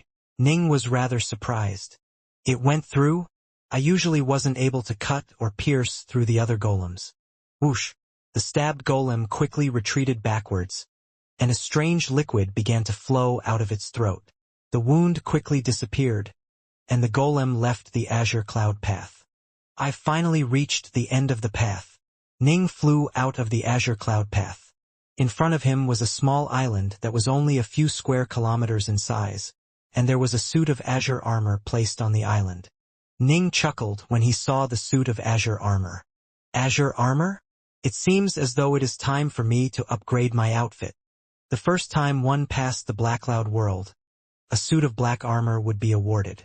The first time a person overcame the Azure Cloud world, a suit of azure cloud would be awarded. Ning had acquired his black armor long ago, which was a top-grade Dao armor. It wasn't even as useful as the Aquaflect armor he had purchased during the treasure auction. The azure armor, however, was an eternal level treasure. Come here. Ning stepped forward and accepted the azure armor, then sat down in the lotus position and began to slowly bind it, while mentally preparing himself for the 3rd level, the Silver Cloud world. The Silver Cloud world. World-level cultivators had absolutely no chance of making it to the end of this level. To make it past this level meant that you had reached the threshold of power of a Downlord of the 3rd step. This was completely impossible. Even if Ning reached the 3rd stage in the Novescence Thunder and Novescence Water and was thus able to slay a Downlord of the 1st step, he would merely be equivalent to a fairly formidable Downlord of the 2nd step. There was no way he'd be able to overcome the Silver Cloud world. Birchalu, East Cult. None of them, not even the most talented of geniuses, could accomplish this task. However, more than 90% of the geniuses acknowledged by the ancient pagodas were able to reach the threshold of Downlords of the 2nd step. Ning, for example, was already equivalent to a Downlord of the 1st step with his Azure Flower Mist energy alone. Given that his sword arts were even more profound than the Reincarnation stance and the Cosmic Heart stance, his skill in this area was actually somewhat higher than that of many actual Downlords of the 2nd step. This was why he had been able to make it through the Azure Cloud world with just his single sword. The Azure armor is a low-grade eternal treasure. It has no special properties other than its ability to absorb some degree of energy. Ning couldn't help but shake his head. At least his Aquaflect armor was able to reflect damage. Still, the more powerful my future opponents are, the less useful my current armor will be. As for my opponents on the Silver Cloud world, they will all be at least at the threshold of the Tao Lord of the second step level. Ning switched armors, but he still elected to make it look like a set of white clothes. Ning then sat down in the lotus position again and began to breathe quietly as he started to work on replenishing the Azure Lower Mist energy he had used up during the first 2 levels. At the same time, he also thought back to some of the mistakes he had made in his earlier battle. This was the first time in the 100 years he'd been trying out in the Cloud World that he had made it all the way through the second level. He had gained quite a few insights from this. He thought back to the previous battles he had fought as he pondered on his sword arts. On the final day, I will test myself against the Silver Cloud world. Ning came to a decision. Ning was actually one of the slowest ones, as most of the world-level cultivators acknowledged by the ancient pagodas had already finished. The Imperial Palace. The 13 thrones levitating within the void of space. Ahaha! Heartforce cultivators truly are impressive. Solwind's Heartforce is becoming more and more frightening. Tao Lord Inwind laughed merrily. Our Saber Palace won't say a single begrudging word if he is ranked number 1. At present, aside from Heartlord Solwind of the Heartforce Palace being ranked as number 1, the rest of the top 4 had been completely dominated by the Palace of the Saber. Humph! The nearby Lord Woodflower just let out a cold snort. The Sword Palace and the Saber Palace had always been somewhat at loggerheads, because the Tao of the Sword and the Tao of the Saber had always been the 2 most offensive, combative Taos in the Endless Territories. Generally speaking, more cultivators trained in the Tao of the Sword, slightly fewer trained in the Tao of the Saber. Woodflower. Tao Lord Inwind glanced sideways at Lord Woodflower, then let out an odd chuckle. 5 members of your Sword Palace have already finished their attempts, yes? The highest ranking member is merely ranked 7th. You have no chance at all. Humph! Lord Woodflower had an ugly look on his face. He did not, however, try to argue. The Saber Palace's performance truly had been dominating, while the Sword Palace's performance truly had been lackluster. These Palace Lords and Vice Palace Lords had all reached the end of the line. If they succeeded in their Tao merge, they would gain eternity. If they failed, they would die and their Tao would vanish. At their level, face mattered more than almost anything else. We'll see about that, Lord Woodflower said flatly.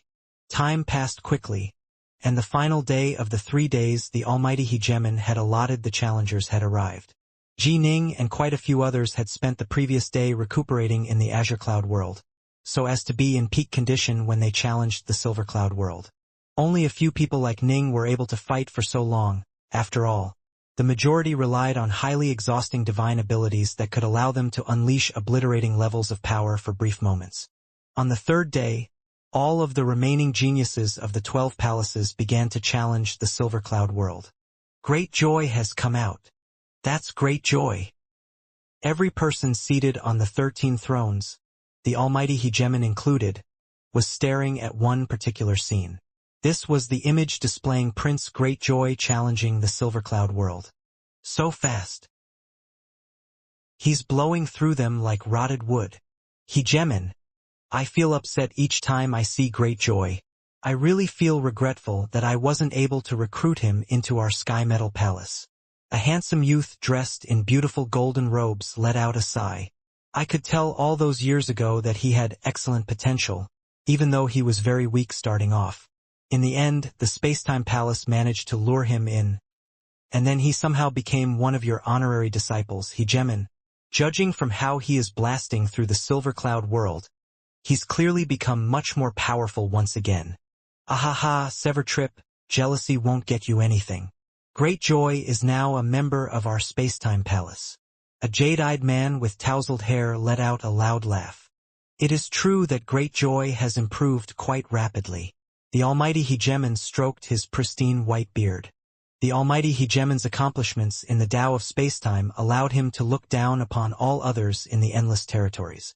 In the 12 palaces, he was particularly close to the spacetime palace, and some of its dazzling geniuses would be given a chance to earn one of his legacies and become an honorary disciples. Prince Greatjoy was one of them. The hegemon and the 12 golden armored lords continued to stare at the many scenes playing out in midair. Prince Greatjoy was moving farther and farther up the stairs to the altar, defeating one golem after another along the way. Rumble. Prince Greatjoy's body shone with golden light as he manifested 6 arms and began to sweep forward with even greater power. His palm arts, fist arts, finger arts. They were all unfathomably profound and ridiculously powerful. Sometimes he moved quickly, sometimes he moved slowly, but the region of spacetime surrounding him was in a perpetual state of flux. It was extremely difficult for the golems attacking him to unleash their true power, but every single strike of Prince Greatjoy's contained tremendous might. Boom! Boom! Boom! He devastated his way through the golems. His entire body had transformed into a golden color. He looked like a golden god of war, but a look of absolute glacial calm was in his eyes. He's already reached 600. Tao Lord Thousand Waves let out a startled cry. Given how he's cruised his way to the 600th level, he might have a shot at giving Soulwind a run for his money. The Silver Cloud world was actually one enormous altar that had 900 levels that served as the steps to the top of the altar. The farther up you went, the more powerful your foes would be. The distance you were able to travel was a testament to your strength. Right now, Heartlord Soulwind was ranked number 1. He had made it to the 692nd step. Ranked in second place was Saberlord Redsnow of the Saber Palace. He had made it to the 680th step. Ranked third and fourth were members of the Saber Palace who had made it past the 600th step as well. 600 steps. This represented a certain level of power. Most of the acknowledged cultivators had already completed their attempts, but only 8 had made it past the 600th step. Given how easy it was for him to make it past the 600th level, he does indeed have a shot at matching Soulwind. Lord Woodflower nodded slowly as he gave his appraisal. Hard to say. He makes it look easy, but he might have already unleashed his full power. The nearby Tao Lord Wind retorted coldly. Just keep watching. Lord Woodflower glanced sideways at him. Humph. Tao Lord Wind stared hard at the scene playing out before him. Prince Greatjoy was still steadily advancing. Starting from the 600th level, the golems became much more powerful and much more numerous. In fact, there could be as many as 20 or 30 of them attacking you at the same time. However, Prince Greatjoy's mastery over spacetime allowed him to tower over almost all world-level cultivators of the 12 palaces. He was able to find unconceivable openings and positions, allowing him to never have to face more than 3 golems at one time. Boom! Boom! Boom! 650. 660. 670. Tao Lord Yinwen's face grew uglier and uglier to behold, because Prince Greatjoy had just caused a member of the Saber Palace to be eliminated from this competition. 680. He's still advancing. 690. Prince Greatjoy's face was starting to turn solemn, but a look of madness was in his eyes. His entire body radiated that blinding golden light, and each of his attacks contained utterly earth-shaking power. The golems were able to land an occasional attack against him, but were completely unable to harm him. He must have reached at least the 8th stage in the illusory Jade's secret art. The youth dressed in the beautiful golden robes, Tao Lord Severtrip, let out a sigh when he saw this. This secret art isn't all that profound, but he still was able to reach the level of near perfection in it. This is a secret art of our Tao of Metal. He really should have entered our Sky Metal Palace. He beat him. He moved past Soulwind. The farther one advanced, the more difficult each level became. Prince Greatjoy's face was extremely solemn now. He was finding it extremely difficult to advance, with the golems doing everything they could to oppose him. 699. 700. He made it to level 700. Previously, the only members of the 12 palaces who made it past level 700 at the world level were Birchaloo and Eastcult. Now, Greatjoy has joined their ranks. The ancient powers sighed in amazement as they saw this. As for Prince Greatjoy, he gritted his teeth and fought like a madman. By nature, he wasn't the type of person to easily admit defeat, and he still stubbornly fought and clawed his way forwards. He had reached exceedingly great heights in both the Tao of Spacetime and the Tao of Metal, and had also received personal guidance from the almighty Hegemon himself. Now, faced with such tremendous pressure, he actually began to slowly grow stronger and stronger. Rumble. Alas, with each step he took the golems became increasingly terrifying as well, and even more of them were appearing. Boom! Boom! Boom! One missed strike and he was almost instantly knocked flying. Moments later, ropes tightened around him. Defeat. He had been defeated at the 719th step. The ancient powers seated within the 13 thrones couldn't help but sigh in amazement. When they met and spoke with the most talented geniuses like Prince Greatjoy, they virtually treated those geniuses as equals, because once these geniuses made their breakthroughs they would quickly become comparable to Tao Lords of the third step. Once they engaged in a bit of training, they would quickly be able to compare to Tao Lords of the fourth step. It would be very easy for them to become major figures within the endless territories. Right now, Prince Greatjoy was ranked number 1 after having made it to the 719th level. Heartlord Soulwind was ranked 2nd after having made it to the 692nd level. Ranked 3rd was Saberlord Redsnow, level 680. Number 4 was Saberlord Grief, level 668.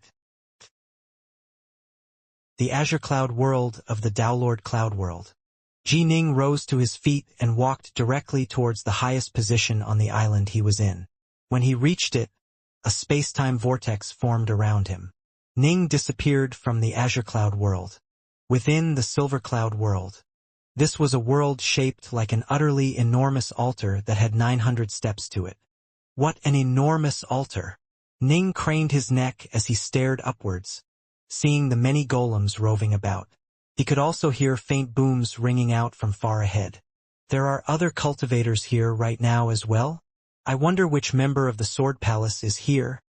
Or perhaps it is one of the other Sword Lords. There were so many golems within the altar that 10 cultivators could challenge this world at the same time. Time to go. Ning held a pair of eternal swords in his hands as he advanced forwards. Gwar!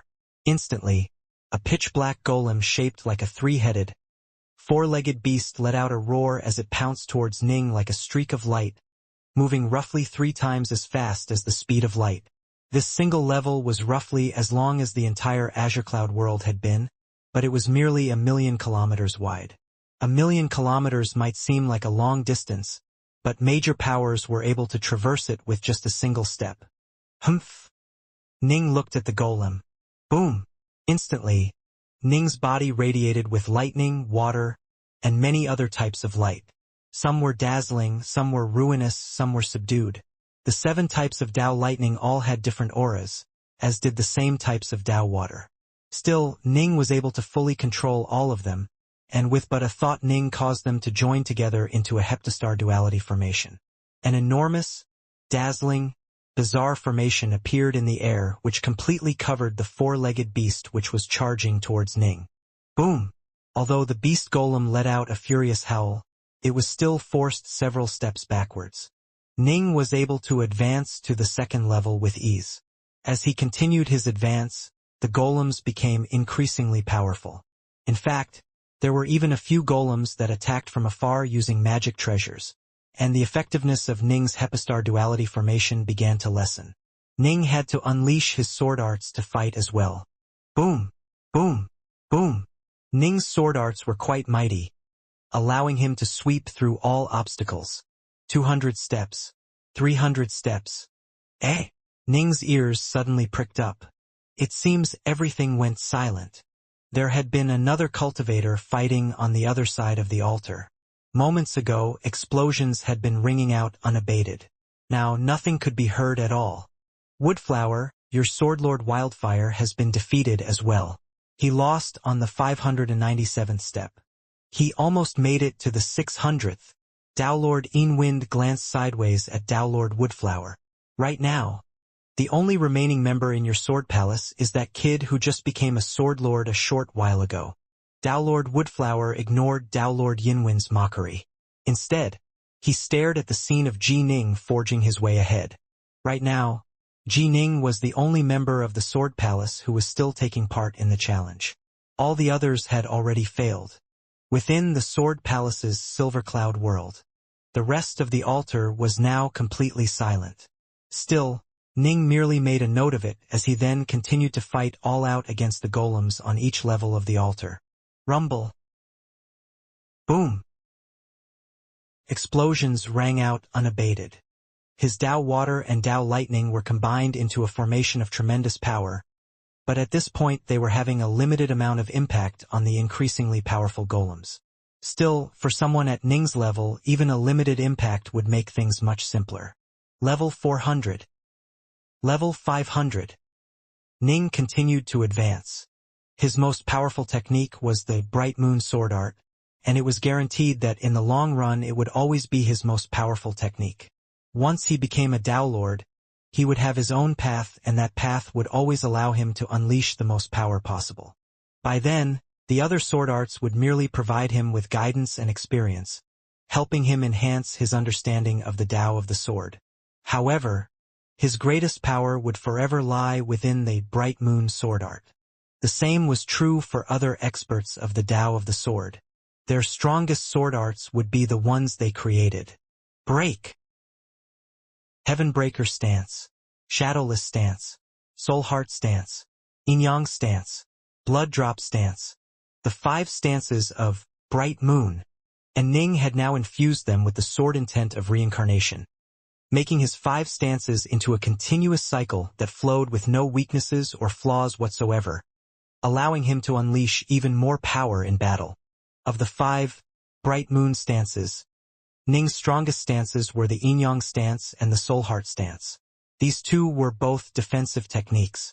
Ning had put a tremendous amount of effort into his unicorn's domain, making him somewhat stronger in the area of defense.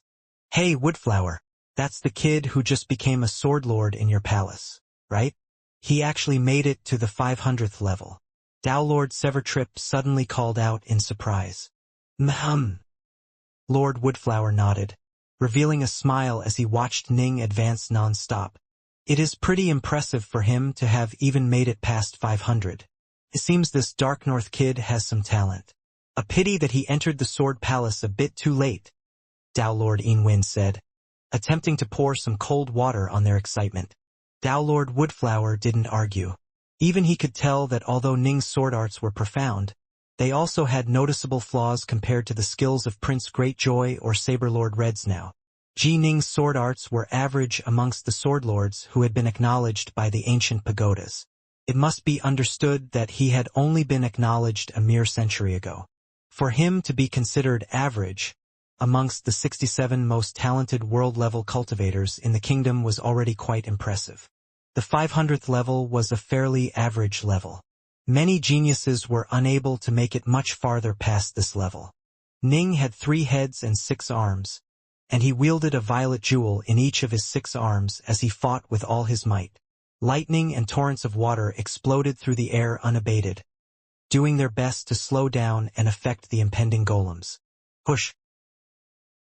A golem suddenly transformed into an enormous wave of water that came crashing down towards Ning. Ning hurriedly used his Dao Lightning and Dao Water to defend, but they were quickly submerged within the enormous wave, and it continued its crashing assault. Yin-Yang Stance. Ning's 6 swords simultaneously struck out. This was a stance meant to deal with group attacks. Ning was often forced to use the Yin-Yang stance in the Silver Cloud world, because the golems would often attack in groups. Whoosh! Yin and Yang spun as Ning's sword light flew.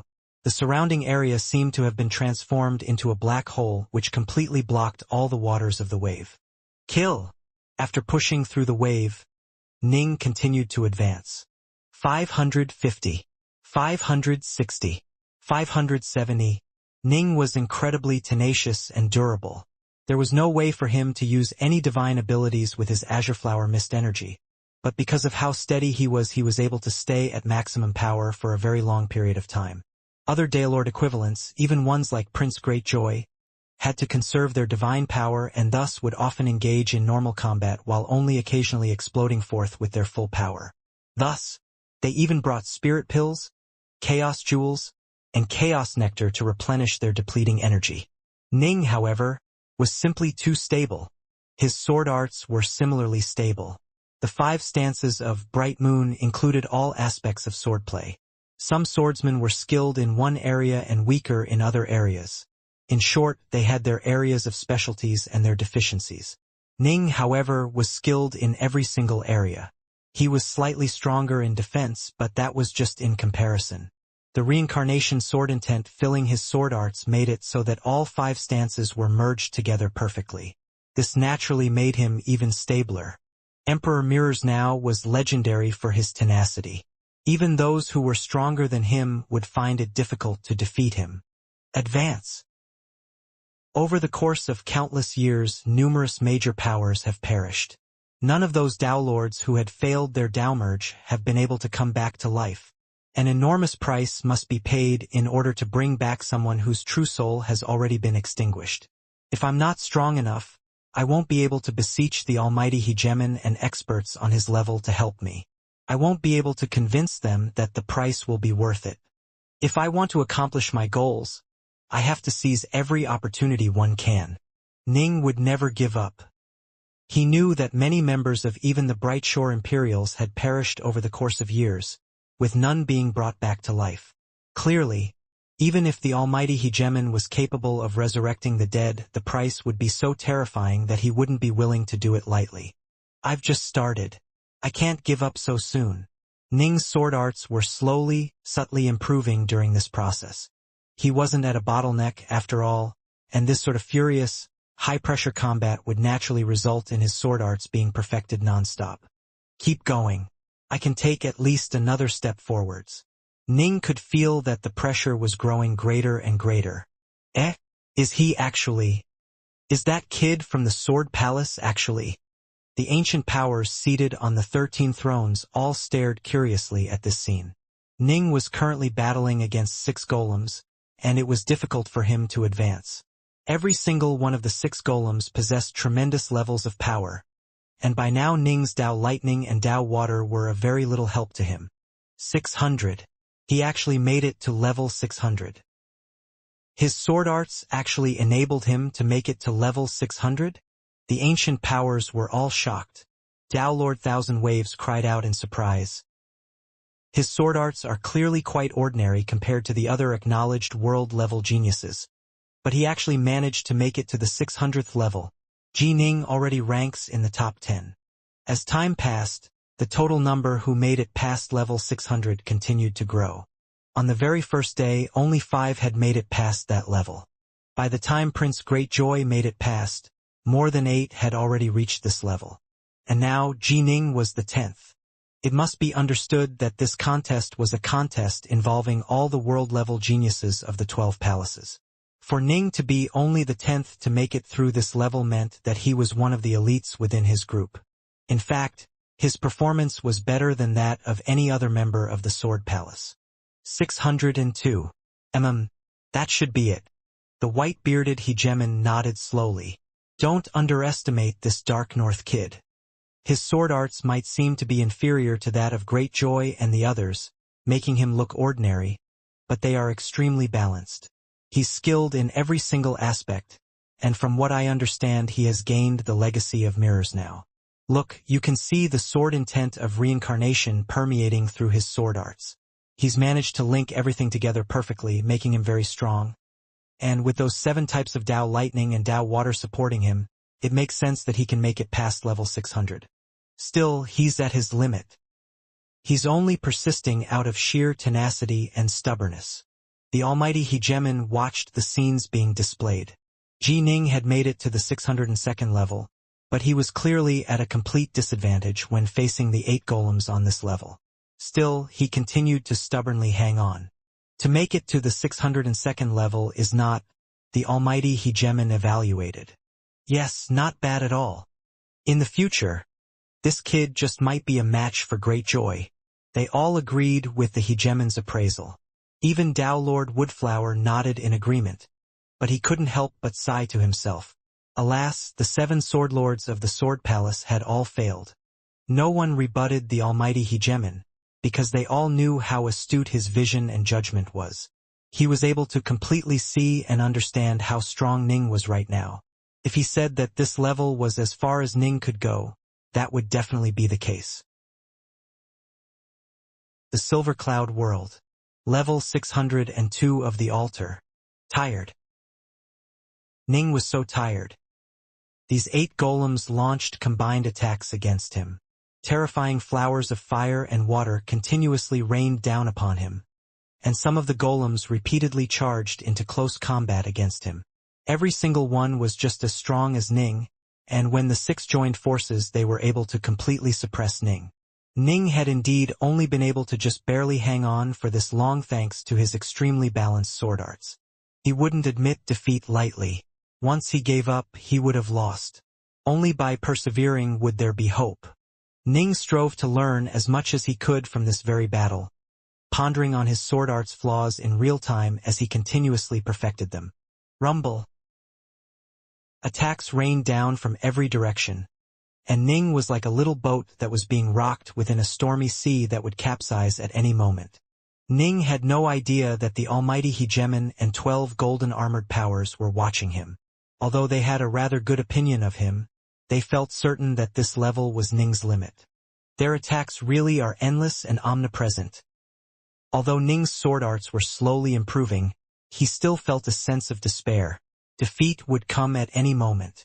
Omnipresent. Surrounded and exhausted by the endless attacks from these many golems, the light of inspiration suddenly flickered in Ji Ning's mind. Right? Their attacks are omnipresent. Some cast spells from afar, others close in on me and attack in melee using claws and palms. I only have 6 arms after using 3 heads, 6 arms. How can I possibly withstand so many attacks? Ning was mumbling to himself as many different sword arts went through his mind, with many insights regarding the yin-yang stance in particular coming to the forefront. It was as though a thread was linking many small beads together, forming a true collective whole. Omnipresent. The true yin-yang stance shouldn't result in me defending in such an exhausting manner. So what if I have 6 arms? Even if I had 10 or 18 arms, so what? There's still a limit to what I can do. Ning was beginning to awaken to the truth. The true yin-yang stance should allow me to defend against all oncoming attacks, which means it needs to be omnipresent as well. It should envelope everything in its path, and any attacks that come forth should be blocked by it. That means, for the yin-yang stance to be truly powerful, it should be a domain. I need to transform this stance into a domain. Every single cultivator had a path that was most suited to them. Over the course of countless years, many major powers had chosen many different paths. At their level, there was no way they could imitate others any longer. If they did, it would actually have a negative influence on their own future insights. If you wished to draw a painting, it was best to start with a fresh, blank scroll of paper. The path of cultivation was best expressed through following one's own heart, through slowly understanding and upgrading one's insights to the point of fundamentally transforming them. Let my 7 Tao lightnings and my 7 Tao waters be my sword, Ning murmured softly. Rumble. The Tao water and Tao lightning that had been in the surrounding area constricting the foes suddenly began to rumble. Although they were elemental lightning and water by nature, true experts of the Tao of the sword could use anything as a sword. Flower petals, water drops, a single water drop. They could all be used as a sword. Now, Ning was using Tao water and Tao lightning as his blade. Tao lightning and Tao water. Form my yin-yang stance and create my yin-yang sword domain. In recent years, Ning's greatest achievements lay in the field of defense. All of his insights into the yin-yang stance, including some which he had previously felt to be rather unimportant, all came together in this stance as he generated a domain of sword intent. He infused it with all of his insights, causing the power of this stance to instantly transform. Rumble. Every single streak of Tao lightning transformed into a sword, The insides of the swords were made of lightning, but on the outside they had already been shaped and condensed into the form of a sword. The powerful sword intent controlling the lightning was naturally giving birth to sword force. Every single stream of Dao water had also transformed into the shape of a sword. They began to circle around Ning like an enormous whirlpool, but if one looked closely one would see that some of the streaks were swirling clockwise while others were swirling counterclockwise.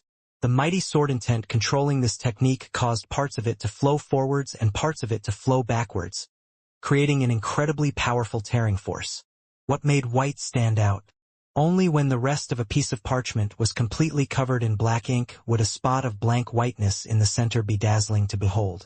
Ning's sword intent was strong to begin with. Now that he had formed this technique with forward and reverse flows, the ripping, tearing power of his domain grew exponentially greater. Yin-Yang polarity. The concept of yin and yang was reinforcing this technique as well. The yang attribute Dao lightning and the yin attribute Dao water mutually reinforced each other, resulting in both being strengthened. Every so often, compatible streaks of lightning or water would brush against each other, resulting in even more terrifying force. Both forwards and backwards, both gentle and violent. An enormous domain had formed around Ning, covering an area of 10,000 kilometers. This domain was formed of sword-shaped lightning and water, but what made it truly terrifying was the sword intent, which Ning's yin-yang stance had manifested. The sword intent of the yin-yang stance had already undergone a fundamental transformation. Lightning and water flowed together, sometimes calm and sometimes explosive as it blasted at any foes which dared trespass. From this day forth, my yin-yang stance shall be the yin-yang sword domain. Ning smiled. Finally, one of his 5 stances of bright moon had truly transformed.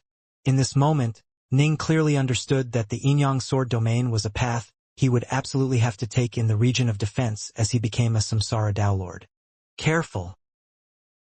Quick. These golems were sentient. Once Ning formed that enormous yin-yang sword domain, the golems who were fighting within the reach of that domain instantly sensed multiple layers of force appear in the area. Sometimes the force simply followed their movements. Other times the force exploded against them with great violence. There was even the occasional sensation of being brutally ripped apart by layers of power. The entire domain was filled with countless attacks that alternated between yin and yang. The attacks constantly changed and transformed, making it harder and harder for them to defend. The golems had to use roughly 90% of their power in defending against the yin-yang sword domain. Boom! Ning charged forwards, sweeping out with his sword light and sending a golem flying. The golems were so focused on defending against the domain that they were now extremely vulnerable to Ning. He was able to defeat them all with one strike. Ning continued to advance. 603, 604, 605. Ning slowly advanced, wielding 6 swords while keeping 3 heads, 6 arms active. His enormous yin-yang sword domain covered an area of 10,000 kilometers around him, but in truth its size was variable. He could easily expand it to make it 100 million kilometers in size, but the 10,000 kilometer range was the range at which he could maintain peak levels of power. Beyond that range, the power of the domain would slowly begin to decay. The yin-yang sword domain could also be used through flying swords and other magic treasures, or even Dao fire. Anything could be used to generate it. However, Ning had access to incredibly powerful Dao lightning and Dao water, which was why he used them to generate the domain. A simple tree branch controlled by Ning's mighty sword intent was now able to slay a Dao lord of the first step.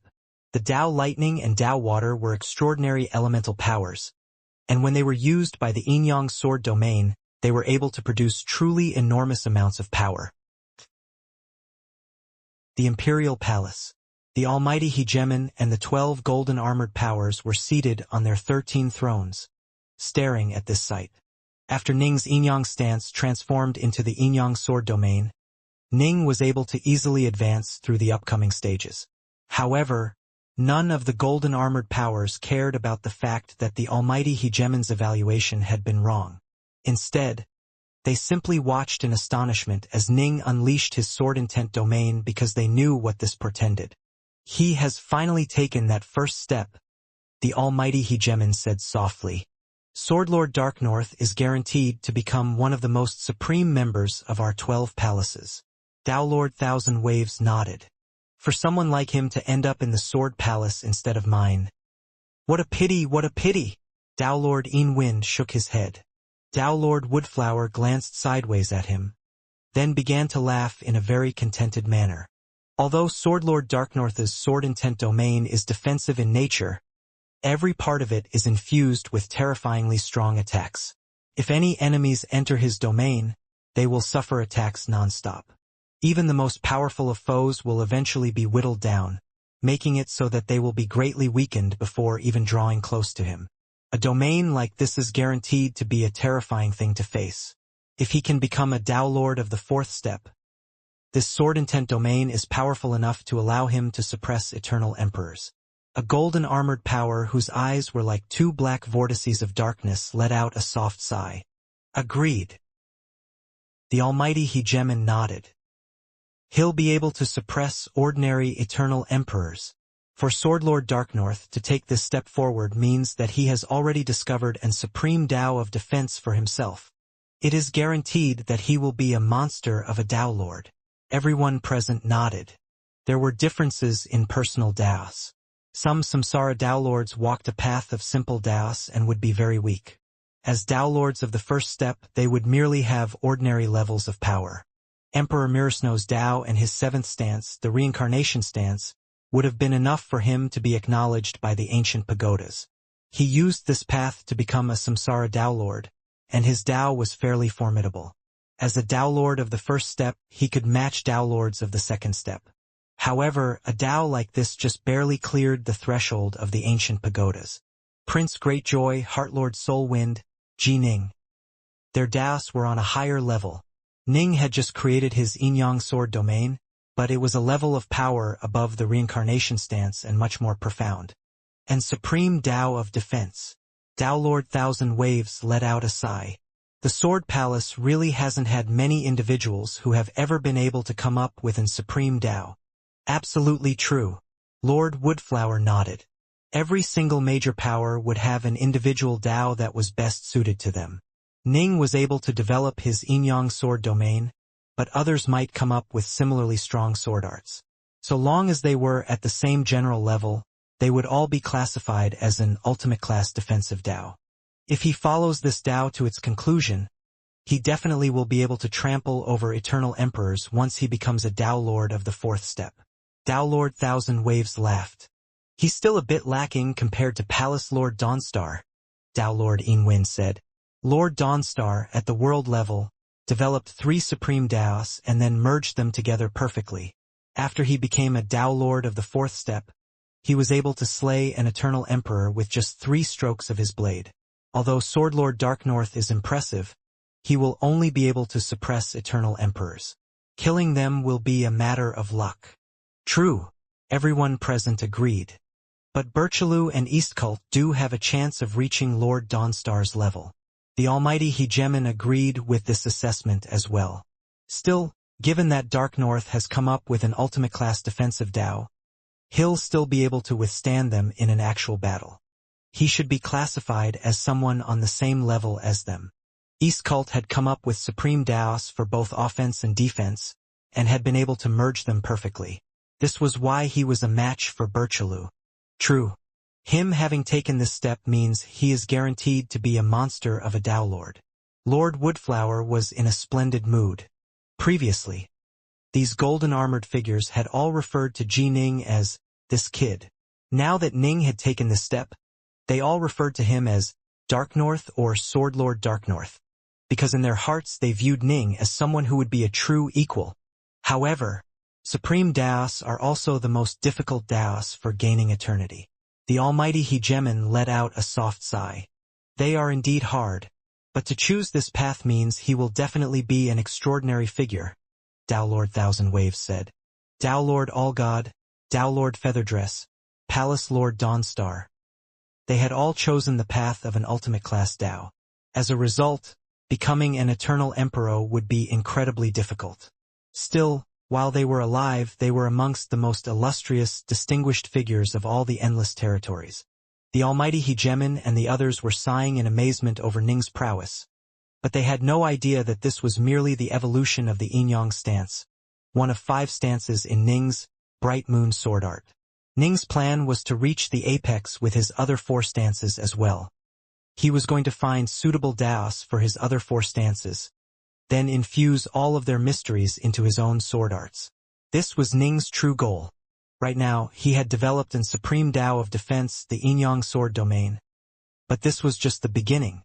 660, 670, 680.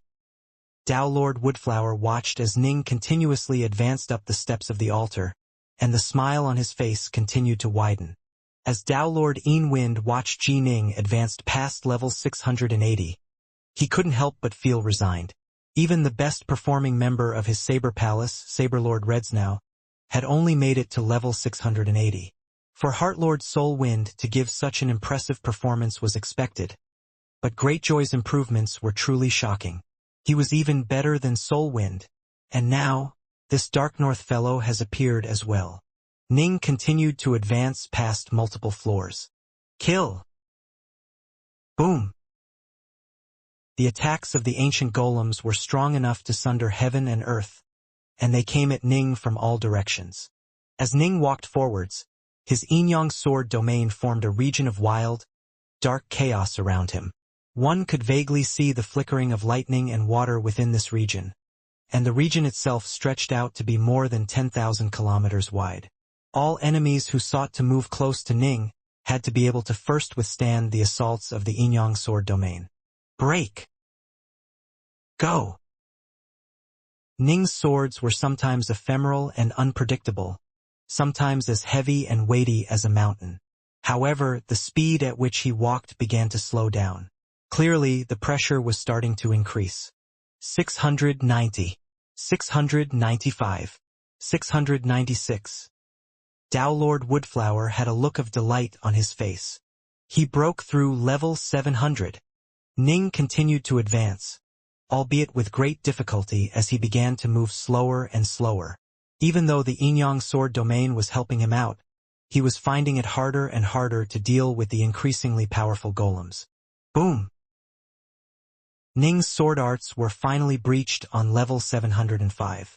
Although they came out in a perfect, flawless cycle, they still crumbled when faced with the overwhelming power that had been brought to bear upon them. Outside the Daolord Cloud World, a white-robed, rather bedraggled-looking Ning suddenly appeared, a look of worry in his eyes. I wonder if I made it into the top 4. However, I have to say that my performance was better than I expected. I actually ended up developing a defensive Dao. Ning felt both content and worried. His sword arts had reached an extremely high level, but his opponents were the greatest world-level geniuses of the 12 palaces. He couldn't help but think back to that time when he had sparred against Birchaloo. Only now did realize what a truly profound level Birchaloo had reached. This was because Birchaloo was at a level of insight that was most likely 1 level higher than the current Ji Ning's. Only when Ning himself improved did he truly understand how great the distance had been between the two of them. Back when he had been at the Astral Islands, Ning only had the vague sense that the man had a higher level of understanding than he did. As to how much higher exactly, he couldn't say for sure. Birchaloo hadn't even used his true form, after all. He had merely used his human form to spar against Ning. However now, even if Birchaloo was to attack me with all his power, I would not need to be afraid of him, Ning mused. His Inyang sword domain was an extremely defensive skill. Even if Ning faced opponents who were stronger than him, he would still be able to defend against them. Dark North. Suddenly, a voice rang out within Ning's mind. Eh? Ning turned to look towards the direction of Lord Woodflower's estate.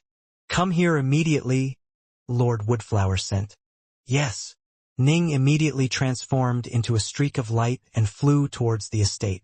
Soon, he reached Lord Woodflower's estate, and Lord Woodflower himself was standing at the entrance, a smile on his face as he looked at Ning. Come in, Dark North. What is it? Senior apprentice brother? Ning was a bit nervous. He didn't know if he had made it into the top 4 or not. Damned impressive. the almighty Hegemon and the others all saw you use that sword intent domain of yours. Lord Woodflower was in such a delightful mood that he was positively beaming. For his sword palace to completely crush the saber palace in such a way was absolutely wonderful. The two palaces had been at loggerheads and competing against each other since time immemorial. That was something I just came up with it. I call it the Yin-Yang sword domain. Ning laughed. I was just lucky. I had already prepared 7 types of Dao Lightning and Dao Water, and I was able to use them to create my Yin-Yang sword domain. If I had been using any other types of treasures, the power of my domain would have been much weaker.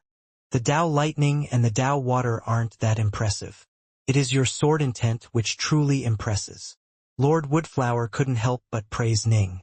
Ning chuckled. Even if he merely used a single, ordinary flying sword, his Yin-Yang sword domain would still cause it to naturally emanate an aura of sword force. The power of the domain would still have 20 to 30% of the power of a domain formed through using Dao Lightning and Dao Water. At this level, even if he merely used his immortal energy to manifest a sword and sword force, he would still be able to create an extremely powerful domain with it. Without the Dao Water and the Dao Lightning, I probably wouldn't have been able to make it much farther past level 690, Ning said. He couldn't help but ask, Senior Apprentice Brother, do I have a shot at the top 4? Only the top 4 would be granted the opportunity. You do. Lord Woodflower nodded. A very good shot, in fact. But of course, the 3 days haven't ended, and there are still world-level cultivators challenging the Dao Lord Cloud World. Nothing is certain until the final cultivator concludes his attempts. Oh, Ning nodded. Then how is my ranking? Right now you are ranked 2nd, Lord Woodflower said. Prince Greatjoy is ranked 1st, and he made it to floor 719. Heartlord Soulwind is ranked 3rd, and he made it to floor 692.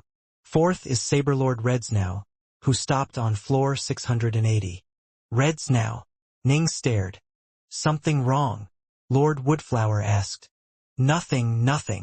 Ning immediately shook his head. I just thought of an old friend. That's all. Daoist Threliv's most powerful general had been Redsnow. Redsnow had eventually chosen to follow Ning as well, then had become apprenticed to Subhoodie as well.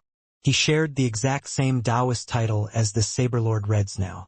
Still, it was quite common to encounter cultivators with the same or similar nicknames. There were countless people in every Chaos World who shared the same name, and for a few of the more powerful cultivators to also share the same Daoist title wasn't that surprising.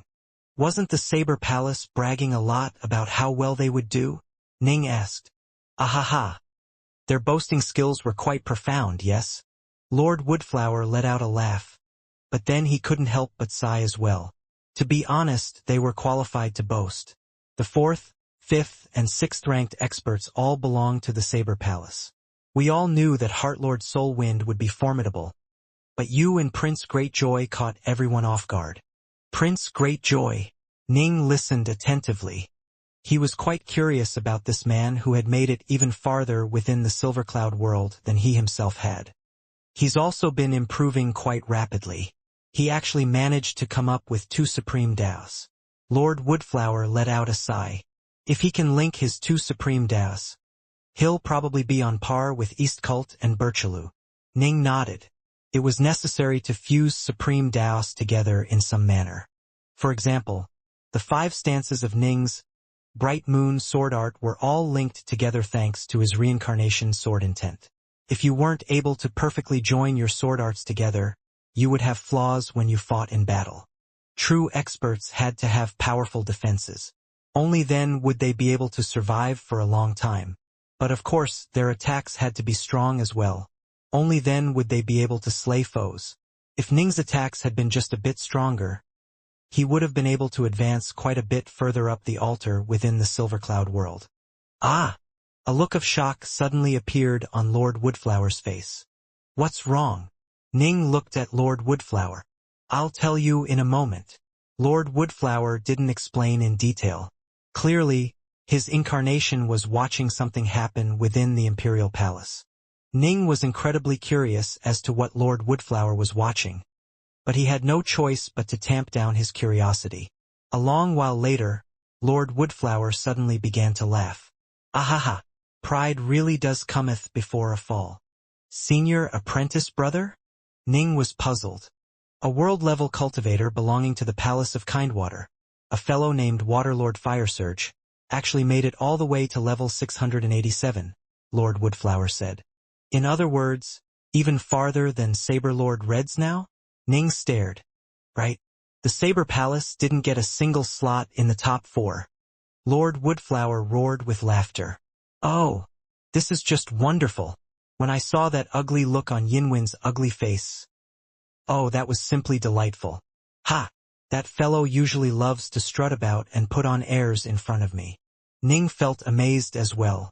In the end, the most famous Saber Palace had actually been completely defeated.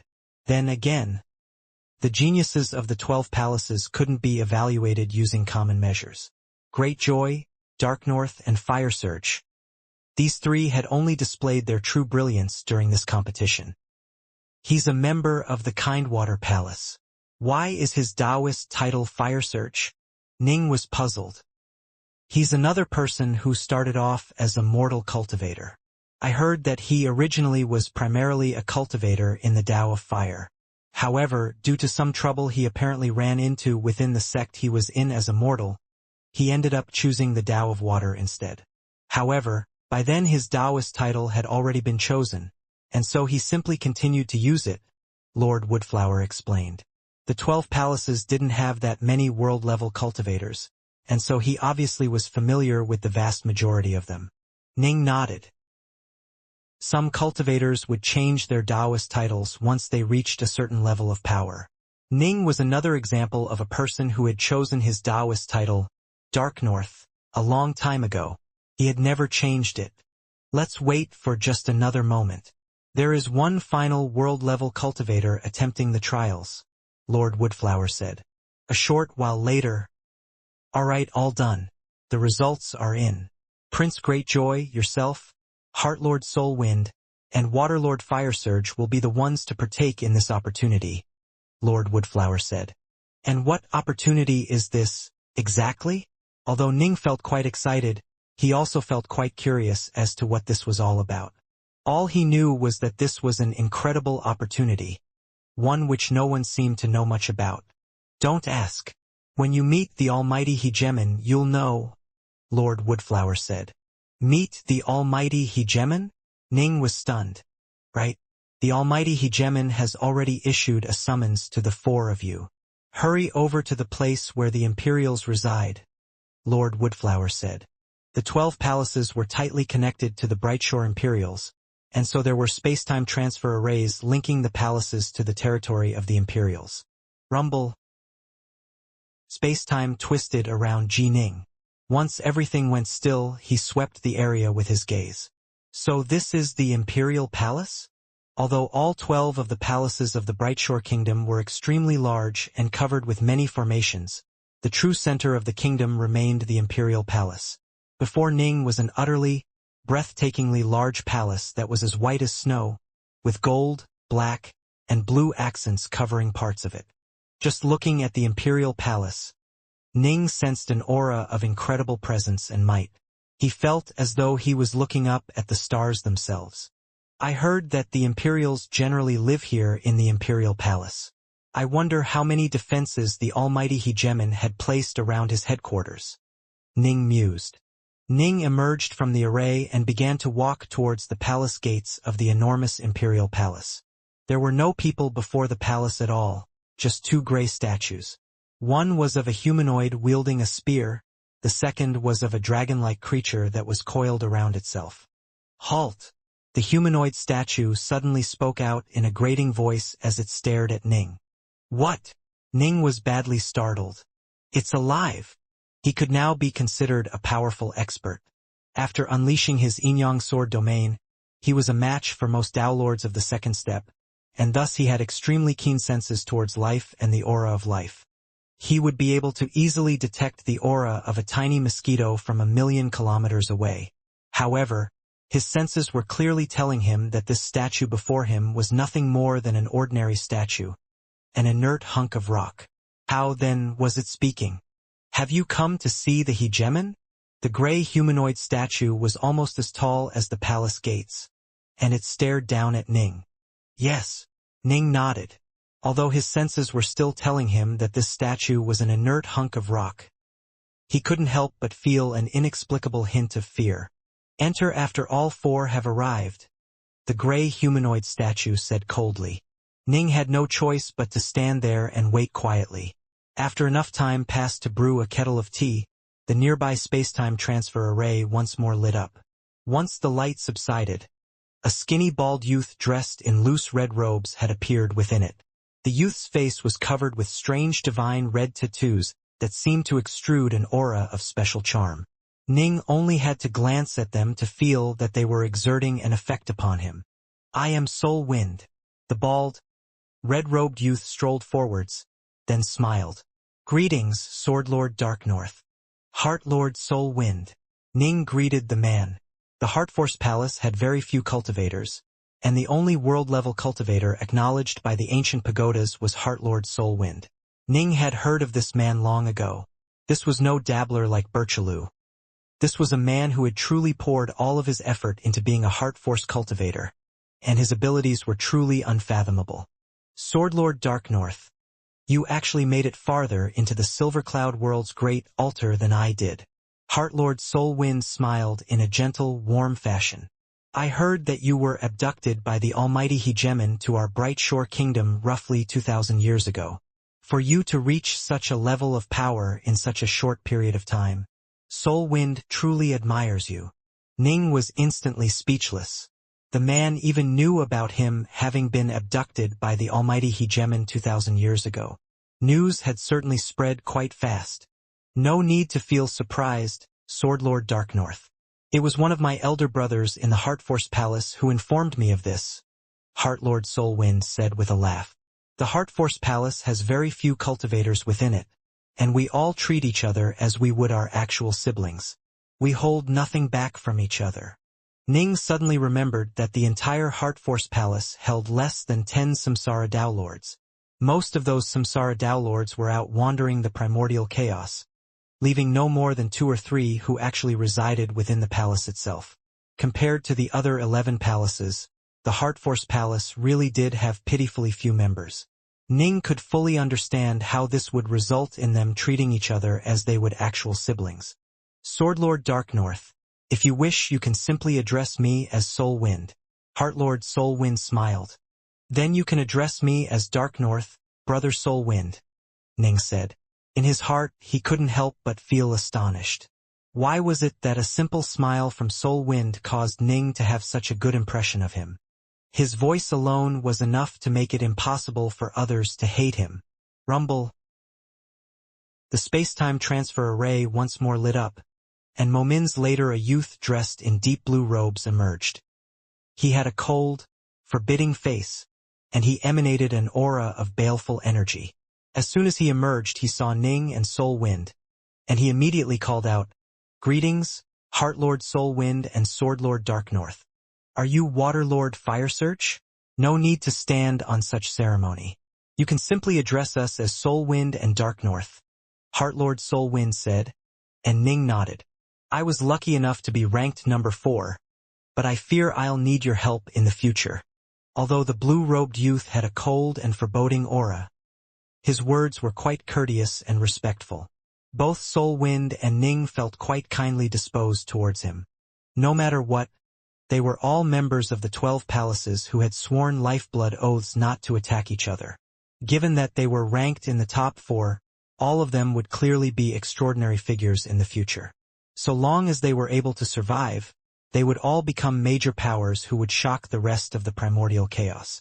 It was natural for them to wish to befriend each other. The 3 chatted idly for a time, slowly growing more familiar with each other's personalities and traits. Finally, the last member arrived. This was a man dressed in black imperial robes who wore a royal crown. His skin was as clear as jade, and his eyes were as deep as the abyss between the stars. Even the likes of Ji Ning, Fire Surge, and Soul Wind couldn't help but mentally sigh in amazement. In terms of appearance and aura, at least this Prince Greatjoy was definitely number 1 amongst the 4. So the three of you have already arrived? Please pardon me for having arrived late. Greatjoy feels quite ashamed at having made you wait. Prince Greatjoy was as courteous as the stories said he was. But of course the stories also said that deep down he was actually quite a berserk fellow. We just arrived a short while ago. Brother Greatjoy, you ranked number 1 in this trial. I imagine that you are probably on par with Birchaloo and Eastcult. The four began to casually chat amongst themselves. Although they were all quite relaxed, none of them dared to underestimate any of the other three, as they were all quite close in power. They belonged to the same general level of strength, even though there were differences with regards to how far they had made it in the Silvercloud world. If they were to get into an actual fight, it was hard to say who would win. In addition, the trial of the Silvercloud world was a trial where many sources of outside help were banned, such as Dowseals or golems. Given how extraordinary they all were, all of them had clearly experienced tremendous strokes of karmic luck in the past. The hegemon has summoned the four of you. Go on inside. The giant humanoid statue stared down at the four tiny dots below it as it spoke in a cold voice. The two statues standing in front of the Imperial Palace are the two great guardians of the Imperial Palace. Heartlord Soulwind sent mentally. I heard that long ago, during the era when the almighty hegemon was first establishing his reputation, he led these two great guardians into battle and slew countless major powers with them. Oh! Ning, Greatjoy, and Fire Surge both listened attentively. The members of the Heartforce Palace shared a particularly close relationship with each other, and so Heartlord Soulwind knew many more secrets than most members of the other palaces. Although Ning was quite intrigued about the history of these two giant statues, he didn't pay them too much mind as he entered the Imperial Palace. Once they stepped past the gates and saw the towering palace, the four of them could sense space-time twisting around them as they were teleported away once more. They had been brought to a region filled with empty space with a few chaos stars sprinkled throughout it. Ning and the others all stared at their surroundings as they appeared in this place. What is this place? All four of them were rather puzzled. This region was simply too silent, as still as a pool of water. The primordial chaos should generally be filled with many types of void storms and chaos waves, and it would generally be filled with boundless amounts of chaos energy. However, the empty region they were in was utterly enormous and completely devoid of primordial chaos. Whoosh! The void before them suddenly parted like a curtain of water as an incomparably massive behemoth suddenly appeared. This behemoth had two enormous eyes that were like blazing stars, but it gazed towards Ning and the other three in a very gentle manner. When it spoke, its voice was similarly gentle, but it echoed throughout every single inch of this region. Greetings, my four young fellows. Greatjoy, Soulwind, Fire Surge, and Ning were all shocked. Ning couldn't help but think back to the scene of him and the other world-level cultivators being swallowed up by the head of an enormous behemoth, then being teleported to the Brightshore Kingdom. Greetings, hegemon. Ning and the other three all bowed respectfully. There was no need to kneel or kowtow. The hegemon generally treated the members of the 12 palaces quite well. You four young fellows have earned a rare opportunity for yourselves, the towering behemoth said. You shall head out alongside a member of my Imperials known as Skyfire Brightshore, and then you shall enter the Arceus region of an alternate universe. This region is one of the most legendary locations of this alternate universe, and it is filled with many dangers. It is also, however, filled with many opportunities. I've chosen the four of you because I hope that you will help my young clansman, Skyfire Brightshore, as much as you can and give him a better chance at surviving. But of course, I will reward you heavily for the services you have rendered to myself and Skyfire. Ji Ning and the others were all intrigued. In truth, they had all suspected long ago that the reason why the almighty hegemon had chosen the four of them from the 12 palaces was to have them assist Skyfire Brightshore. However, the reason why the 12 palaces had been on such good terms with the Brightshore Imperials for so long was precisely because they treated each other as equals. Ning and the others were all extraordinary figures, and they wouldn't be expected to risk their lives for the Imperials without being compensated at all. Once you return from the alternate universe, I'll speak with Skyfire Brightshore. The more assistance you provided to him, the greater our gratitude shall be. the towering behemoth said. Do not worry, Hegemon. We will definitely do everything we can. Since we are traveling together, we shall definitely do our best to support each other. All of them spoke out in unison. They all knew that since the Hegemon said he would reward them heavily, the rewards for this mission would definitely be extraordinary. The Hegemon was someone who had stood at the very top of the endless territories for countless years, after all. He had existed for even longer than the Brightshore Kingdom itself had existed. A heavy reward from someone like him was indeed more than enough to convince Ning and the others to do their absolute utmost in protecting Skyfire Brightshore in his journey to the alternate universe. Good. The towering behemoth nodded slightly. Rumble. Yet another spacetime vortex appeared next to Ning's group. Moments later, a strange beast bathed in blazing flames suddenly emerged. Skyfire. The towering behemoth nodded. Hegemon. The blazing beast immediately transformed into the shape of a fiery-haired youth who wore a suit of azure armor. It shall be the 5 of you who will travel to the alternate universe, the towering behemoth said. The fiery-haired youth swept the 4 with his gaze, closely scrutinizing them. He then cracked a smile. My name is Skyfire Brightshore, but you can just call me Skyfire. I heard from the Hegemon that none of the 4 chosen ones are weaker than I am. Once we go to the alternate universe, I'll have to trouble you to help me out. Although Skyfire Brightshore was an incredibly talented member of the race of Brightshore Imperials, he was still just a new member who had been brought back just a short while ago. Ning and the others had all developed at least one Supreme Dao and were comparable to Dao Lords of the second step. Indeed, all of them were somewhat more powerful than Skyfire Brightshore. But of course, this was only true if they factored in their normal combat power. There was no way to calculate the power of any trump cards or single-use items which they were keeping hidden up their sleeves. Hegemon, where is this Arceus region, and what is this alternate universe? Prince Greatjoy asked. He was nothing more than an honorary disciple of the almighty Hegemon, and he wasn't truly qualified to address the Hegemon as Master. According to the almighty Hegemon's rules, only his personal disciples were qualified to call him Master. The alternate universe? The towering behemoth smiled as it saw the looks of eagerness appear on the faces of Ning and the others. By now, all of you should have sensed that the endless territories have certain prime essences within it.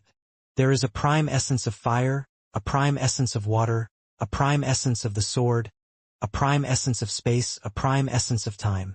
Ning and the others nodded. Everyone could sense the prime essences. However, attuning to the prime essences was only able to help one advance to the level of full mastery as a world-level cultivator. As for the more profound mysteries, the prime essences kept them bottled up internally and emanated none of them at all. Supposedly, not even eternal emperors could enter the prime essences and train in those mysteries. Thus, Samsara Dao Lords had to find and develop a Dao which suited themselves one slow step at a time. The vast region which is covered by the power of the prime essences is known as a universe, the almighty Hegemon said. An alternate universe naturally refers to a place which has completely different prime essences. What? Ning and the others were all stunned. Different prime essences? The 3 realms, the Badlands territory, the Brightshore Kingdom. Ning had been able to sense the prime essence of the sword in all these places. The prime essence of the sword was unchanging, and the vast, endless territories were nothing more than a part of an enormous universe. But now, it seemed as though he was going to head off into a completely different universe. Do not worry. The outermost layers of the prime essences of this alternate universe, such as the prime essence of water, the prime essence of time, the prime essence of the sword, etc., are all the same as ours. Only the inner layers differ, the almighty Hegemon said. Thus, your power shall not be impacted whatsoever.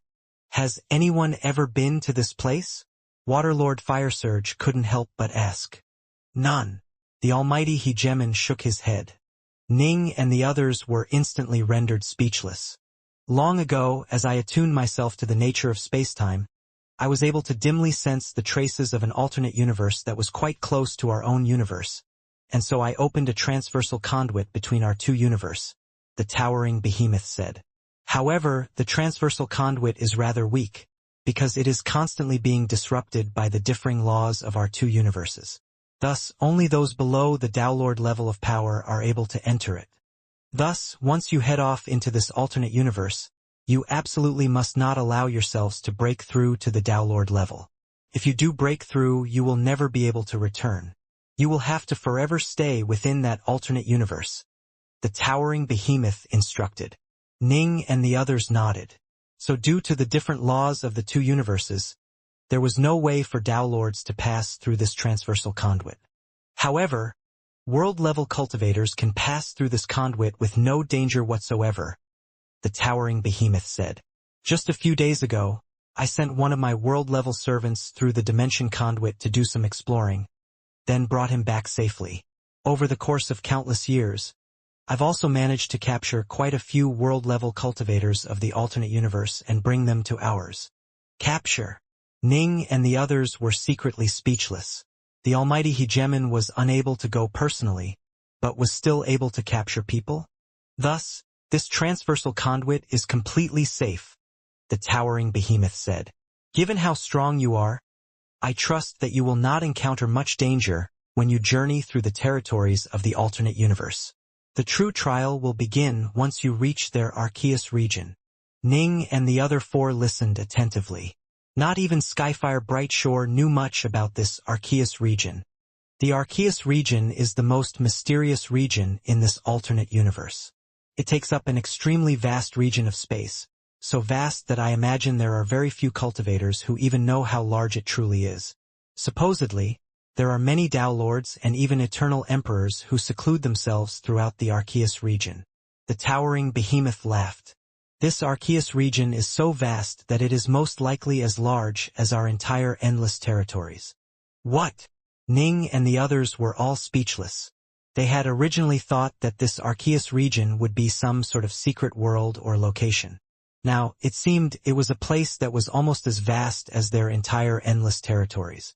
That place is the core of that entire alternate universe, the place where the alternate universe sprang from. Countless cultivators in that universe dream of entering the Arceus region, because everyone who manages to survive their journey through it will return completely transformed, the towering behemoth said. However, if you barge into the Arceus region, you will immediately be assaulted and annihilated by the full force of the entire Arceus region itself. You'll be instantly reduced to dust and your true soul vaporized. Ning and the others were truly at a loss for words. If the entire region was the size of the endless territories, how terrifying would an attack launched with the full might of that region be? That place is the core of the entire alternate universe, after all. The towering behemoth continued. Everyone who wishes to enter the place has to first bind an Arceus medallion. After doing so, you'll be able to enter it safely and won't be expelled by the power of the region. Arceus medallions are extremely rare. I sent my will into the alternate universe and spread it across an extremely wide area, then kidnapped the world-level cultivators who passed through the area. It took me countless years to accumulate just a few Arceus medallions, the towering behemoth said. Here are the 5 Arceus medallions. Take them and bind them. Swoosh, swoosh, swoosh, swoosh, swoosh. 5 streaks of light appeared out of nowhere and flew towards Ning and the other 4. The Arceus medallions were dark red disc-shaped medallions that were covered with ancient, complicated runes. Ning and the others didn't understand the runes, but could sense that they came from a long time ago, in a universe that was far, far away. They all bound the medallions. Hegemon, Ning spoke out. Will we be permitted to bring our retainers and servants into the alternate universe? Are they allowed to enter the Arceus region? The others all looked at the hegemon because they all had retainers and servants as well. Anyone below the Downlord level can make use of the transversal conduit, the almighty hegemon said. As for the Arceus region, they will have to perpetually hide within your estate world treasures, and they can't let any of their auras leak out at all. If they reveal themselves within the Arceus region, they'll suffer an immediate attack from the power of the region. However, if they continuously hide without coming out, they will be safe. Ning and the others now understood. They would not be able to leave the estate worlds or even send out their aura or godsense. If that was the case, there was no real point to bringing them. But of course, if you were able to acquire more Arceus medallions, you could gift them to your retainers and servants. They would then be qualified to enter the Arceus region as well. The almighty Hegemon suddenly said. Still, I urge you to be more low-key when you enter the Arceus region, as it holds quite a few truly powerful Downlords. Here is a star map of the alternate universe. It includes all the markers you need to travel from the transversal conduit's exit to the Arceus region, as well as some information regarding this universe. Remember, you are not to reveal this to others. As the almighty Hegemon spoke, he bestowed 5 sets of star maps upon them. Understood. Ning and the other 4 accepted the maps. Make your preparations. 3 days from now, we shall meet again outside the Imperial Palace. The almighty Hegemon instructed. Ning returned to the Sword Palace, then met with World God Pilsaint and Su Yuji. A tremendous opportunity has been made available to me. I'll be heading to an extremely dangerous place. If you follow me, there's a slim chance that you'll gain some karmic fortune from it as well. But of course, when I die you will die as well, Ning said. Shall you follow me, or will you remain here in the Sword Palace? I'll follow you, Master. Su Yuji didn't hesitate at all. I'm not allowed to learn any of the techniques or secret arts of the 12 palaces. Of course I'll follow you, Master. Pilsaint agreed. Ning nodded slowly upon seeing this. He couldn't promise them anything. He hadn't even visited this alternate universe before, after all. 3 days later, Jining, Soul Wind, Fire Surge, Great Joy, and Skyfire Bright Joy all gathered together before the gates of the Imperial Palace. Everyone. The gray humanoid statue suddenly walked towards Ning and the other 4. I shall escort the 5 of you to the transversal conduit. The grayish humanoid statue first made some slight alterations to the spacetime transfer array in front of the Imperial Palace, then activated it. Jining, Soul Wind, Fire Surge, Great Joy, and Skyfire could sense spacetime twisting around them. Soon everything went silent. Ning and the others stared at their new surroundings. They were at the peak of a towering mountain that was levitating in empty space. At the very apex of the mountain peak sat a white-bearded old man dressed in snowy robes who had 6 curved horns on his head. Ning and the others had seen the almighty Hegemon's true form before, and they immediately recognized the old man's aura as that of the Hegemon's. They immediately bowed respectfully. Hegemon, this place here is the transversal conduit. The white-bearded old man pointed at a place halfway up the mountain. At first glance it seemed quite ordinary, but a more careful examination revealed a series of faint, concentric spacetime ripples emanating an aura of incredible power. If the transversal conduit was to collapse with them inside, they would probably all perish. Once you enter the alternate universe, even items like True Soul Towers and Heart Lamps will no longer be able to detect whether or not you are still alive, to say nothing of ordinary life tablets, the white-bearded elder said. These are 2 completely separate universes, after all. But of course, if you have trained in some sort of cloning technique, you can leave a clone behind in this universe. If the other clones all perish, you can rebuild them with your backup clone. That's one way to tell if you are alive or not. All right. Ning and the others all nodded. Heart Lamps and True Soul Towers were attuned directly to one's true soul. Even if one entered the most deadly of locations, they would still be able to sense the presence of your true soul. Alas, if you entered an alternate universe, they would be useless. Life tablets were the most simple and common items used to determine if someone was alive or not. Many special locations were able to completely block the effect of life tablets.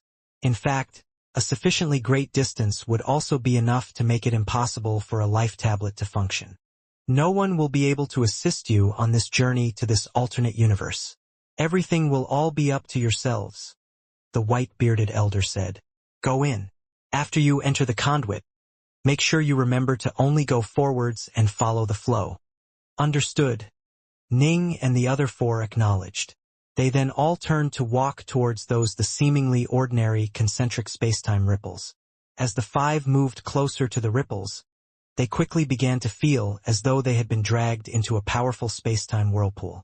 The journey through the transversal conduit started off quite calm and peaceful. Soon, however, Ning and the others could sense how space and time were twisting and distorting around them, as were many of the laws they had taken for granted. This was quite a miserable feeling. Even their true souls felt stifled and choked. "Let's move faster," Prince Greatjoy growled. "Forwards," Ning urged. They all suppressed the nauseous feelings they had as they hurriedly flew forwards. In front of them was a dark tunnel which had been formed by rings of spacetime vortices. The black tunnel seemingly had no exit, and the laws of both universes were in force throughout the tunnel. Thankfully, Ning and the others had not yet reached the Downlord level, and so the disturbance they created was fairly minor. If a true Downlord had dared to make use of this transversal conduit, it was very likely that the two differing laws of the two universes would have crushed him to death. Whoosh! Ning and the others continued to fly forwards at high speed. Why is this tunnel so long? How long is this transversal conduit? There seems to be no end to it. Ning and the others had been flying for more than 2 hours by now, but they were still stuck within that tunnel of darkness. They all felt quite nauseous, but at least they weren't at risk of losing their lives. They were all able to resist the uncomfortable feelings. Heartlord Soulwind sent mentally to the others. "The hegemon told us to just keep pressing onwards after we enter the tunnel. Let's just keep flying like this. Sooner or later, we'll reach the exit. Right?" Waterlord Firesurge nodded as well. "A transversal conduit which links two universes. Today, I've finally seen such a thing with my own eyes." Prince Greatjoy laughed loudly. The 5 of them chatted as they continued to fly forwards, but they soon ran out of topics to talk about and so just continued to fly in silence. 1 day, 2 days, 3 days. Ning had never imagined that this transversal conduit would be so long. If this was normal flying, he wouldn't have minded. But this was a place where the laws of two universes were clashing against each other. Every second here felt like an entire miserable year. Why hadn't the almighty hegemon warned them about this? Most likely, he wanted to use it to temper their hearts and wills. In the blink of an eye, 3 full years went by. Wait, what's that? Is that the exit? I think that's the exit. Ning and the others had been flying silently when suddenly, they all revealed looks of great joy. They saw some lights sparkling up ahead, breaking up the monotonous darkness of the transversal conduit. It didn't seem as though there was anything past those sparkles of light. It seemed as though they had reached the end. Keep flying. They had no other options but to fly straight towards the light. Whoosh, whoosh, whoosh, whoosh, whoosh. The 5 of them all flew out of the darkness. What is this place? The 5 of them found themselves within a region of drifting primordial chaos. In front of them was an enormous chaos star that blazed like a giant ball of fire. Due to its close proximity, the surrounding area was illuminated quite brightly by this chaos star. Ning and the others turned to look behind them, only to see an enormous spatial vortex. I imagine there aren't many who would dare to enter this spatial vortex. Heartlord Soulwind laughed. Ning nodded. He himself had arrived in the Badlands territory by leaving the 3 realms through a spatial vortex. There were quite a few such vortices in the endless territories, but because most were naturally formed, they often contained unknown dangers. Generally speaking, cultivators wouldn't dare to risk their lives within one of them. But of course, there were always those like Old Man Yuan or Godfiend Witherspike who would enter the vortices because they were being chased and had nowhere else to flee. They had no choice but to flee into the most dangerous of places, even if they made it through and were lucky enough to survive. On the other side is the hegemon himself. Prince Greatjoy sent a mental chuckle as well. Can you sense it, everyone? Skyfire Brightshore's eyes were closed as he sent out his senses. It is true. Many of the prime essences in this place are different from ours. Ning was attuning himself to the local prime essences as well. This place was similar to the Endless Territories in that both had a prime essence of the sword, a prince essence of fire, a prime essence of water, a prime essence of lightning, a prime essence of space, and many other types of prime essence. These prime essences were like giant stone pillars that were holding up the entire universe they were in, and the outermost ripples of these prime essences could be sensed and attuned to by cultivators. In this respect, things were exactly the same as they were in the endless territories. Thus, cultivation was a similar process as well. However, inside the prime essences things were very different. In the endless territories, the prime essence of the sword is more all-encompassing and massive. In this alternate universe, the prime essence of the sword seems to be more reserved but also more savage. Ning mused. The 5 of them were all curiously attuning themselves to the local prime essences. According to our star maps, our current location is quite a long ways off from the Arceus region. Let us head off, gentlemen, Waterlord Firesurge said. Yes, time to head off. Our journey is a long one. Our most important mission right now is to reach the Arceus region safely. Let's go. Although the 5 were all very confident, and although their chances of reaching the Arceus region were quite high, they didn't dare to be reckless. The distance between their location and the Arceus region truly was quite great, as the Arceus region was the core of this entire alternate universe and was truly indescribably vast. According to their star maps, it would take Ning's group at least 1,500 years to go from the transversal conduit to the Arceus region. They would have go through more than 3,000 territories. World-level cultivators would almost never be willing to take on a journey of such distances, as it would be simply far too dangerous. Who knew when they would perish? It took them 2 months to go to the nearest space-time transfer array. The space-time transfer arrays here were quite similar to the ones in the endless territories. Clearly, the 2 universes had very similar systems of cultivation. Be it by flying, teleporting, or using space-time transfer arrays, the group advanced through the alternate universe for more than 100 years. Finally, they reached a specific chaos planet that was the core of a space-time transfer array they had to pass through. Deep within a gorge on this planet, there were a series of estates where other world-level cultivators resided. Crackle. Pop. A figure was seated in the lotus position by the banks of a lake, his entire body wreathed in flames that didn't cause any damage to the nearby mud or grass at all. Swoosh. A streak of light flew towards him from afar. It was a green-haired world god who was carrying a great axe on his back and radiated an aura of great strength. 5 world-level cultivators arrived. The green-haired world god growled. Oh? 5 dared to trespass in our territory? Do they have extraordinary backgrounds? The flaming figure asked. They should be outsiders. I've never seen them before, the green-haired world god said. Never seen them before? We should know all of the world-level cultivators in the 10 or so territories around us. If we don't know them, they must have come from very far away. The flaming figure let out a hoarse chuckle. Inform the other leaders. Begin our preparations for killing these outsiders. We discovered them, so I insist on getting a full share. Understood, the green-haired world god said respectfully. By now, we've killed more than 300 world-level cultivators. Still, that's not enough. We aren't even close to our quota of 1,000. The flaming figure mused softly. Ji Ning's squad of 5 descended upon this chaos planet. They were able to see the heart of the space-time transfer array far off in the distance. Here, in this alternate universe, cultivators also used chaos nectar and chaos jewels for bartering. Halt! An elder god standing in front of a beautiful palace suddenly bellowed at them.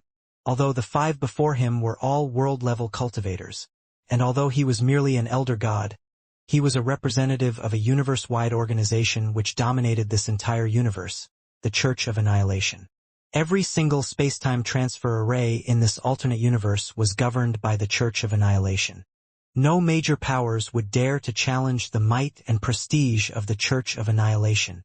In this universe, the Church of Annihilation was an utterly exalted and supreme organization. We are going to the Star of Cricket, Heartlord Soulwind said with a smile. Here, in the alternate universe, it was usually Soulwind's responsibility to meet and speak with the locals. The space-time transfer array is currently under maintenance. It'll be half a month before it can be activated, the elder god said. Half a month. Ning and the others looked at each other, feeling quite helpless. Space-time transfer arrays did indeed require maintenance and repairs. If they were not given the proper maintenance, these ancient devices would slowly begin to break down. Ning's group had no choice but to leave for now. They traveled a few hundred kilometers away and landed within a beautiful mountain valley. "Let's wait here for half a month," Heartlord Soulwind said. "The Church of Annihilation truly is incredible. It was actually able to take complete control over this entire alternate universe. The Endless Territories is just one part of our own universe, but it's still divided up into many different organizations." Prince Greatjoy sentimentally. He couldn't help but sigh. In the Endless Territories, more than 99% of the people belong to the Tao Alliance, but the Tao Alliance is dispersed into many different locations. Everyone operates independently with some training and some fighting. As for the space-time transfer arrays, the local schools and sects are allowed to run them. Ning chuckled as well. The Tao Alliance was quite relaxed, but that was why Ning liked it. It granted freedom and governed on a principle of non-governance. "Cultivators, by our very nature, wish for freedom," Soulwind said. "The reason why the Bright Shore Kingdom is so unified is because the almighty hegemon is so strong as to completely overpower everyone else. The reason why the Ionians are so unified is because if they aren't unified, they'll be wiped out as a race. The Tao Alliance is simply too strong, forcing them to be unified if they wish to survive. The reason why those other top-tier organizations are unified is also because they are few in number. They can't not be unified." "And this alternate universe?" Fire Surge asked. Ning was curious as well. For this universe to be completely unified is truly inconceivable. Absolutely. The 5 of them were all extraordinary figures.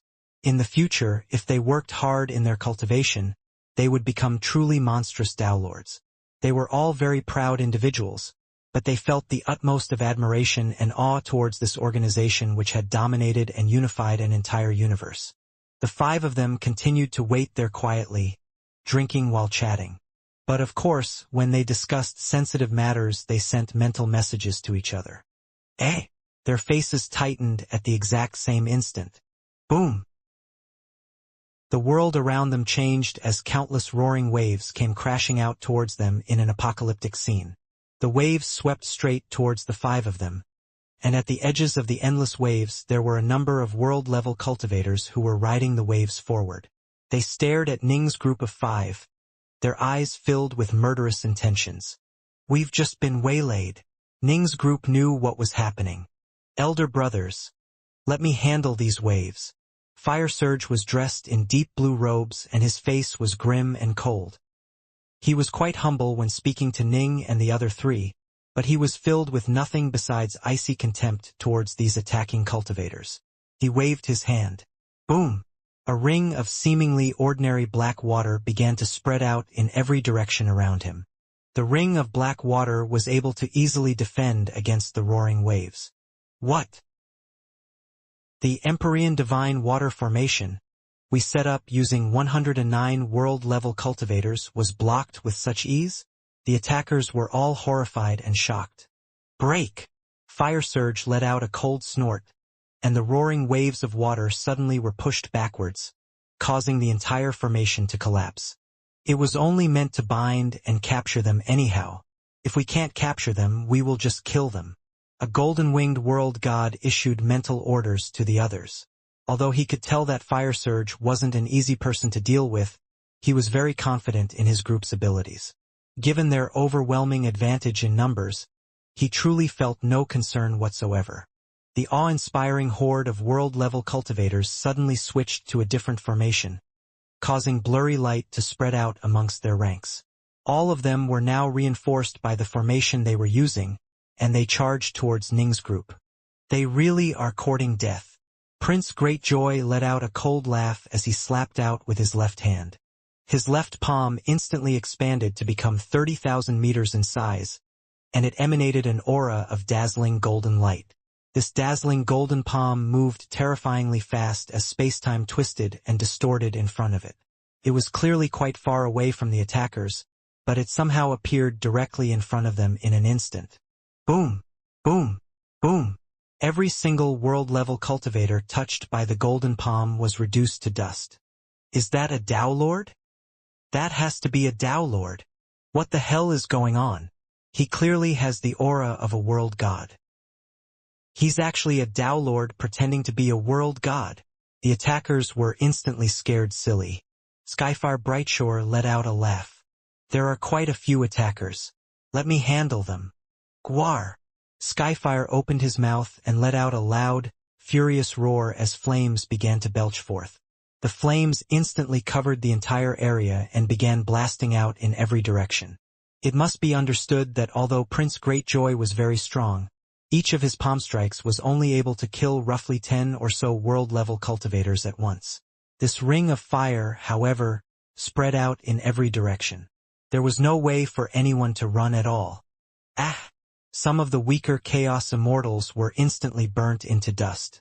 Even the world gods with weaker bodies were burnt to ashes. Run away immediately. These 5 world-level cultivators are way too strong. They are probably all transcendent world gods. Why is our luck such shit? Some of the strongest world gods, along with ones who had access to decent protective divine abilities, were able to endure the roaring flames. Just over 20 of them were able to survive and quickly began to flee in every direction. Although some of them were incredibly strong, they no longer wished to continue this fight against Ning's group. Ning nodded as he watched. The flames which Skyfire Brightshore had unleashed seemed to be slightly more powerful than his chaos-level Novescence Thunder technique had been. Skyfire, let me give you a hand. Ning let out a chuckle. Whoosh. 7 streaks of Dao lightning and 7 streams of Dao water instantly spread out to cover an area of 1,000,000 kilometers, catching all of the fleeing world gods within their area of effect. The Dao lightning and the Dao water were simply too fast. There was no way for them to escape. The lightning and water all transformed into enormous greatswords that danced through the skies. The entire region of 1,000,000 kilometers became transformed into an enormous domain of chaotic might. The terrifyingly powerful sword intent filling this domain tore at the bodies of every single world god, resulting in many of them ground to dust by the clashing and grinding power of the lightning sword intent and water sword intent. It was like an enormous millstone had ground them to bits. The Yin-Yang sword domain, at maximum power, was something which quickly caused even Dao Lords of the first step to perish. Even if Ning expanded the zone to cover an area of 1,000,000 kilometers, Dao Lords of the first step would still suffer very heavy injuries, to say nothing of these world-level cultivators. Brother Darknorth, your domain truly is formidable. Let me finish the stragglers. Heartlord Soulwind let out a laugh, then turned his gaze to the 2 world gods who had made it very far away and were still struggling to flee. Why are they this powerful? Even our transcendent world gods were wiped out? But where the hell did these 5 come from? The 2 world gods who had managed to survive the Yin-Yang sword domain were terrified senseless by now. Of the 2, one was a transcendent world god while the other was merely a supreme world god. The one thing they shared in common was that both had incredibly powerful protective divine abilities. There was no way for them to actually escape the domain itself, but their bodies were tough enough to let them survive for a moment longer. What is going? Ahaha. Death. Sweet death. Once I die, I'll have no more worries. Boom. Boom. The 2 world gods simultaneously fell to the ground, completely lifeless. Heartlord Soulwind's lips curved upwards slightly. Those 2 were both elite world gods, but you were able to make them both commit suicide, Soulwind. Admirable, admirable. Ning nodded. They were utterly terrified and driven to the brink of despair by your attacks, my friends. That's why it was so easy for me to deal with them. Heartlord Soulwind smiled. Ning and the other 3, however, were still shocked by what had happened. The ability to force a world god to commit suicide. Although the 4 of them were impressive, none of them were capable of such a thing. True Heart Force cultivators really were terrifying. The 5 of them quickly cleaned up the battlefield, getting rid of the corpses and dividing up the spoils. These world-level cultivators weren't bad. They were fairly strong. Prince Greatjoy frowned. There were actually more than 10 supreme world gods and 3 or 4 transcendent world gods. It doesn't really make sense for there to have been that many transcendent world gods, does it? The alternate universe is fairly similar to our own. Ning also felt that something was off. Logically speaking, less than 1 in 1,000 world gods would have reached a transcendent level of power. For this group of 100 world-level cultivators to have so many supreme world gods and 3 or 4 transcendent world gods doesn't make sense. Where the hell did they come from? Ning and the other 4 had effortlessly dominated the group, not giving them any chance to fight back before perishing. Thus, Ning's group was only able to come to a general approximation regarding how strong they were. Let me take a look. Skyfire Brightshore immediately soared into the skies, then cast his gaze down upon the entire Chaos Planet as his eyes blazed with fire. Let me take a look on the other side of the Chaos Planet. The Chaos Planet was a sphere, and on the other side of the planet they ended up finding a large number of estates. They should be residing in that place. Soulwind cast his gaze downwards. And I see quite a few restrictive formations. There's no way to use Godsense to scan the place. We killed 126 world-level cultivators, but there are nearly 150 estates there. Ning frowned. Are there still others? Even if there are, they would have fled, Prince Greatjoy said. This guess was correct. A group of 19 world-level cultivators were hiding within an empty part of the primordial chaos. All of them had ugly looks on their faces as they traded glances. In their eyes could be seen both terror and joy. Thank goodness we were responsible for keeping watch over the headquarters. That was terrifying. All those life tablets went poof in an instant. None of them survived. When they thought back to the sight of all those life tablets shattering at the same instant, they couldn't help but be seized by terror once more. The world-level cultivators had all left behind life tablets so that the others would know if they were alive or not. Just now, when this group had been convening in their headquarters, they realized to their astonishment that a total of 126 life tablets had shattered apart in the same instant. Even the life tablets of the terrifyingly strong transcendent world gods who they had dreaded were quickly shattered. It had been a complete massacre. Although they didn't personally witness the battle, the wholesale annihilation of the life tablets was enough for them to guess at what had happened. They had been so terrified that they immediately fled from their headquarters and used a spatial teleportation to escape. Some of them had extremely powerful protective divine abilities.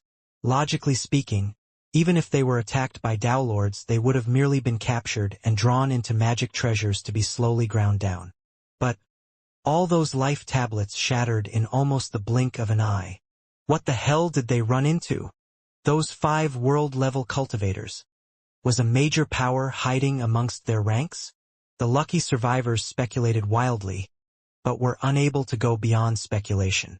They would never dare to return to that place. And so, just like that, this formidable local organization disappeared, never to be heard of again. This group of world-level cultivators truly had been quite powerful. Unfortunately, they had run into Ning's group of 5. These 5 were the most freakishly talented of the freakishly talented. Anyone besides the 5 of them would have found it extremely difficult to deal with this group. For fear that this matter might have unexpected repercussions, Ning's group decided to temporarily hide within a vacant region of primordial chaos, as Prince Greatjoy stealthily investigated the matter. Given my abilities, not even Tao Lords would be able to detect my actions unless they are even stronger than I am in the Tao of spacetime. In terms of mastery over spacetime, Prince Greatjoy's level of expertise was superior to even that of many Tao Lords of the second step who specialized in the Tao of spacetime. As for those who weren't particularly skilled, not even Tao Lords of the fourth step would be able to discover any traces of him. This was why the Tao of spacetime was such a terrifying Tao. Nothing seems to be happening whatsoever. It seems as though that was nothing more than an ordinary robbery attempt. Bandits were common in every universe, and there were many within the Brightshore Kingdom as well. Even in the Endless Territories, there were world-level cultivators who delighted in waylaying and robbing others. This was the fastest way of acquiring treasures, a way far faster and safer than adventuring in ruins left behind by Tao Lords. A sufficiently prepared ambush was far safer than adventuring in unexplored regions. Time slowly flowed on. Ning's group continued to advance, behaving even more cautiously than before as they moved through one territory after another. Despite that, they still suffered yet another ambush. Even though they were moving with extreme caution, they had suffered 2 consecutive ambushes in a row. As for the results there were no surprises whatsoever. Anyone who dared to ambush Ning's group was absolutely courting death. Rumble. 3 world gods were swept away by an enormous wave of water and smashed violently upon the ground. The earth shuddered and split apart from the force of the collision. The 3 world gods hurriedly rose to their feet, then stared in terror at the 5 world-level cultivators who were slowly descending upon them from the skies. They are terrifyingly strong. Way too strong. How can world gods be this strong? The eyes of the 3 world gods were filled with terror. They would never forget what they had just seen. That terrifying finger art. Every single wave of the finger had caused world-level cultivators to perish. That terrifying wave. It had crushed more than half of them to death in an instant. As for the ones who wanted to flee, they were slain by crashing bolts of lightning. In the end, only the 3 of them had managed to survive, and only because their foes let them live. Only now did they realize that it was possible for world-level cultivators to reach such a level of power. "You can continue to live," Prince Greatjoy said coldly. "But you have to do as I say." Why yes. The 3 world gods hurriedly nodded. "Swear a lifeblood oath that you will never divulge what happened today to anyone. In addition, swear that you will honestly answer any questions we ask you." Prince Greatjoy ordered grimly. Yes. The 3 world gods didn't even think about fighting back or arguing as they all obediently swore the lifeblood oaths. All 3 of them were dressed in gray armored robes. Normally, these gray-robed cultivators were viewed as nightmares by other cultivators. But today they were filled with the utmost of reverence towards their captors. They put away their gray armored robes and lowered their heads, for fear of offending the 5 before them. "Why did you attempt to waylay us?" Prince Greatjoy asked as Ning and the others watched. "There were only 5 of you, and all of you were world-level cultivators. We thought you'd be easy to deal with." A skinny man with a long beard hurried to be the first to respond. "No other reasons? You were going to kill us just because we were easy targets." Prince Greatjoy was puzzled, and he swept his gaze across the other 2. "Right? That is the case." The 3 all immediately nodded. Ning and the others exchanged a glance. This was the 3rd time they had been ambushed in the past month. It must be understood that it would take them roughly 1,000 years to travel from the transversal conduit to the Arceus region. It would make sense for them to be ambushed once every decade, but for them to be ambushed 3 times in 1 month made no sense. And yet, apparently this was nothing more than a normal attempt at highway robbery. "We were ambushed 3 times in 1 month. Prince Greatjoy frowned. "Do you know why?" "You don't know?" The skinny, bearded world god looked at him. "Speak." Prince Greatjoy's eyes lit up, as did the eyes of Ning and the others. "Because of 9 god stars," the prisoner said hurriedly. 9 god stars has already formally announced its criteria for accepting new disciples. Ning and the others exchanged a glance. 9 god stars was an extremely large organization. They only accept world-level cultivators as new members, and you have to have personally slain at least 1,000 other world-level cultivators before you are qualified to join them, the bearded man said. Once news of this spread, not only did this cause an enormous stir in the 18 territories next to 9 god stars, it also caused a stir in hundreds of nearby territories. Many extremely powerful world-level cultivators began to furiously hunt down and kill down other world-level cultivators. It has been an absolute massacre. Weaker cultivators like us have nowhere to hide, and so we have to join together in large numbers to stay safe. What? You have to kill 1,000 world-level cultivators in order to become a member of the sect? Skyfire Brightshore was shocked. That's a bit crazy. Heartlord Soulwind frowned. This entrance requirement. Ning shook his head. To kill 1,000 world-level cultivators was an extremely difficult. Even enslaved, oath-bound world-level slaves were only willing to serve because it gave them a chance to stay alive. If a master insisted on slaying his slaves, the slave would probably go all out in fighting back. If the slave was going to die no matter what, he would generally prefer to die fighting. When Tao Lord Windsource was about to die, his slaves would often curse and berate him as they no longer had anything to fear. Even if you were an extremely powerful cultivator, after many battles, some unexpected variables might occur. You might have worked hard to kill several hundred cultivators, only to end up dead in ditch for some reason. To actually kill 1,000 would be very, very difficult. 9 Godstars is the number 1 sect within hundreds of territories, after all. Next to the bearded man was an extremely muscular world god dressed in scale armor.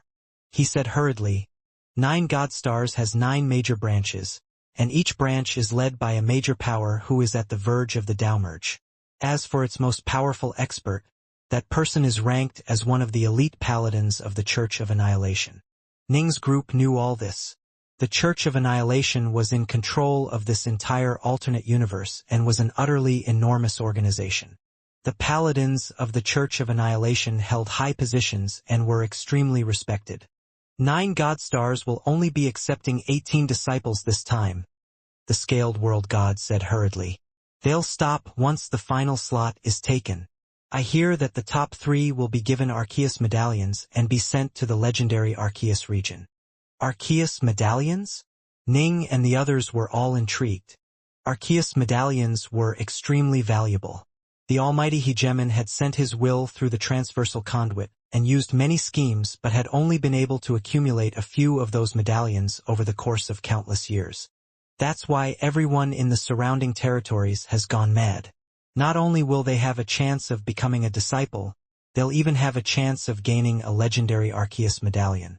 All of the transcendent world-level cultivators in the nearby territories have all hastened over here.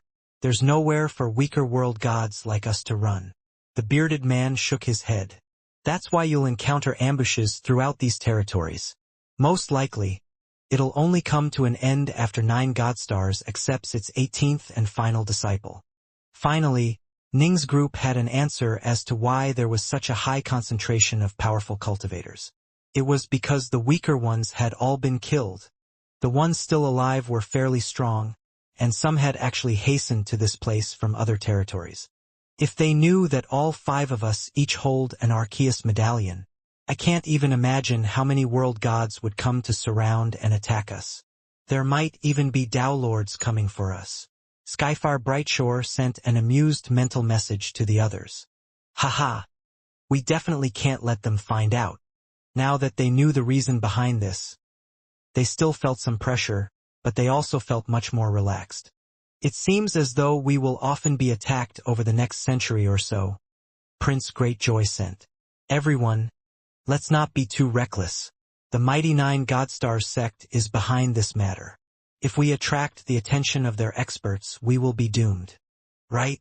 Ning and the others all nodded. Ning and the others were very careful. However, the 9 Godstars sect had sent out dozens of Tao Lords of the first step to keep watch over the place, with the goal of preventing some truly dazzlingly talented world-level cultivators from being surrounded, trapped, and killed. These Tao Lords had all broken through via usage of pseudo-samsara pills. These Tao Lords of the first step were scattered across the local territories, keeping a secret lookout for particularly dazzling and talented world-level cultivators. If they found one, they would be permitted to return to the sect in advance. When roaming, they would actively emanate their samsara Tao Lord auras, making it so that the world-level cultivators would not dare to act against them. There was a significant difference in power between them and samsara Tao Lords, after all. Ning, for example, would probably be merely a match for Tao Lords of the first step if he was relying solely on his sword arts. It was thanks to the Azure Flower mist energy strengthening his body and making it comparable to a Daelords that he was able to rise above them in power. Fire Surge, Greatjoy, and the others had their own divine abilities and secret arts as well. Generally speaking, it was very difficult to rely on mere divine abilities to defeat those at a completely different level. The Fogstone Apocalypse was a very good example of a divine ability that didn't qualify. Only some truly devastatingly powerful divine abilities would do the trick, such as the 5 Seals Sword Dao of Emperor Mirrors now. Alas, there was no way for Ning to use it. Mighty divine abilities, secret arts, powerful innate gifts like Skyfire's, supportive techniques like Ning's Azure Flower Mist Energy. This was what was needed, along with ridiculously profound insights into the Dao, for a world-level cultivator to be able to slay a Dao Lord of the first step. And of course, not even the likes of Birchelu would be able to slay a Dao Lord of the second step. Thus, it was generally quite safe for Dao Lords of the first step to be used to patrol most territories. But of course, the 9 Godstars sect naturally would keep this type of mission a secret. Those world-level cultivators all believed that the only way to succeed was by killing 1,000 of their peers, which was why they remained as berserk as ever. Damn! 16 years after they entered the sphere of influence of the 9 Godstars sect, Ning and the others were in an empty part of space. They exchanged glances with each other, their faces grim. Great Joy, you were a bit rash this time. Heartlord Soulwind had a rather ugly look on his face as he stared at the magic treasures and suits of armor floating in front of them. We had no other options.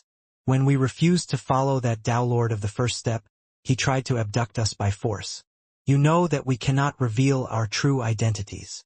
Prince Greatjoy had an ugly look on his face as well as he spoke mentally to the other 4. We lied to him and told him that we are members of other sects, but he completely ignored us. We had no choice but to kill him. We killed a Dao Lord of the 9 Godstars sect. Even though he was merely a Dao Lord of the first step. I'm sure that the 9 Godstars sect has already found out and is sending people to investigate. Fire Surge was worried as well. Ning and Skyfire both had solemn looks on their faces as well. What were they to do? The actual killing had been quite enjoyable. That Dao Lord of the first step had been courting death, acting and speaking in such a dominating manner towards them. Any of the 5 were capable of slaughtering that Dao Lord. But in the end, it had been Prince Greatjoy who punched out with a fist and completely crushed him to death. We had no other options, but don't worry, Prince Greatjoy sent. Although the 9 Godstars sect would immediately be notified of his death, it'll take them some time for their investigators to be sent out and to arrive at this place. And they can forget about discovering anything. Prince Greatjoy's eyes were as cold as ice. Give me 1 hour. I will completely scramble spacetime here and make it impossible for them to invert the flow of time, unless they bring someone who is 10 times more skilled than myself in the Tao of spacetime. All right. Ning and the others felt stunned. Right.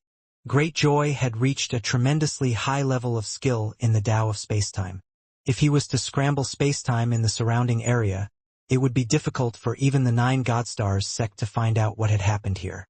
At the very least, it would buy them some time. They had been doing their best to be low-key, but it was impossible for them to completely avoid showing at least part of their true power when they had to deal with so many ambushes. In addition, they had no idea that there were Dao Lords patrolling about in secret. In the end, one of them actually chased the 5 of them down. The 5 didn't dare to actually go visit the 9 Godstars sect, as once their identities were revealed, they would quite possibly face annihilation. Ning's group destroyed all the evidence at the scene and scrambled spacetime, then transformed into different appearances. They even summoned quite a few world-level retainers and servants from their estate worlds, then continued to venture forth in a 9-cultivator squad. Things happened just as they had predicted. Roughly 2 years later, a Dao Lord of the third step from the 9 Godstars sect arrived in the place where they had slain the first Dao Lord.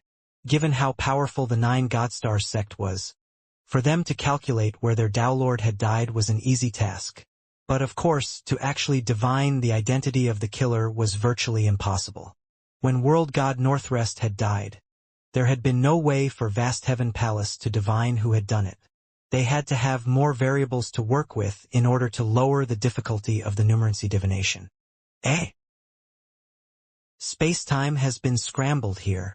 When the Dao Lord of the third step sought to reverse the flow of time and see what had happened, all he saw was a field of completely distorted and chaotic spacetime. There was no way to investigate at all. Did that servant of mine offend a major power who was skilled in the Tao of spacetime? The Tao Lord murmured to himself. Perhaps my servant offended him, resulting in my servant being killed. And yet, that major power did not wish to become an enemy of our 9 God Stars sect. And so he scrambled spacetime here? Tao Lords who walked the Tao of spacetime were notoriously tough to deal with. When this Tao Lord of the 3rd step realized that spacetime had been completely scrambled here, he couldn't help but feel sour about this matter. In the end, the 9 God Stars sect was still the most dominating force in the hundreds of nearby territories. How could they possibly just let this matter come to an end? However, if they wanted to get to the bottom of this matter, they would have to invite a true master of the Tao of spacetime to head out from their headquarters and investigate in person. The entire sect, however, only had 2 Tao Lords who were skilled in the Tao of spacetime. One was a Tao Lord of the 2nd step, while the other was a venerable figure who had reached the verge of the Tao merge and was the 3rd most respected figure of the entire sect. The Tao Lord of the 2nd step wasn't willing to take the risk, whereas there was no one capable of giving orders to the verge-level Tao Lord. Thus, more than 100 years passed before the latter finally decided to head out and take a look. What's this? When this mighty Tao Lord unscrambled spacetime, he was immediately shocked and stunned by what he discovered. 5 world-level cultivators? One of them attacked and slew a Tao Lord of the 1st step with a single blow. This Tao Lord was stunned. Where the hell did these freaks come from? Although I wasn't able to see how strong the other 4 were, this one is incredibly strong. And, judging from how he scrambled spacetime, he has to be an extremely skilled master of the Tao of spacetime. Where the hell did they come from? Not even the entire 9 God Stars sect had a single disciple who was this freakishly talented. There was no way for him to know, of course, that this man was an honorary disciple of an almighty hegemon in a different universe and one of the most elite members of the Bright Shore Kingdom. The 9 God Stars sect was nothing compared to the Bright Shore Kingdom. It must be understood that the Bright Shore Kingdom had entire squads of freakishly strong Tao Lords who were comparable to eternal emperors. We have to find and recruit this person into our 9 God Stars sect. I'll chase him down. He gave the order, and the entire 9 God Stars sect sprang into action. He truly would have loved to take on such a freakishly talented disciple. He himself walked the Tao of spacetime, and it was incredibly rare for him to encounter someone of such talent who walked his Tao. Alas, by this point in time Ning's group of 5 had long ago escaped from the 9 God Stars sect's sphere of influence. The 9 God Stars sect was extremely influential in their local cluster of several hundred territories. But beyond that their influence and power dropped rapidly. Aside from their slaying of that Tao Lord of the 1st step, Ning's group encountered another extremely dangerous situation during their journey. Ning's group accidentally ran into a nation of special lifeforms that was wandering the primordial chaos. That nation of special lifeforms was actually established atop the shell of an utterly enormous turtle, and the turtle-like creature was clearly in a state of hibernation, slumbering as it drifted through the void of space. This part of the journey should have been a safe one. Who would have thought that they'd run into such an unusual nation? Ning's group ran into this nation by accident, and they were immediately attacked by one of those special lifeforms which sought to eat them alive. Ning's group was forced to fight back, which only attracted the attention of even more of those special lifeforms. Fortunately, that giant slumbering turtle did not wake up.